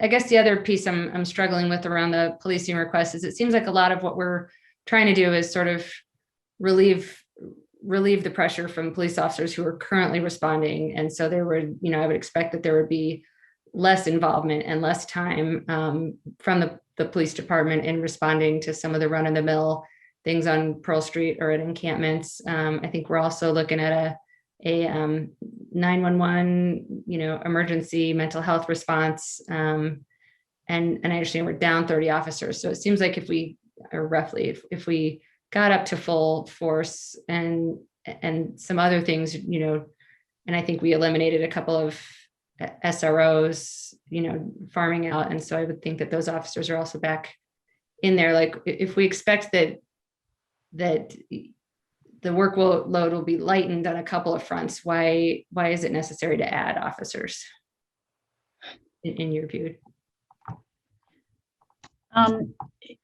So just keep this in mind, and Kerry can jump into because he's been looking at the staffing numbers. It's going to take us a while to get back up to complement. And so, I'm trying to staff this and also staff not only the requested enforcement of the encampments, but also do that safely. Also make sure that staff is protected. But I'm also trying to reinforce the specialized units that have been depleted. So that is my University Hill impact team. That is my San Juan team. That is my mall team. And so when we do have to clean encampments and we have to do it safely, I'm removing those specialized units to come and do that. If the ask is for us to do more of that, then I have to have additional resources to make sure that everybody's safety is in play. And that's all I'm trying to do. And so I don't know any way around it if the expectation is that we are requested to do this type of work, because I don't think it gets done adequately and safely without having police presence there. But I most certainly open it up to my colleagues to give their perspective. Yeah, I would just add everything that Maris just said is correct, including the last exchange and the experience our staff had with somebody coming out of a tent. And I think, again, I'm sort of on my learning curve with all this, but it can just escalate really quickly. And in working with my colleagues here and the staff members doing this work, it's just not safe to put them in that position. without the support there for reinforcement. And I don't think we lead with the police support, but the presence matters. Yeah, and what I'll offer, I mean, I certainly could tell stories. Our staff have been assaulted, they have been threatened. It is traumatic. And the thing I guess I also want to highlight is just how challenging this is. What we do know and have seen is that when teammates try to address even just the lone tent on their own, because it's just a tent, it could just be one person. That one person, you don't know the behavior and the risk. To Joe's point, it can change really rapidly. We had a situation recently where police had to leave because they were called to a more urgent life safety issue, which is certainly appropriate.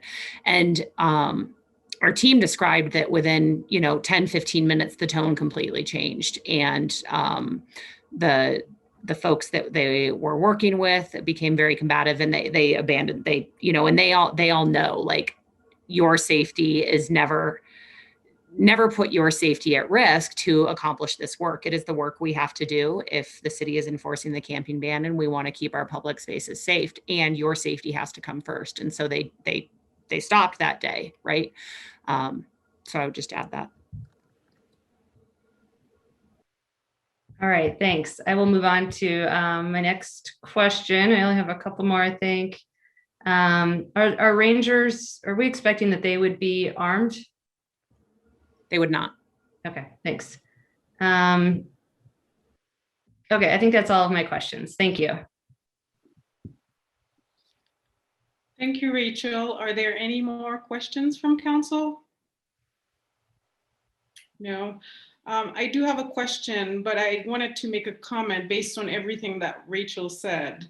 And not to take us on a tangent, it feels, or the impression that I get, that the narrative around cleaning up is focused on output instead of outcome.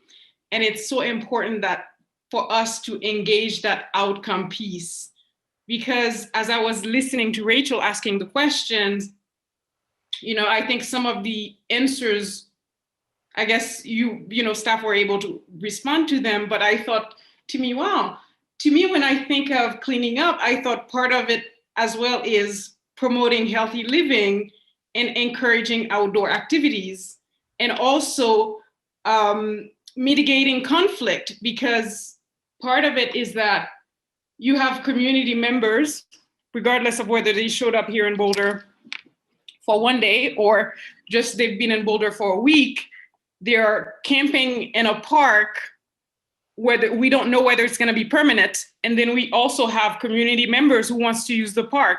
And I've heard from community members who say the same thing. They'll say to me, hey, there's a bunch of people camping out here and I can't really use the park. So I think, to me, the cleaning up part is also about conflict mitigation and ensuring that people as well, when we engage them, they will have access to housing, which we often talk about. But I think spending some time as well talking about that outcome piece is so important. And I think Rachel just highlighted that for me tonight. My question is for Maris, I believe, Chief Maris. Yes. Chief Harold. That's all right. You mentioned the mall team and the San Juan team. And I think I do know what the mall team does. I have an idea based on all the emails that we've received. And I'm wondering, what does the San Juan team, that's the first question, just, broad overview, and how important is having that team there in that area? Because we've heard from, businesses on the mall, and they've been very vocal. And I hear you said, if we were to support this, the cleanup team, I would be taking officers away from my mall team and my San Juan team. And I can, from what I've gathered before, is that might not be something that would work, because we've heard from the businesses on the mall. So now I'm asking for the San Juan team, what does it do, and how important is having that team there to provide security and safety to the people of that community? Well, it's very important, and it should be a priority of this police department. And my hope is that I get a Spanish-speaking officer to San Juan so we can actually start engaging the community. And I do have Spanish-speaking officers, don't get me wrong, and they do a good job. But we are trying to build collaboration and community there. And it's an area that I feel is neglected, and we are down officers there.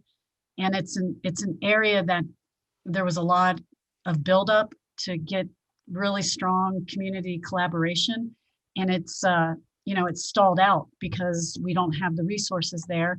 And it's a community that's very deserving, and I think they they want to understand policing. And I have met with this group, with Council Member Young, and it's an area that we could do so much work, and they are a community that really wants to be part of Boulder.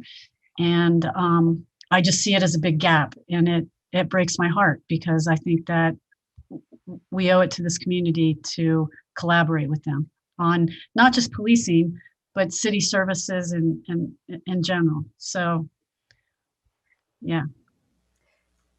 Could I, yeah, if I could just add, Junie, this is a community that has, as Chief Harold just said, has been neglected for a long, long time.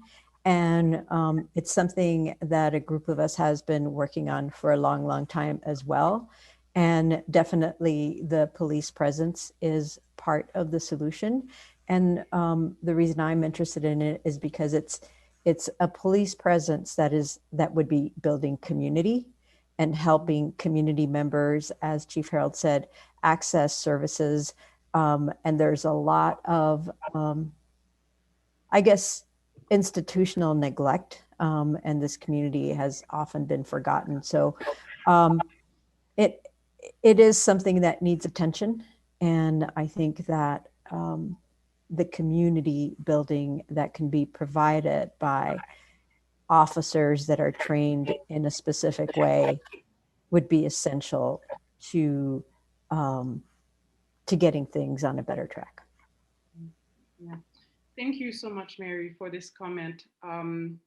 Thank you, Chief Harold, for your explanation. It really shifted things for me as well, just hearing from you, because again, we have issues with over-policing. We also have issues of under-policing in America as well.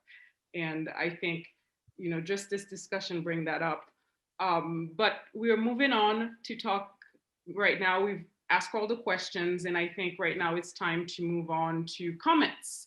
I think the best way to engage this might be, let's try to answer the first question, which is, does council support an internal encampment cleanup team, including police support? So whatever comments you make at that moment, let's try to give some direction to staff for that particular question and get to a consensus on that one. And if that doesn't work, we can use Rachel's straw polls. All right, where is who's first? Sam, please go ahead. Thank you, Junie. And I'm going to leave my camera off. And if someone would chat to me if you're having trouble hearing me because of bandwidth. I think for me, the answer is absolutely. I would like to see internal cleanup team. I think it will be more responsive than our contracted team. I think there will be duties that they perform in addition to encampment cleanup. I think that's one of the key things that kind of got glossed over, but I want to bring it out, is that one of the things we heard from Joe and Allie about this was that the cleanup team would be able to do additional things besides encampment cleanup, which would include cleanup of waterways, and just general cleanup. There's a lot to be done in keeping our greenways and waterways cleaned up, as well as parks. So to me, the answer is yes. I think Maris's answer about having police support during clearing of encampments was extremely compelling. It's very clear. is fact-based. And I think, interviews with people who have been part of these cleanup processes will attest to the value of having police support there. So not getting into the question of additional officers simply about whether we want police support during encampment cleanups, I think the answer is extremely clear that we need that kind of support. I, for one, don't view all police presence as in any way militaristic. I mean, militaristic to me implies certain kinds of equipment, and I think generally police on patrol often don't have militaristic types of equipment. And often police don't need to engage in the encampment clearing itself, but may need to come in to support if there are folks who are unruly or resistant to the process that's going on. So I have a lot more thoughts about the conversation we've had, but if we're talking about outcomes of encampment cleanup, I think absolutely we would like less people camping on our public lands. So that's one outcome to look for from that. I think generally there's a whole bunch of other outcomes that we're looking for out of this process, which include not only fewer people camping in public spaces, but less violent crime, less property crime, less graffiti, less trash in public spaces, that they're more welcoming. In particular, things like needles at playgrounds, those tend to discourage parents from bringing children to the playground. So as an example, I think that wouldn't necessarily be related to clearing an encampment, but it could be something that an internal cleanup team did, which is patrol problem playgrounds as an example and problem areas. So I think for me, the answer to number one is a clear yes, which includes police support during those activities. I'll have more to say with the other questions. That's it for now. Thank you. Thank you, Sam. Next is Mayor Bai. You have the floor. Thanks, Junie. I'll just answer number one for now as well. Absolutely, I support number one 100%. And I think that having an internal cleanup team that's run by the city of Boulder hopefully will add more buy-in for those members to care about the members that they're working with, to have it be a smoother cleanup and safer for everyone all around. I will say that, I mean, there's a lot to say on this discussion, but in trying to keep it short and simple, I think that having the cleanup team to help protect our natural resources that are getting damaged, I didn't realize that was also happening. So that's just beyond sad, because there's already so much of our natural lands getting destroyed by humans that have this continue further is just devastating. And I think that having the public safety aspect back for children and our community members, and I think what Maris was saying, just having very, very, very minimal contact with the police, working with the fire department myself, I do see some of the more dangerous situations that they have to be in from time to time, and it just makes perfect sense that for everyone's safety, no matter which side of the coin you're on, that having the presence, even if it's not militaristic, will help support everyone in going home safe, or hopefully finding a safe housing option, or whatever is best for that individual based on what they choose to do. So I welcome number one and look forward to seeing the results. Thank you, Mayor Bai. Rachel? Yep. So I support safe and clean spaces, obviously, and so I'm supportive of an internal cleanup team. I think, like most people who move around the city, you see that bike paths are unsafe when there is debris on them, and that the creek is deteriorating from some mistreatment. So I certainly support our city taking steps to maintain a clean, safe environment. I'm not supportive of, I think, additional police being hired. I can understand police support sort of as needed.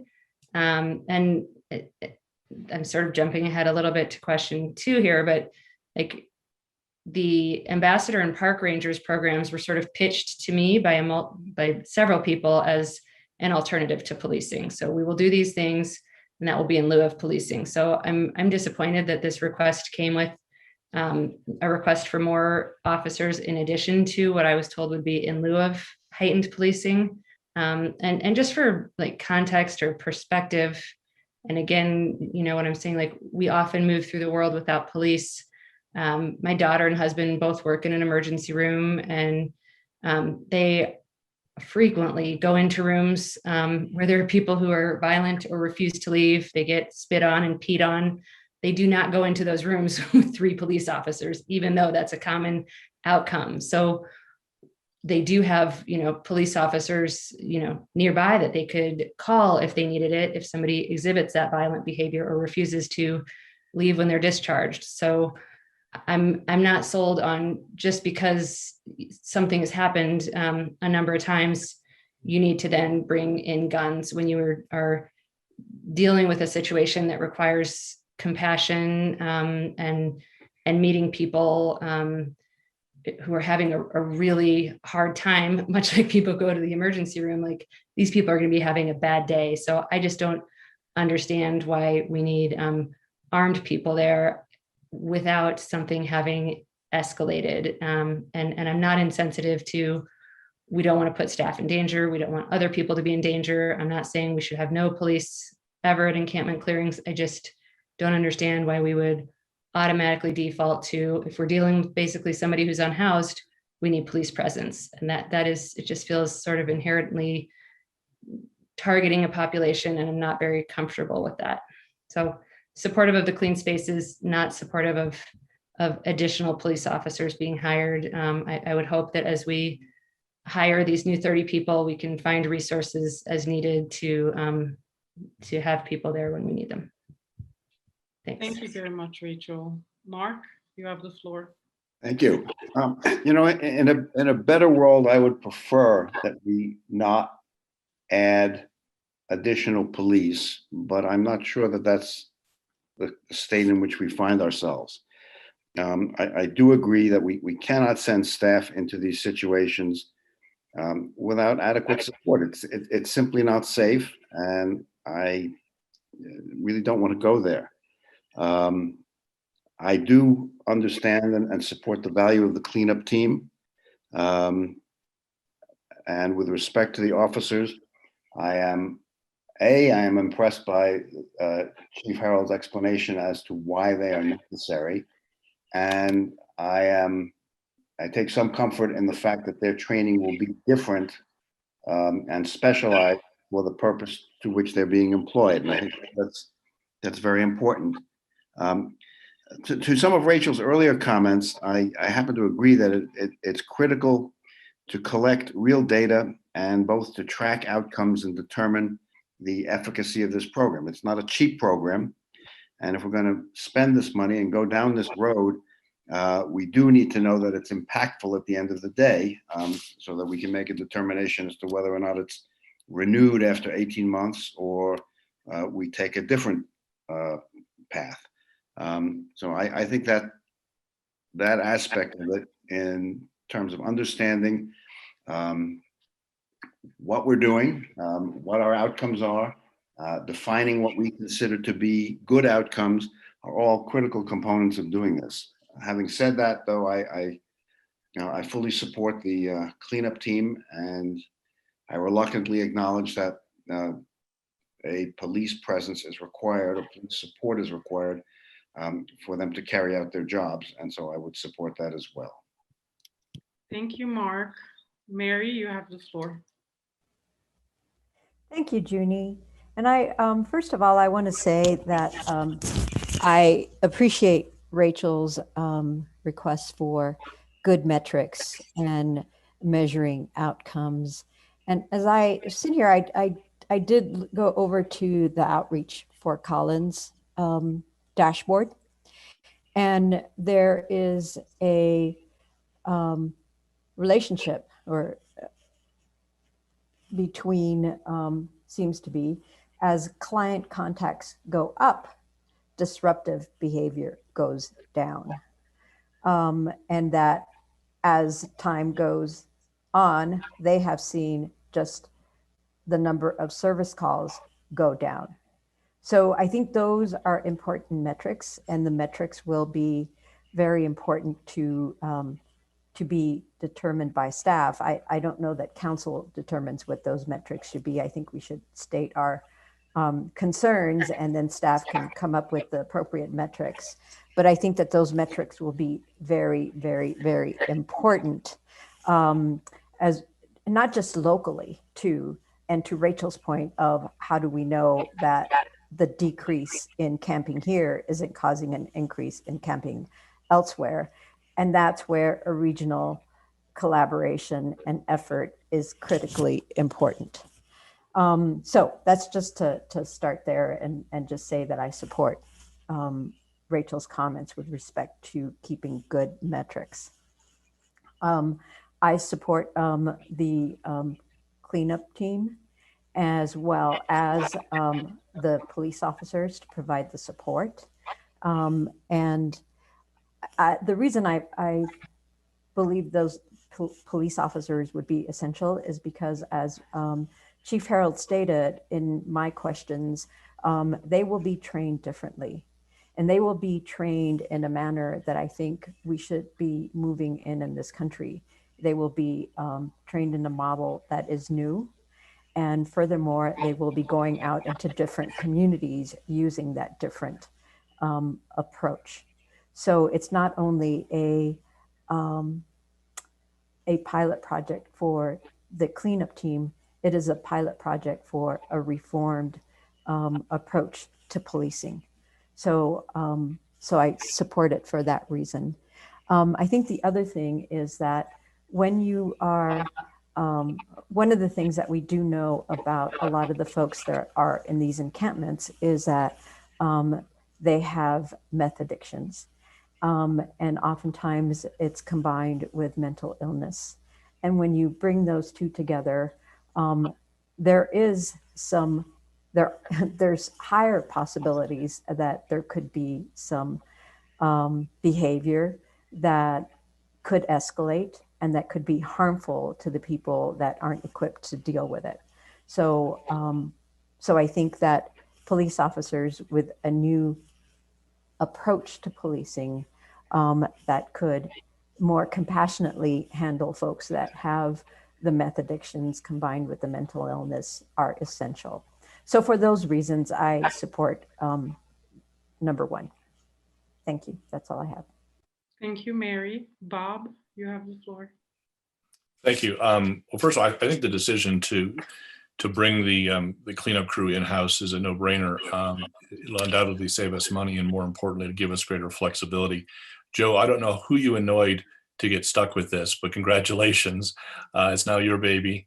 And Allie, congratulations for getting rid of this, because I know it's been a thorn in your side. But I think it makes a lot of sense to bring that in-house, and Joe will do a great job of managing that. I think Joe and Maris and others made some very persuasive arguments about why we need to protect our staff when they're out there in those dangerous situations. I come from a management background, and you either trust your staff or you get new staff.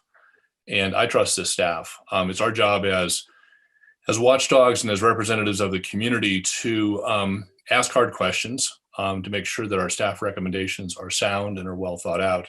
And we heard a lot of hard questions tonight, and staff didn't flinch at answering any of these questions. They obviously have been thinking about this very deeply for the last several months since we tasked them with this. And they knew the answers to the questions, and they have real world experiences. And so when they say that they need protection when they're out doing this dangerous work, I'm not going to second guess that. And then finally, with respect, and I guess this is kind of jumping forward a little bit because we've started to talk a little bit about there's 4 recommendations. One's the internal cleanup, which is an easy one. The fourth one, I guess we've started to touch on, so I'll just go ahead and close out with that one. And that's the increase in number of officers. I actually think there's a little false precision here. We have a budget of 184 officers. That number's gone up or down a little bit over the years. In the 5.5 years I've been on council, we have never been anywhere close to full staff. We've always had 8, 10, 12, 15, 20, 30 short. And that sounds like it's a perpetual situation. And that's, I think, police departments up and down the Front Range deal with that shortage. So it's almost a paper number. It's almost a paper number whether we take that from 184 to 190, because we're not going to, if we made it 190, we're still going to only have 145 officers that are actually working for us. And Maris and Carrie and others will have to continue to scramble to continue to backfill for those positions. And it sounds like we will never get to our full budgeted complement of police officers. So what I think Maris is really asking for is not so much give me more budget dollars, because I don't think we'll ever spend all the budget dollars that she's allocated. I think what she's actually saying is let's redeploy some of these officers into a different type of work. And as Mary said, this is the type of work that we want our police doing. And I don't think the chief needs our permission to redeploy her officers or retrain our officers. This is her job to manage her department as she sees fit. And if she would like to have some of her existing officers move from one area to another area and retrain them and redeploy them, I don't think that's a question for council. That's a micromanagement that I don't think we want to get into. So it doesn't matter to me whether we're budgeted for 184 or 190, because we're not going to spend that anyway. And I think, Maris, you have my blessing, not that you need it, to deploy your officers as you see fit. All right, thank you, Bob. Aaron? Ginny, do you mind if I just go ahead and address both questions, since a lot of people have been doing that? Sure, yes, but please do respond to effectively both of them. Thank you. I will, thanks. So yeah, I think the idea of bringing cleaning in-house makes sense. It's just from a budgetary standpoint, I think it's reasonable. Joe, you mentioned that this would be a group of people that would be cross-trained for multiple maintenance and cleanup responsibilities, throughout the city, right? So I just want to be clear that this is a team that can help with not just encampments, but with other problems with our waterways and parks and such like that. So I think that kind of multifunctional team being in-house, where we don't have to rely on outside contractors who are maybe unreliable or not always available and such, makes a lot of sense. I want to commend the kind of cross-departmental private-public partnerships that have been at work in creating the ambassadors proposal. Chip, if you're still on, I think you are. I really appreciate you working with the city to help put that proposal together. I think it'll be a really nice addition to downtown for everyone who spends time downtown, and help make our the Pearl Street Mall an even better place to spend time. I think about like when you go into DIA and one of those friendly older people welcomes you and asks if you have any questions, like you just feel kind of welcome and at home. And so it'll be great to have something like that here. And I think the park ranger program will be a great one to bring back into our city. It sounds like it's been successful in a lot of other places. And what is kind of what Rachel mentioned earlier, I think what these two sets of people can do is also take some of the load off the police department for kind of low level problems where sometimes they're the only resources available. And so they get called in, but now we can have other people who can take care of some of those lower level problems, probably more on the park ranger side than on the ambassador side. But yeah, and I think that'll be really helpful. And then to the kind of the question about, additional officers, I've spoken to, downtown business owners, and we've gotten many emails from community members who are concerned about, crime and illegal behavior downtown and on our bike paths and waterways, et cetera, et cetera. So I think it is important that we lend additional, police resources like to the downtown for regular patrols. We've heard the need for that. So definitely there's a role for the police to play throughout these issues. But I do want to say that actually, to Bob's point, he said something I was going to say, which is that throughout my 5.5 years on council, like Bob, the department has not been able to fully staff up. So I support the department certainly filling their full complement that they're allowed to fill at this point, which from Deputy Chief Weinheimer was, I think there are maybe 14 positions that are completely open and need to be hired into. And Chief Harold, it sounds like you have some kind of innovative ideas on how to train some new officers in new ways of interacting with the public, and I appreciate those ideas. But I would look to fully staffing the current police departments complement is the next steps. The budget ask for the 6 additional officers is approximately $1 million a year, and from our financial report that we got earlier, that's $1 million additional dollars that are being asked for in an adjustment to base. I mean, plus or minus, there's partial years and things, but that would mean that other city services that have been discontinued that we would not be able to bring back online because we allocated those dollars.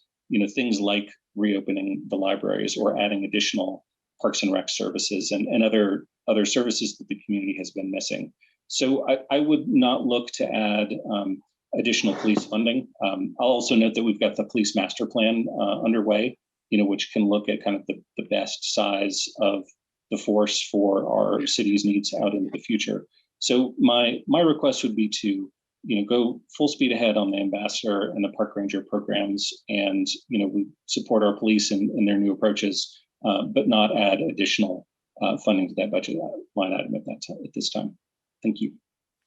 Thank you, Aaron. Before you go away, what was your response to number 1? Do you support staffs going forward with the cleanup team? Yes, I thought I said that. Yes, I do. Thanks for clarifying. Thank you. I just needed that. Please go ahead, Adam.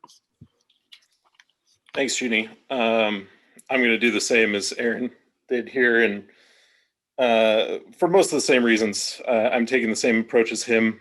I'm looking for new solutions, and additional police isn't a new solution. We're not even at full staff, as we've gone over multiple times.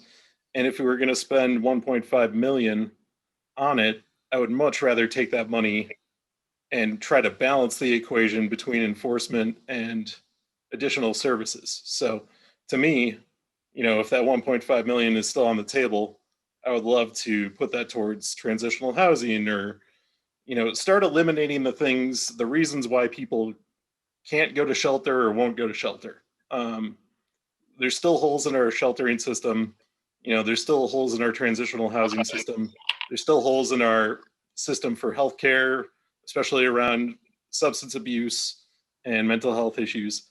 And I really think it's important that we balance our approaches, so it's not just enforcement based, but it's also service based. And I'm hoping that we can still utilize that money and put it towards a more balanced approach. But I am in support of our safe and clean spaces with bringing the team in-house and the ambassador and park ranger programs, because they're new ideas. There's something we haven't tried, and I think they are definitely worth trying. Thank you, Rachel. Do you want to go back to question 1? I do, and I'm happy to go into question 2. I might need is it still up on the screen? I don't remember exactly what it asked. Well, I just want to make sure that we also, Rachel? Yeah, so on number 1, I just wanted to clarify something that Bob and Aaron said, which is, we've never been fully staffed. So I want to understand with this, if it sounds like a not a 5 to hire 6 additional police officers, will money be spent, that wouldn't be spent, or that's in addition to if we stay understaffed? So like, we're down 30, let's assume we can hire 10. So we're still down roughly 20, 6 of whom are, I guess, targeted to this new specialized training from, or, people coming to replace people from internal who are moving over there. Like, I know we'll be buying 3 new police cars as a result of this. Is this really money on paper, or does this have an impact on the budget? If that makes sense. Like Bob said, this is sort of on paper because we're never going to get fully staffed anyways, or we haven't yet.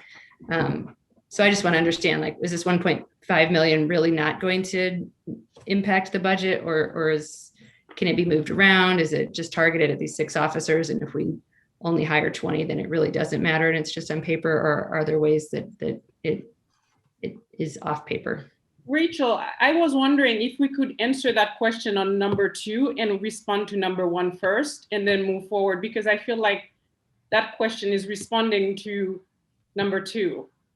Would that be okay? I can't see what number 2 is, but I thought number 1 was about, do we want to have internal cleanup with police? Including police support, to be supported by the police, as opposed to the dedicated PD staff. That's 2 different questions. Okay. Could somebody, is it possible to get the second question put back up on the screen? Can we? Yes. Yeah, it can get answered whenever. That's fine. Okay. Thanks you. for putting that back up. Okay, great. Then, Kurt, did you get the response that you needed from council on number 1, or would you prefer a straw poll? Yes, thank you. I think we can go on to question 2. I think there are questions that have been put forward around how PD supports both 1 and 2 that we'll probably want further direction on. Okay, thank you. All right, great. We're moving to question number 2, and I don't know if Rachel, you want to respond back to your to re-ask your question, or if Kurt can just respond to it. I think it might be a question for Maris more than Kurt, but yeah, just wondering, like, how does this really impact the police budget if there are dedicated PD staff? And then I think many of us answered number 2 in the first round, but I do support the ambassador program and the park rangers, just not the dedicated additional police staff. It's not even a lack of supporting possibly dedicated police staff, just not 6 new positions. But still curious to know the answer to the question about, is this, essentially a meaningless question in terms of hiring 6 additional, or are there implications for the budget? And maybe Carrie can jump in, or Chris can jump in. Bob's right. It's going to take a long time for me to get back up to complement. There's no doubt about it. So whether this has an impact this budget cycle or next, it will probably, even if I'm really good at marketing for new police officers, it's going to take me every bit of 2 years. And then Bob's absolutely right. I don't know if I can get to complement because we have so many people leaving the police department. And so this becomes a very challenging question. I am trying to support the work that I think the city wants to engage in. And no matter how you look at it, I need additional people to do this work. There's no other way to look at it. If we're gonna, if we want to enforce the encampment ban, have clean and safe spaces, I need additional resources. And so maybe Carrie can jump in on that. Yeah, and Bob's right. In some ways, it is a bit of a ghost target. And I think every police department faces this issue. So we can ask ourselves, fundamentally, do we think 184 is the right staffing number? If we think that's the right staffing number to actually operate at, then we should be staffed closer on paper, closer to 200, because we're always running at a deficit. So as the chief said, even if we were given the go-ahead for 6, that means we were looking at trying to hire 20 in July. That's a tough challenge, and it's going to take us a year and a half probably to reach that number if we do. But again, it really gets back to what's the effective number and what we need to target in order to reach that number, knowing that we have constant turnover, constant vacancies. Going back, I remember very few times in my 30 years with Boulder PD that we were ever fully at staff. And we know that if we're going to get to a certain effective number, we have to be basically overstrength and always over hiring to even try to attain that number. Okay, I appreciate that. I guess my preferred approach, if there is a need to increase the policing staff, and given that this isn't really a new issue that we're facing, like we've been there's been police presence at encampments, and we're hoping that there's going to be some reduced impacts on policing. Then I would really prefer for this to come, in a natural part of the budget cycle rather than us sort of adding it at a weird time and when we don't have a public hearing on the issue. So I would just reiterate, my preference would be, as I think Aaron indicated, like get to full staff, see if the changes that we're implementing really do net a reduction in what police need to do, and if at that point we thought we needed more, then I would hope it would just come in the regular budget cycle. So my answer, Junie, is I am supportive of the ambassador and park rangers and not the dedicated additional police staff. Thanks. Bob, you have the floor. Thanks. I know we're driving you crazy, Junie. You're trying to keep us on target, so on task. So I'll answer the two questions that I haven't answered yet. I fully support the ambassador program and the park ranger proposal, and I do want to thank Chip and the Downtown Boulder Partnership for not only partially funding the ambassador program, but also managing that contract. I think that's going to take a lot of burden off the city. So thank you very much to Downtown for that. I do have a comment moving forward, and maybe that's a comment to all of you. How would you, because now question number 2 has 3 different items attached to it. There's the ambassadors program, the park rangers, and the dedicated PD staff. And from what I'm hearing from you and Rachel is that you support the first 2, but not necessarily the PD staff. So would council prefer that to be detached and ask that as its own standing question? Because I think staff is looking to get an answer on that question as well. That probably makes sense. Yeah, okay. Maybe. Go ahead.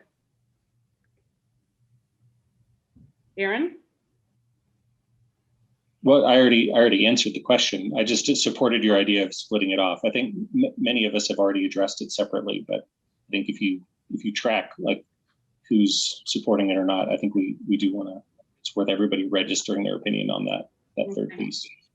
Okay, thank you. So maybe just give your comments, and then we can come back and then just do a straw poll when it comes to these decoupling these items, and just do a straw poll for ambassadors program and one with the PD staff, because the comments are coming so much and it's just not cohesive enough for me to pick up on who supports what. So a straw poll at the end actually will be helpful on these 2 items. Thank you. Sounds great. Mirabai?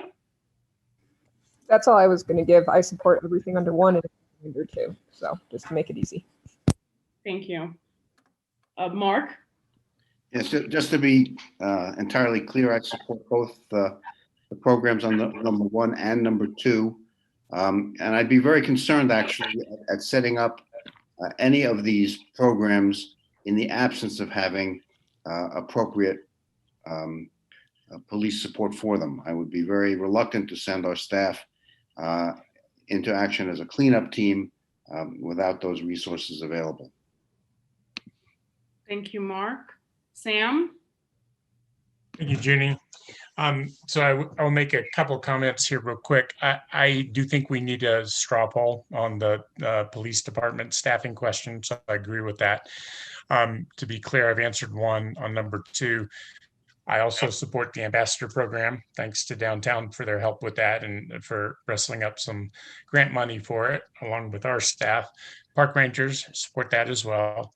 And when it comes to dedicated police department staff, I'm going to say yes as well. I'm going to say it with a caveat that I think Bob was aiming at, which is I would defer to the chief and the entire team that's setting this up as to what the necessary staffing level is. So in other words, if the team thinks there need to be 6 dedicated officers who support the ambassador and park ranger program, I would defer to them as the professionals about that.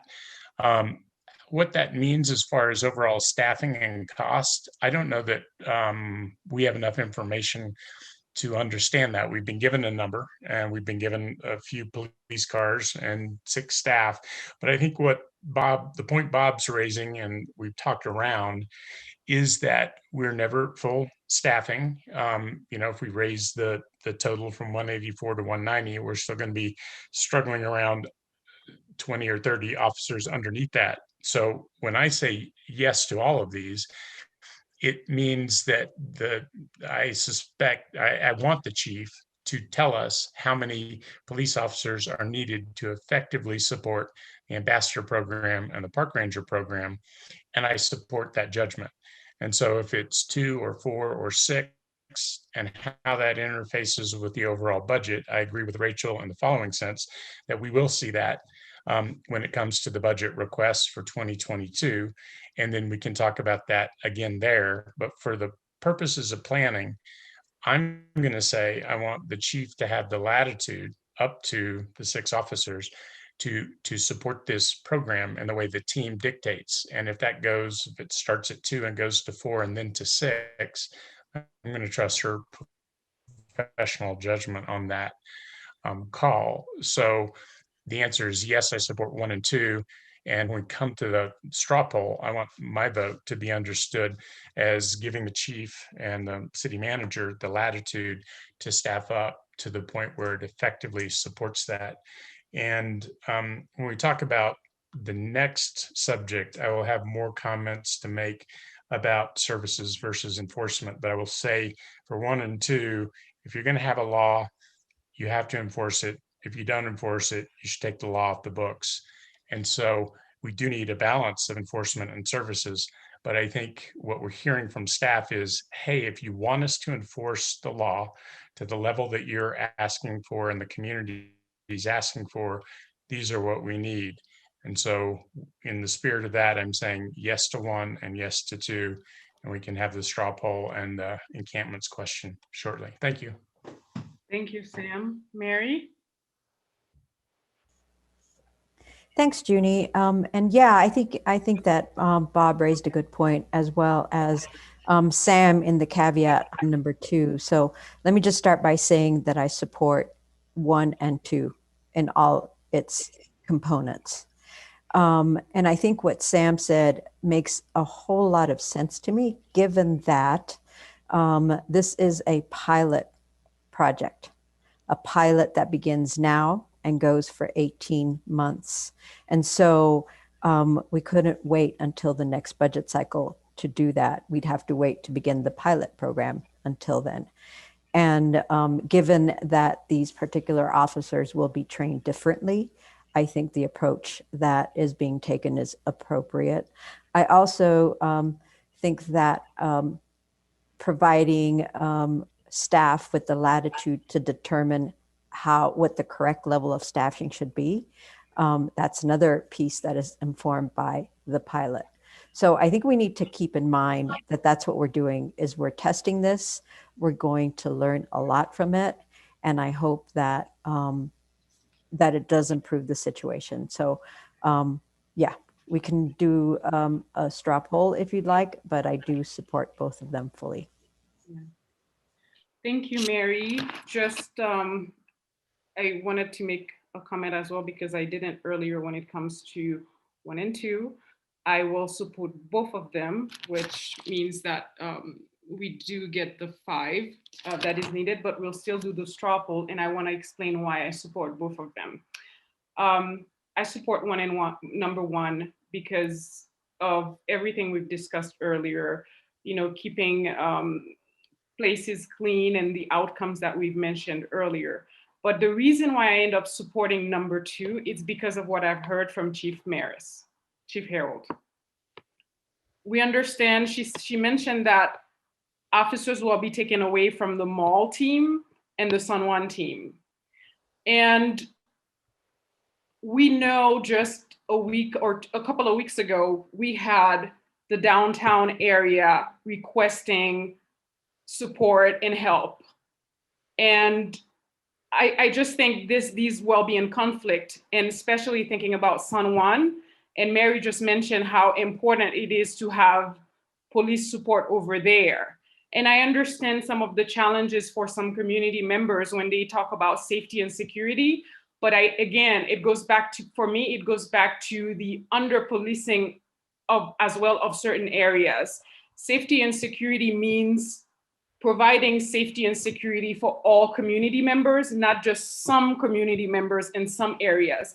Because I can see where if given the choice, or if Chief Maris had to choose, okay, I'm gonna take the team out of San Juan and keep the team at the mall. Well, the mall feels safe and secure, yet the team is removed from San Juan. So I just don't want her to have that choice, that decision to make. So keeping the community safe, to me, is giving her those 6 officers.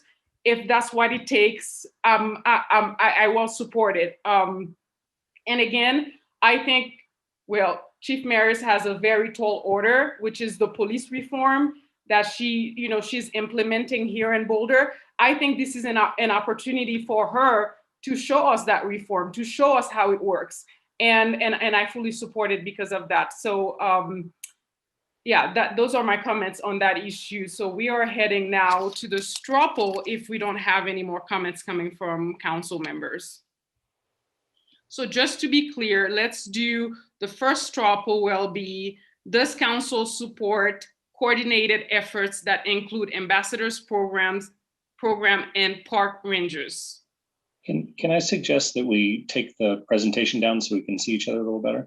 Thank you.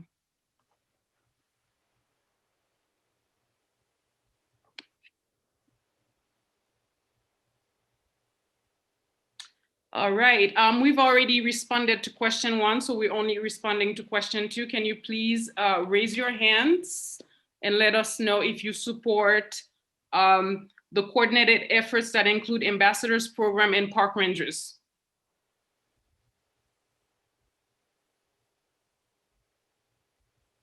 You get it? Kurt? Thank you. Yes, thank you. Great. For the next one, does council support a coordinated effort for dedicated PD staff?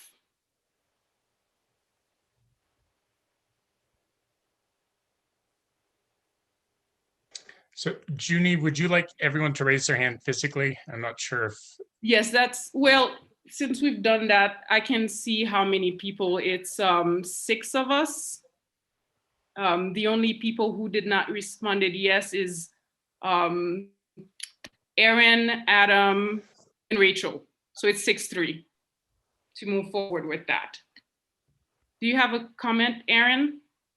Yeah, well, just based on that, I'd have a request for kind of city staff when we get the adjustment to base next month. So if we can just look carefully at when, since majority of council supported that request, when that might actually phase in and require spending the money. Because, I mean, given the hiring challenges, I'd hate to withhold services from the community if we're not going to be able to hire those officers for a long time, right? So if that's going to take a while to implement, maybe we can spend the money while we're waiting on other services in the community. So if y'all could explore that, please, I'd appreciate it.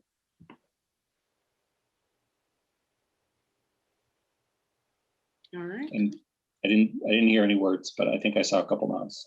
Sorry, Aaron. Yes, there were several of us that nodded. We'll bring that back. Thanks, I appreciate it. Okay, thank you. Is there any other comments coming from council on this issue? If not, we'll be moving on to the next segment. Yes, Mary. Just a real quick one. I just wanted to comment on your comment about under-policing being an issue as well. I think that's absolutely true, and that some folks are provided with safety and others are provided with neglect. And I think that's a very important point that you made. So I really appreciated it. Thank you, Junie. Thank you, Mary. Thank you. All right, well, if there's no other comments coming from council, I give the floor back to Kurt. So Councilmember Joseph, I'm hoping that we're halfway through this agenda item. I'm wondering if we could take a 5-minute break. Is it okay with council? Yes, okay, we got 4 Toms. 2 of them are mine. Yes, we'll take a 5 minutes. Thank you. Thank you.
I'll give it maybe 30 seconds more because it was around, actually we still have 1 minute. We left at 10:07, so we'll give it a minute.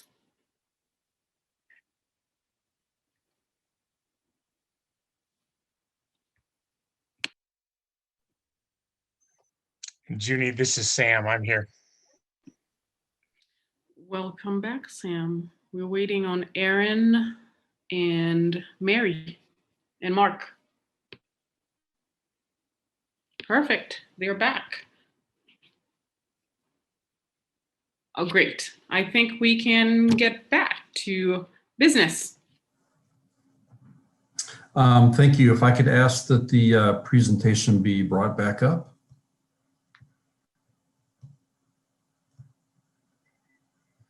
And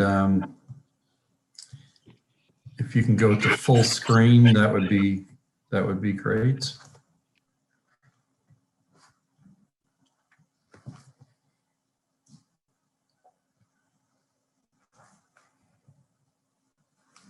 Thank you, and thank you for that break. So this last item here, we will be discussing safe camping, and staff did some looked at other safe camping that occurred in other communities, and this slide shows some of the communities that we looked at, and overall. I would say that there's some communities that have successfully implemented camping options for people experiencing homelessness. And what I would describe as successful is looking at sort of the outcomes of those individuals as far as being able to transfer into services and housing. As well as being able to manage the camp as far as the scale of the camp and the safety of the camp. You'll see in this slide, there's a variety of different approaches as far as services and how they address rules and that sort of thing. If we could go to the next slide, I'll talk a bit about some of the outcomes of these communities as well as others. So in Denver, this was started in late 2020, so it's only been open for a few months. Staff visited this camp, and they were having some success in getting individuals into both services and in some cases housing. And I think one of the reasons for the success was having services on site, having staff there 24/7. And as far as cost for this approach, there was an article a few months back indicating $28 per night per individual. When we visited with the organization that was running this camp, it's called Colorado Village Collaborative and Earthlinks. That $28 represented the sort of investment by the city of Denver, and not really the full cost of running that. And so you'll see later on that we have a more comprehensive cost that includes all the various components. It's difficult to understand the success of this yet because it's very new, but what we have observed and what they have been able to demonstrate was some of that success. In Ontario, they started a campsite after they had identified about 140 individuals that were camping in their community. What happened a couple months later after starting it, though, is it grew to over 400 residents. And they had challenges with the nonprofits, organizations that were supporting that and the safety of it. They sort of reset and started over and put some rules in place. Individuals weren't allowed to stay longer than 90 nights. And they also only were serving individuals who were residents of that area. And you had to demonstrate sort of those residential ties. They also had a lot of challenges with pets, and so they disallowed pets because of safety concerns. So Hawaii looked at this as well, and they did research in considering this, and then they made a decision not to go forward with this. So Madison had a site that they also began. They provided sort of basic services. and it was ultimately shut down, and they weren't able to sort of maintain the size of it, and it grew beyond the capacity that they were able to manage. So Portland obviously has a longer history and more experience. They probably have the most mature programs in looking at this. And they have several different sites under the Dignity Village approach. And they have had some success with individuals who have been able to successfully exit homelessness through this. But they've also decided to close many of the locations and instead shift those resources towards housing solutions. Fort Collins, under a COVID approach, opened up a camping area, and that closed a few months later. They weren't able to control sort of the growth of that camping. So Gainesville, Florida, they started with 30 tents, and they grew to 300, and then they sort of had to re-engineer that approach as well. They got it down to 90 tents. They did get some individuals transitioned into permanent housing, but then they implemented an approach where anyone who sort of successfully left or left the camp, they didn't refill that spot. So they've reduced that down to 13 campsites. San Diego had a similar experience to some of the other communities, and it grew to a fairly large scale and then closed after 3 months. I'm going to talk next about what are the sort of the successful approaches that one would take, but it seems pretty logical when you look at it. Communities that invested properly as far as the amount of resources and planning had much better outcomes. But if we can go to the next slide, I can go through what we learned from that. And I think if you look at the work that the Joint Committee of HAB and HRC did, you'll see some similar recommendations that we would have as well. One of the most important is finding a strong organization who has experience with this, has good staff, good policies and track record. The second is controlled access and security. As you can see with many of the communities that tried this, being able to limit the growth of camping either within the location or surrounding location can be challenging. So what we also learned from Denver, as well as Portland, is keeping the campsites to a manageable size. For budgeting purposes, you'll see that we looked at a number of 25 tents, but any 25 to 30 or even slightly larger than that seems to be a good size from what we've seen with those communities that were successful. Residents need to be committed to communal living. A harm reduction approach needs to be taken for drug usage, which means, and we saw this in Denver, it doesn't mean that you're not going to accept people who have a substance abuse challenge, but they can't be selling or using or purchasing such drugs in the public realm.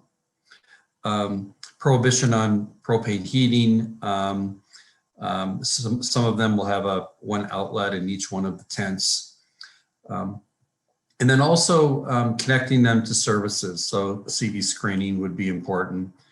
And then also what we learned is in the Denver location had this, is a backup heated facility for those somewhat rare nights that we get where we have extreme cold, where it's really unsafe to be in a tent. Okay, next slide. And so I think, you know, when looking at if a city should move forward with this type of solution, you know, one of the questions that needs to be answered is, you know, what's the goal? What are we trying to accomplish? I think what we've seen from other communities is if the goal is to eliminate camping within the community, that's not likely to occur. So are we serving, you know, individuals that don't want to abide by rules? That's challenging. Individuals with PTSD, we know many of those members have a challenge with communal living, and while some of them camp, they often camp by themselves. People with acute or active substance disorder, use disorder, are challenged by this as well.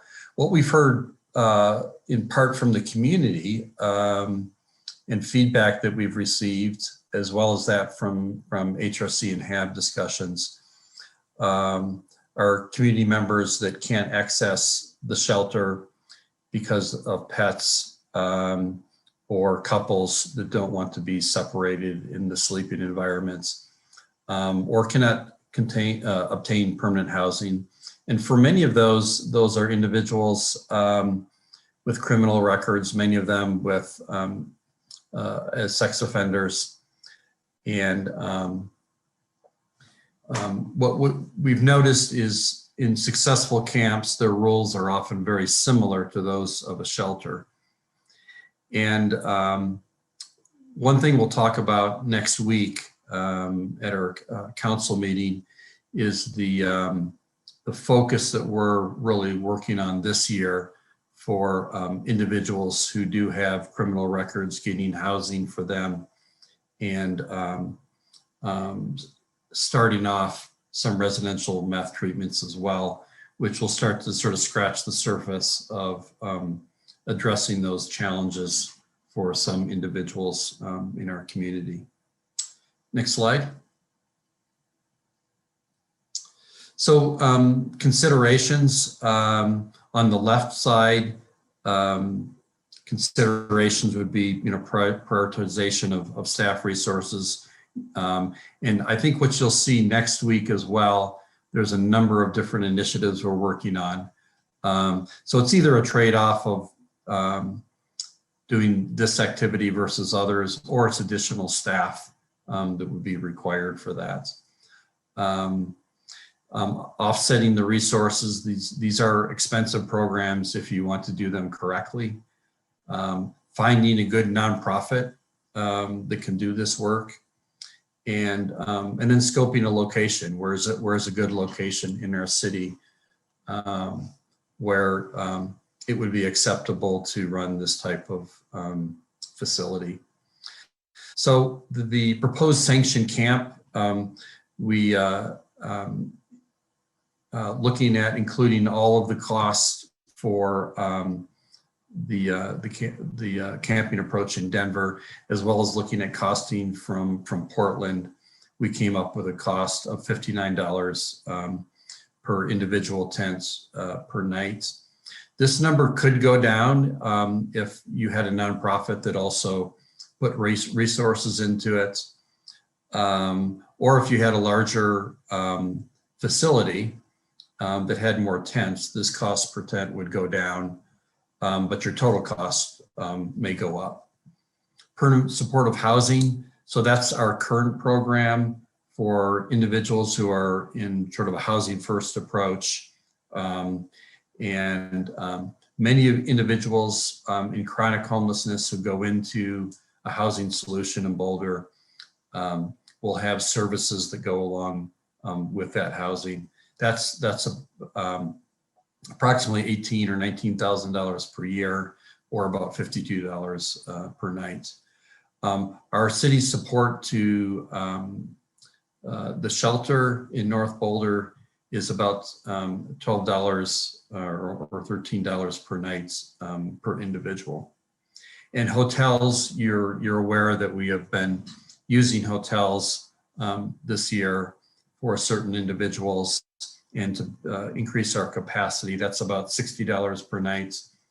And as you're aware, and I've communicated previously, most of that cost is actually being paid this year through federal funds. Next slide. So again, this is the budget that we put together if we were to go forward with a pilot of 25 individuals. This would be a full cost with an approach as if we were to put an RFP in place. This is what we would expect to pay as a range of costs to cover all of the services that would be required in a successful camping approach. So it's one-time expenses of purchasing tents and facilities to get it going, and then the ongoing costs. So over an 18-month period, that would be just over $700,000. Next slide. So this slide may not be relevant at this point. We've already spoken about the first two initiatives there. This is the total cost of all initiatives, which would add up to $3.4 million over an 18-month period. Next slide. So this is the question for this initiative. Does council want staff to work towards approaches for the development of a sanctioned camp? And so I'll stop there to see if there's any questions of clarification. Thank you, Kurt, for your presentation. And please raise your hand if you have any questions. Also, I just wanted to make the comment, I apologize. We've ran through the 4 hours that we've scheduled our meeting for, and we're 30 minutes into it, but we only have one question left. So please, as we go into this discussion, please be mindful that our staff have to work tomorrow, and some council members as well have to work tomorrow. So thank you. Aaron, you have the floor. Thanks for that reminder, Jeannie. Kurt, appreciate that presentation. And I particularly appreciate you laying out what a possibly successful program could look like. So I thought that was very well analyzed and put together. So thank you for that. I just want to follow up on one thing that you said in terms of cost, which was that potentially some of those costs that you mentioned, those are if the city provided all of it. But if we were to obtain nonprofit assistance or grants or donations, that cost could go down potentially substantially. Is that fair to say? Absolutely. I mean, I don't know about substantially, but certainly it could with the right kind of support.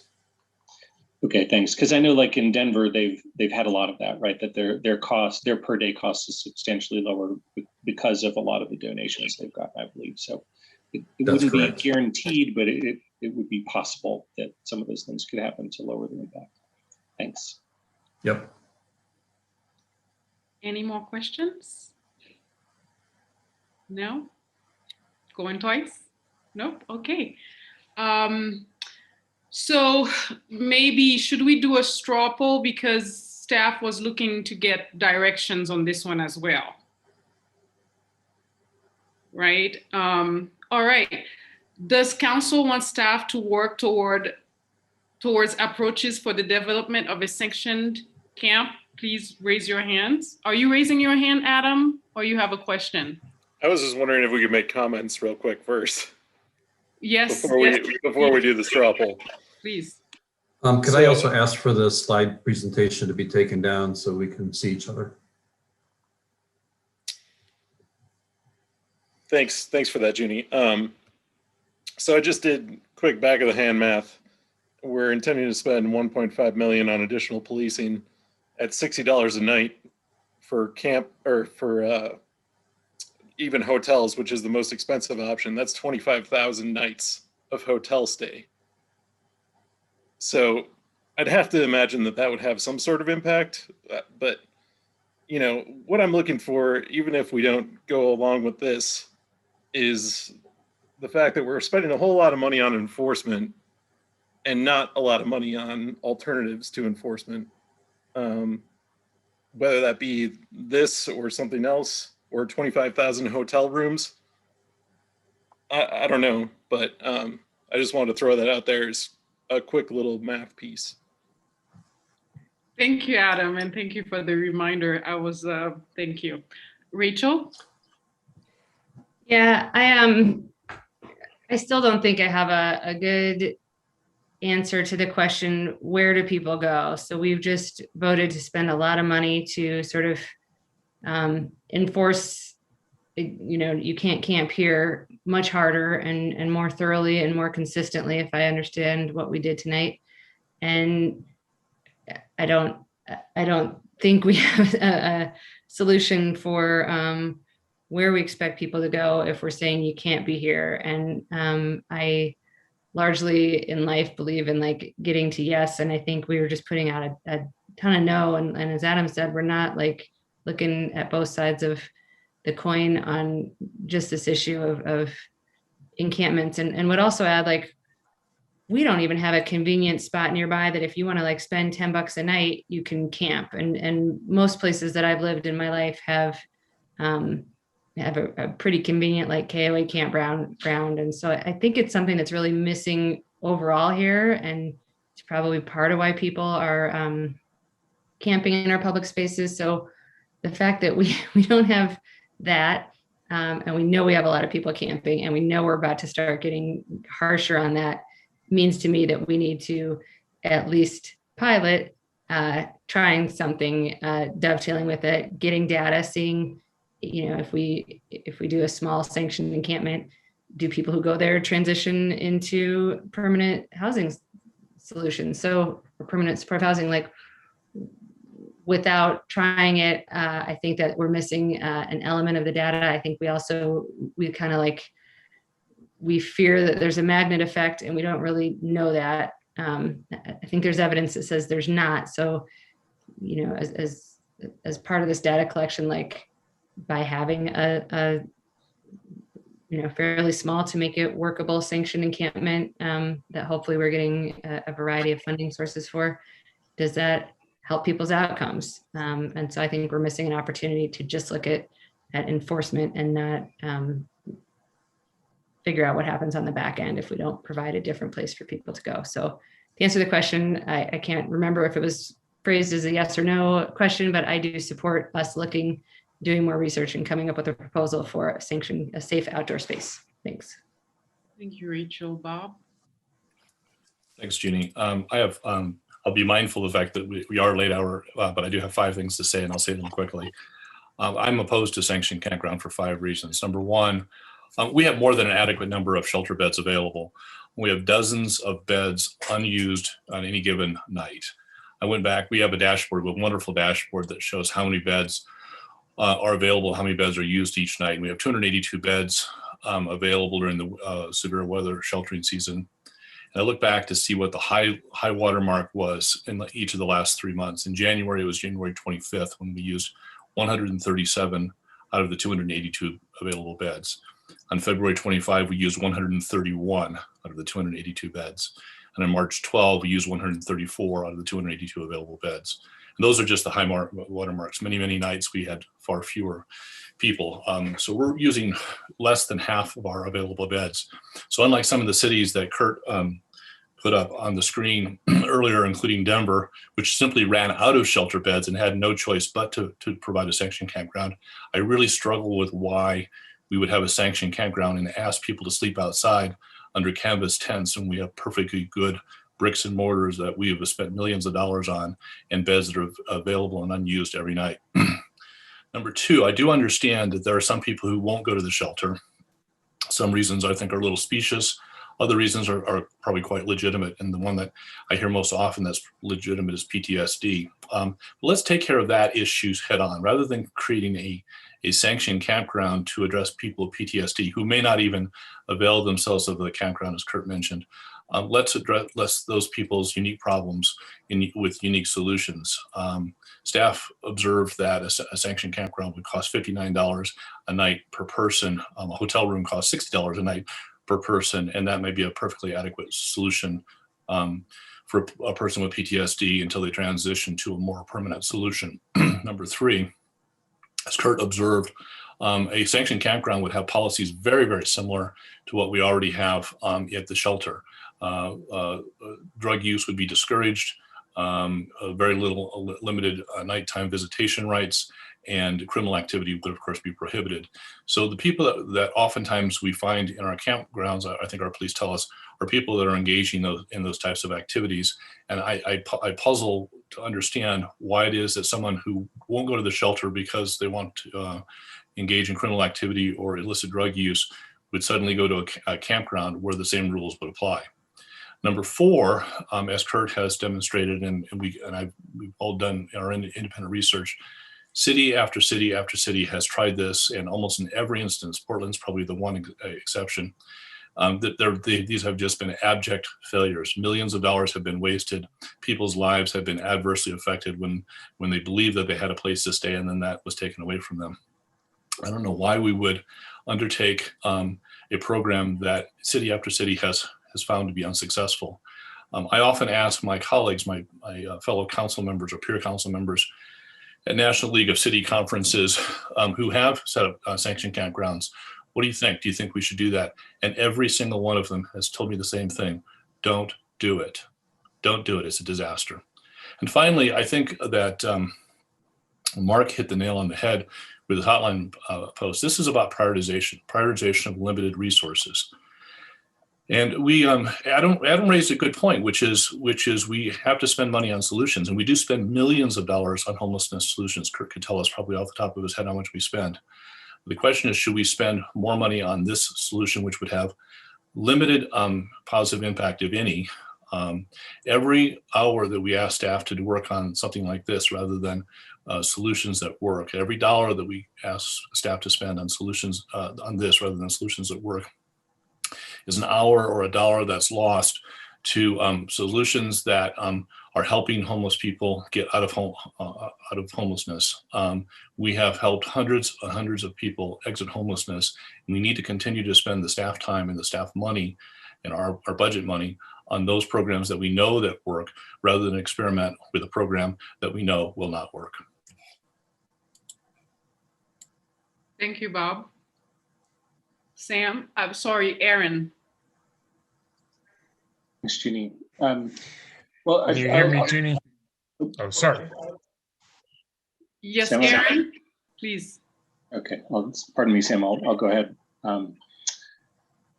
So yeah, I mean, I am in favor of exploring this. I mean, I think, Bob, I think we don't know that it wouldn't work. There are successful examples, with the most recent and most nearby one being Denver, where their Safe Outdoor Spaces program in the last 9 months has been quite successful, both in providing people with an alternative place to sleep, and for transitioning people, some number of people in permanent housing.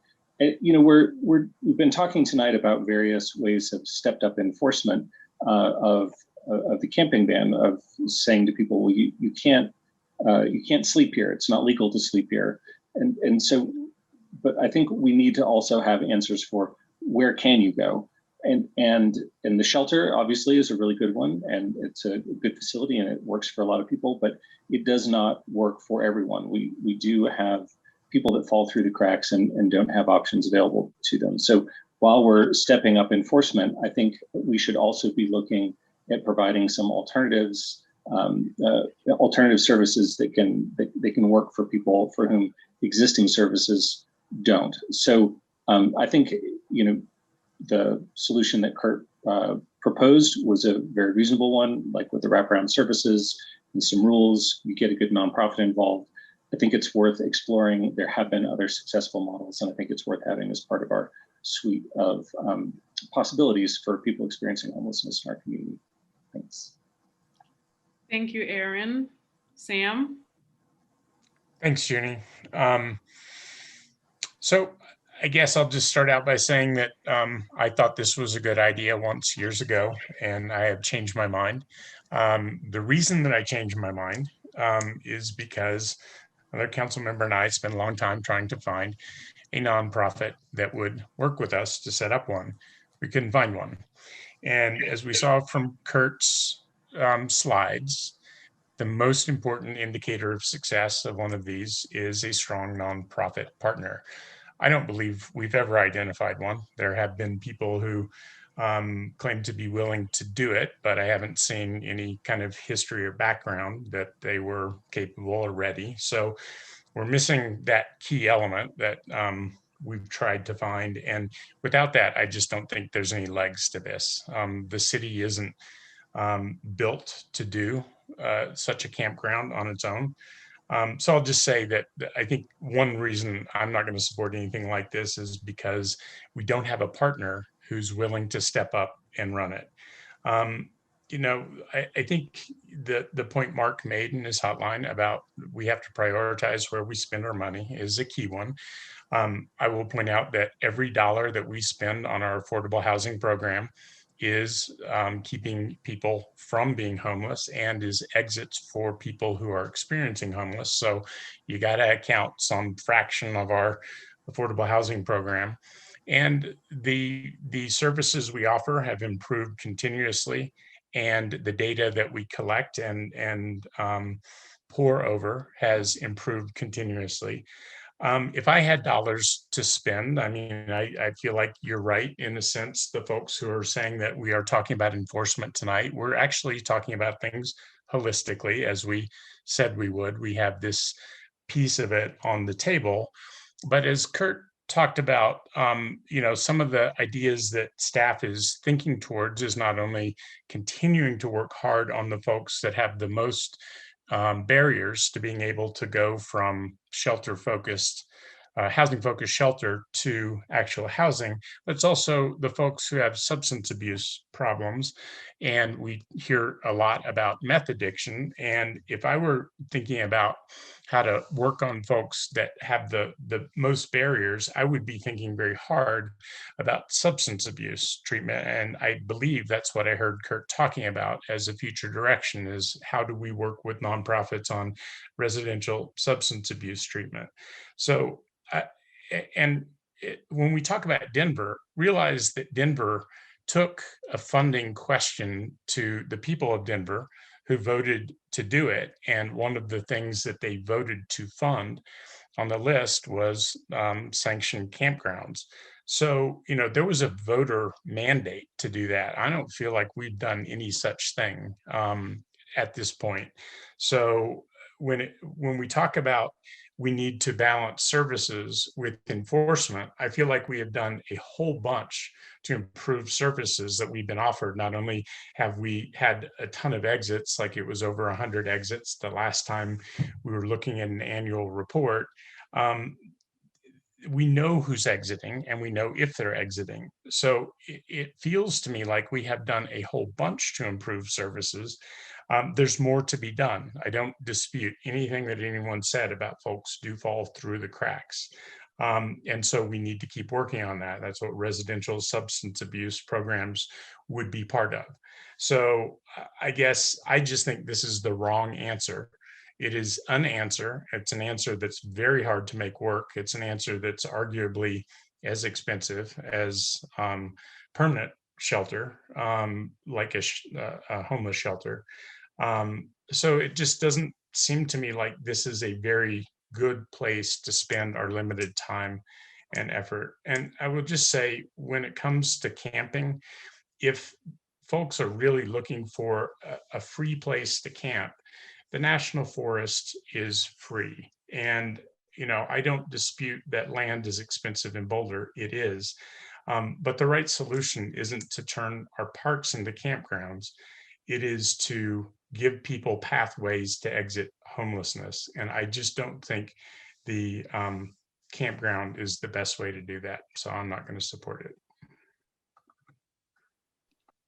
Thank you, Sam. Are there any more comments for tonight on this issue? Mary? Yeah, I'll go ahead and weigh in. I don't have a whole lot to add to what Bob and Sam had just said, other than I'll just counter that $133,500 divided by 60 is 2,225 hotel nights. And if you're looking at just 25 people, so that's about 100 nights worth of hotel rooms for those 25 tents that we might be talking about. The other thing is the location that would be difficult to find. So that would be another challenge in addition to the nonprofit. Kurt mentioned that the camping experiments that have had the better outcomes have been because they have put a lot of resources and planning into it. And we have very limited resources. And so I don't know that we, the city, could put in the resources and the planning to have the better outcomes. And I'm not sure that the outcomes would be better than being able to work with people on an individualized basis and provide them with a hotel room if they have the issues that are stated oftentimes, that they are couples, that they are people with animals, that they have PTSD. So I think what we need to do is work harder and work with partners at a regional level to be able to begin to push upwards towards the federal government to provide more holistic solutions. Providing camping isn't going to help people who have problems with mental illness and addiction. And if the reason they can't go, they don't want to go to the shelters or can't go to the shelters is because they don't want to follow rules, when a place with rules isn't going to be a place for them. All these points have already been stated by others. So I won't be supporting this, but I do support the housing for people that are addicted to meth, which has been one of the focuses and one of the things that has been determined by staff based on the data that they see out in the field, that people with meth addiction need places to be able to kick the addiction, and that currently they are very, very difficult to house because no one will rent to them. We need to solve that problem. And I think that problem would help more people than a 25 tent campground where the rules are the same as a shelter. Thank you, Mary. Mirabai? Thanks, Ginny. So I also am supporting this pretty much for the same reasons that Bob and Mark and Sam have put out. Mark more in his hotline. I'll just say for 3 points that I would like to see some work with volunteer tracks, I guess, is or areas to focus on is, I mean, I will agree with Bob on the PTSD topic. It would be nice to, as finding some alternative options for the shelter for those who have PTSD who are not able to stay there, as well as those who have animals. It seems unfortunate that just because you have a pet in your care that you've decided not to dump at a kill shelter, that you would be penalized and not be allowed to stay and have housing. And then the third option is I also think that it's much smarter for us to use our resources as we have been doing to actually house people The statistics that I've seen since I've been on council have been wonderful. Our staff has done an outstanding job, and everybody involved that has worked together to create that it's just been phenomenal. And so to continue to support that is much more where I'd like to see things going, and then focus on, again, the addiction side. I think that's going to be a lot more helpful in the long run than providing a rule bearing shelter for 25 people. So I think actually focusing at the root of the problem is going to be a much stronger fix. Thank you, Mayor Bai. Mark? Yeah, I also will not be supporting this, and there are a couple of reasons. One, I wasn't aware of the statistics that Bob articulated about the usage of our shelter. We have spent a great deal of money on that, and the fact that the available beds are being utilized at less than a 50% rate, to me, argues against the further commitment to doing the campground. I want to do a quick shout out to HAB and HRC, because I thought they actually produced a very interesting and well-researched report on this. And in part, they quoted the United States Interagency Council on Homelessness, which advised cities to consider a number of issues relating to sanctioned campgrounds, including the fact that these environments have little impact on reducing homelessness, and creating these environments can be costly in money, staff time, and effort, and they are difficult to manage and maintain. And so to me, there's just not that much good argument for going down that path. I also think we're attempting to solve a much larger problem with a micro solution. If you read District Attorney Dougherty's op-ed over the weekend, he points out the dismal state of funding that Colorado provides for better mental health outcomes and addiction services. And I think that's where some of the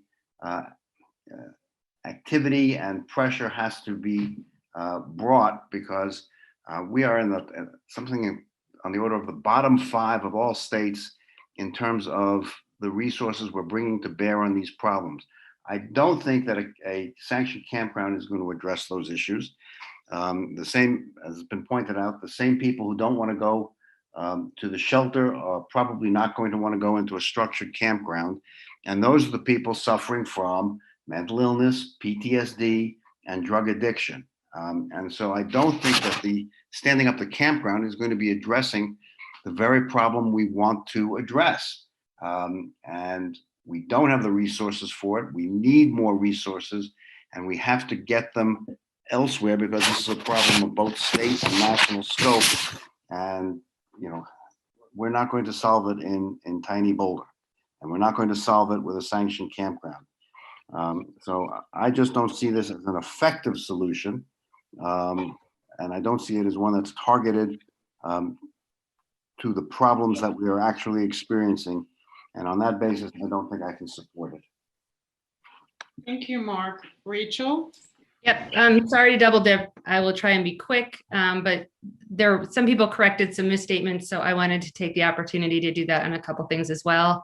But first, I want to say that I agree that we need to, I think, as Mary suggested, kind of work to push some of this upstream to the federal government level, but it's not a really great local level solution. So I'm very supportive of that, and I agree with Mirabai about not wanting to force people to separate from animals to make a choice to go into shelter. And I think largely this discussion, should be about progress and not perfection. And I'm hearing a lot about some people are, going to do what they're going to do, and they're not going to be good fits for campgrounds. So let's not do campgrounds. And campgrounds aren't a ridiculous idea, because a couple people, some people will work for them and some people won't. Not everybody has to benefit from every solution we come up with. So, but on the misstatements, we looked at statistics around unused shelter beds, and I think that leaves out sort of a gaping fact of our system, which is that you have to be a resident here for 6 months to qualify, and there are some other disqualifiers from going to the shelter. So the fact that there are open shelter beds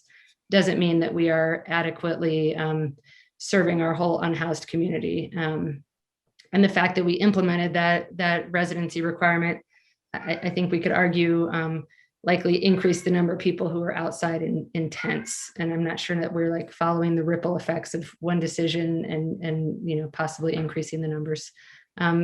Second, we talk a lot about it's not really humane to have people live outside. That's not a good solution, but I think it's more inhumane to live outside and be moved around and heavily policed. I think that people who are living outside would feel it's a step up to live outside in one spot that is legal rather than to be moved again and again because what they're doing is in the wrong spot. And then somebody mentioned not wanting to turn parks into campgrounds, and I don't think anybody tonight or since I've been on council has suggested that we should turn parks into campgrounds. Like we could turn parking lots into campgrounds that are legal.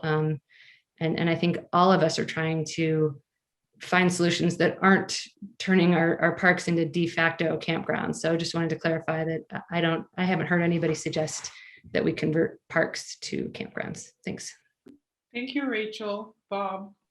I just wanted to ask Rachel a question. Could you put a thought in my mind? First of all, I did want to correct your correction, Rachel. There is a 6-month residency requirement for the transitional housing. There is not a residency requirement for severe weather sheltering housing. So I just want to be clear so no one thought that you had to be here 6 months. It was really, really cold out. And I think our severe weather sheltering, we just recently expanded that to 6 or 7 months of the year. But here's my question, Rachel. Our residency requirement right now for the transitional housing is 6 months. And you correctly observe that outside and during the warm weather months, those folks can't go to our shelter. And therefore, if they want to be in Boulder, I suppose camping's an option. Would you lower that 6 months to another number? Would you make it 3 months or 1 month or 0? I mean, would you say that it's our obligation to house all comers, or where would you draw that line? I'd probably seek to see what other communities are doing first before I answered that question and see what the best practices are. My understanding is that we are in a minority of communities that have a 6-month residency requirement like ours is. Most with housing first principles, say, let's get you into housing. And the first step of that is often a shelter. So by not offering shelter to kind of any comers and imposing a decent length requirement, it's not getting people off the streets. So it looks like Kurt might have the answer there.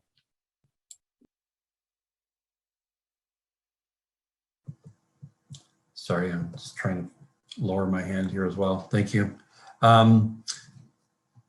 So if you're new to our community, you can stay for 2 months at the shelter. That was increased from 1 month to 2. The interesting thing with our new weather triggers is that the shelter was open almost every night this season. I can't remember the exact dates, but it's I think it's towards the end of October to sometime in March. But because of our weather trigger, for severe weather shelter, it was basically available pretty much every night. And so for people who are new to our community, they do have 2 months to be able to use the shelter. They can also engage in services during that time. But I just want to clarify, you mean severe weather shelter, right? 60 days total across the months at severe weather shelter, not like you can't just come to town and go to the shelter if it's August, say.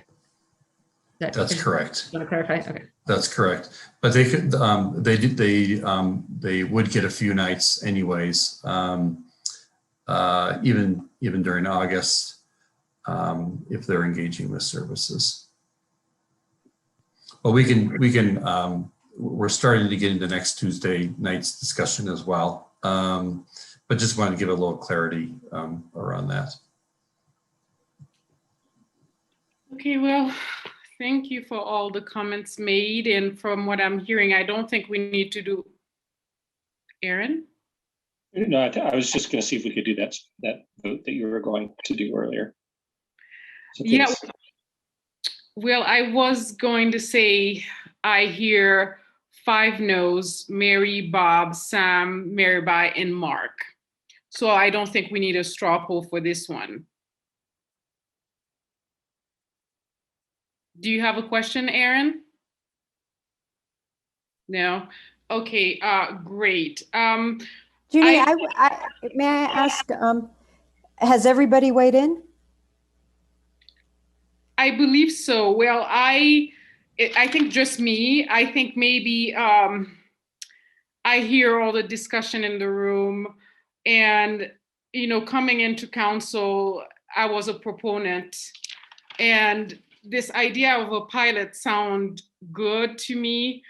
But I think Mary's thought about location to me was a bit about equity as well. I had a conversation with a community member, and she asked me, where would that sanction camp be located? Is it gonna be surely it's probably not gonna be in some of the rich areas where there are a couple of $1 million homes. It's probably gonna be in the areas where there are a lot of minorities or people who are not making a lot of money, working class people in those blighted areas of Boulder, where it's gonna even lower the area even more. So I thought to myself, wow, that's interesting that you brought that point forward, because again, as a community, it's great to bring ideas as community leaders, it's great to bring ideas forward, but at the same time, we still have to think about the impact of our ideas or policies on other people in the community. So I think that equity piece is very important. Also, I've been sitting on a lot of the discussions as well, whether it's at the National League of Cities or regional discussions here as well in Colorado. And also I've met with people who work in surrounding cities here in Boulder County. And I think they have an important role to play as well. So they need to be part of this discussion. And maybe moving forward, they need to be part of this discussion about sanction encampments, because at the end of the day, some of these communities don't believe that they have a homelessness issue. Maybe somehow we are contributing to the fact that they don't have that issue in their community, which is good. But again, it might be important to have them as part of that discussion. So all in all, I hear everything that this council said, and I just think we don't have the will of council to move forward with this, and there's still a lot of things that hasn't been answered that I would need an answer to. So not to be any lengthier than I have been, I think that's where I'll leave the discussion. So I don't think there is any more questions or comments. Kurt, do you have a question or comment moving forward? I don't. Thank you, Junie. Thank you so much. And seeing that there is no more questions or comments, this meeting is adjourned at 11:05. And thank you very much. Thank you, Junie. Thank you all. Thank you, staff. Thank you, Jenny. Thank you, everybody.